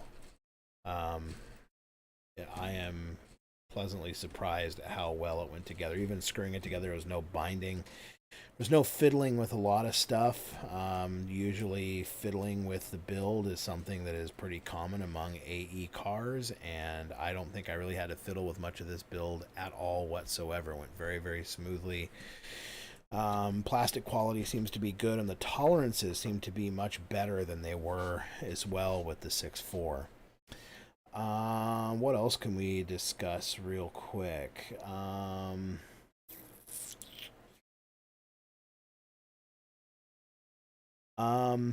Oh yes, how could I forget? So when you are building your front spindles, I want to point out how nice and loose these are. These are nice and loose. You see they're shaking around very nice and easily, like blown out ears on a hippie at a music festival. They're flapping in the wind.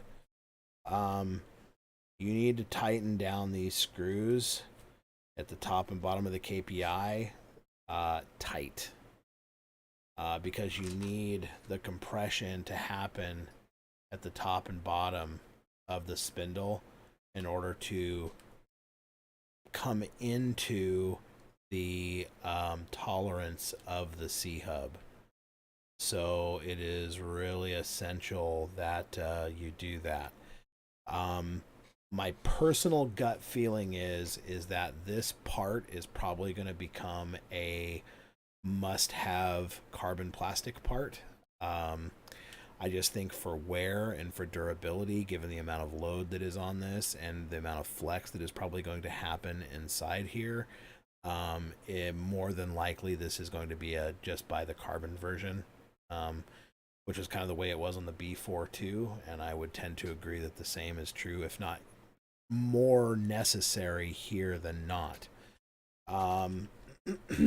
Keeping with the front end, if you're doing the new outer ball stud adjustment here, you have to install the ball stud before you install the arm.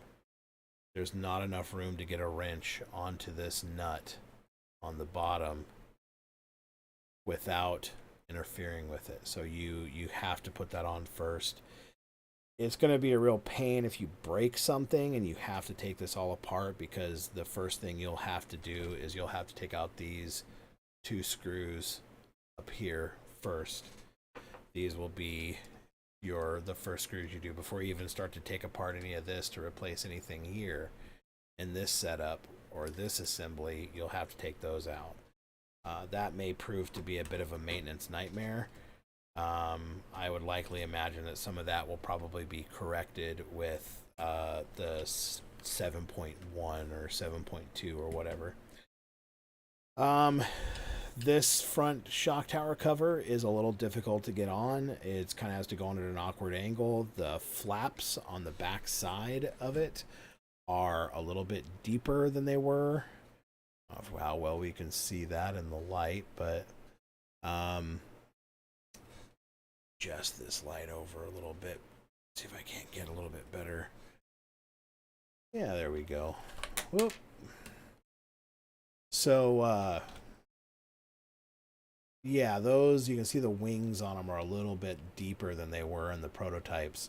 I also took the kind of butt into the wrench here and kind of stuck it in there and wedged that clip up, because it does not want to sit flush with the bottom here. It wants to kind of pooch out a little bit. So definitely make sure that you get that secured on there nicely. A little bit of binding in the front arms caused by the front bumper. Typical AE stuff there. Nothing surprising. It looks as though all of your B6.4 servo mounts will fit. This new servo mount does not solve any of the old issues with Savox or Savox sized servos, where the servo wire is effectively underneath where the side of the servo mount is. So you also have to modify the servo mount and partially modify your servo to get Savox stuff to fit. Obviously, Reedy, Protec, their servos fit in here without issue. So that's still going to be an ongoing problem. Other things to note, see, transmission went together good.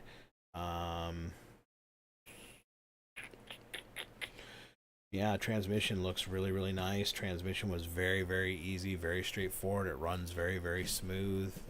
Granted, I have ceramic bearings in here right now, but very impressed. Oh, excuse me. That's the first sign that I'm actually getting tired. Slippers, aftermarket slippers, slipper eliminators. If you have one for your B6.4, it will work. However, you need to use the top shaft, the inner top shaft, which I just had laying here. I just saw it, and now I don't know where I put it. But you're going to need to use the top shaft, or the lay shaft at least, this piece.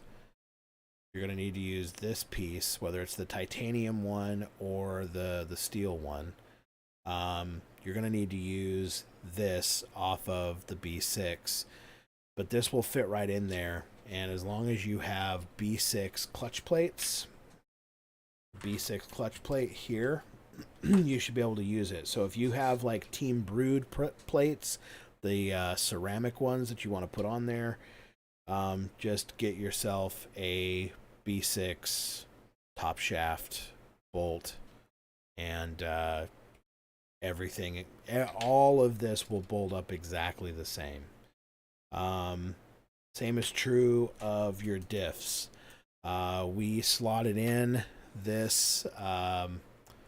This is a mod puck system ball diff, lightweight ball diff, and it went in perfectly fine. There's no problem. You just, like you do on every other puck system, you need to change out the dog bone here. And the dog bone is, the new axles are labeled with this HD because they have a larger ball at the output shaft, like the B7D 4.1 four-wheel drive. But if you have a B6 diff, all you need to do is put the B6 diff in, change out to the standard 69 millimeter bones, which we probably all have a couple sets of those laying around, and you can run your old B6 diff in here all day long. The bearings are the same, the width of the transmission is the same, all good. One other area that I thought was weird, I don't know if this is a missed opportunity inside of the manual or not. In the back here, you have two screws that go from the bottom that transition all the way up through the plastic and mount into the back of, not even on camera, and mount into the back of the ball stud mount here. And those are responsible for holding the bumper, the D-block, the back half of the transmission, and then again bolting into the ball stud mount itself. It kind of sandwiches everything together. You're going from metal into metal, sandwiched between plastic, very high load, very tight screw that needs to hold everything together. And then that's also holding the top half of the transmission here on the diff access port, holding these two screws into the top of this plate all the way down through the plastic, sandwiching that in as well. There's nothing stopping these bottom screws here, which I'll turn this over even though I'm going to dump some stuff out. There's nothing stopping these two bottom screws here from backing out of this ball stud mount, because they don't thread into the plastic. The plastic that is here is reamed out such that they don't get any purchase on the plastic in here. They're specifically and solely connected to the metal. And there's no indication in the manual that you should put Loctite on there. I put a very minimal amount of Loctite on there on the off chance that, well, maybe they don't want to recommend it because maybe if these break, you know, you hit land funny and they break, maybe they don't want them to do that. Because this whole back half of the transmission is effectively floating on these two screws back here and off the back side of the transmission. So there is the potential that this could become a weak spot, and by not having those in there could make it easier to disassemble without having to buy a new plate. Again, time will tell. I'm going to consult with other people just to finalize and make sure, like, you know, was that a missed cue inside of the instruction manual or what? I haven't put my electronics package in here yet, so I can't speak to how things lay out, but I have a feeling it'll be typical. I do kind of wish, I'm sure this has probably had a lot to do with chassis flex, but I do wish that this bottom area here, which will obviously house where the motor sensor wire is, I maybe wish it was a little bit bigger. Excuse me, as in longer. Because I don't know that you're going to have any options to run it behind the motor like you used to do on the 6.4, or run it kind of like cattywampus to it, or kitty corner to it, coming out and then running back. You're basically going to have to run it out and then right into the side of the motor. You're not going to be able to try and hide it very well at all. Like I said, I'm assuming a lot of this had to do with chassis flex, because they want it to flex through this area here and out to the back here, and relieving that much material to the transmission might have caused it to have like stress fracturing or something. So yeah, that's just an interesting thing. We'll get the electronics into it. We'll take a little bit closer look at that. Other than that, this build went pretty well. I'm pretty surprised that, like I said, this is the least fiddly build of any team associated car that I have done to date. I didn't have to really do anything other than just sand down the little nubbies from the sprues, which, it's 2024, team associated. Why are we still putting parts on sprues?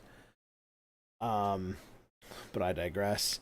Other than that, it's pretty good. The battery holders, like I said, those were a little bit cheap feeling. The plastic is really thin, and screwing in this screw here on the actual battery cam itself into the nut. This nut that is inside here that this screw interfaces with will spin in its little captured bracket, which is, again, kind of cheap, but it is what it is.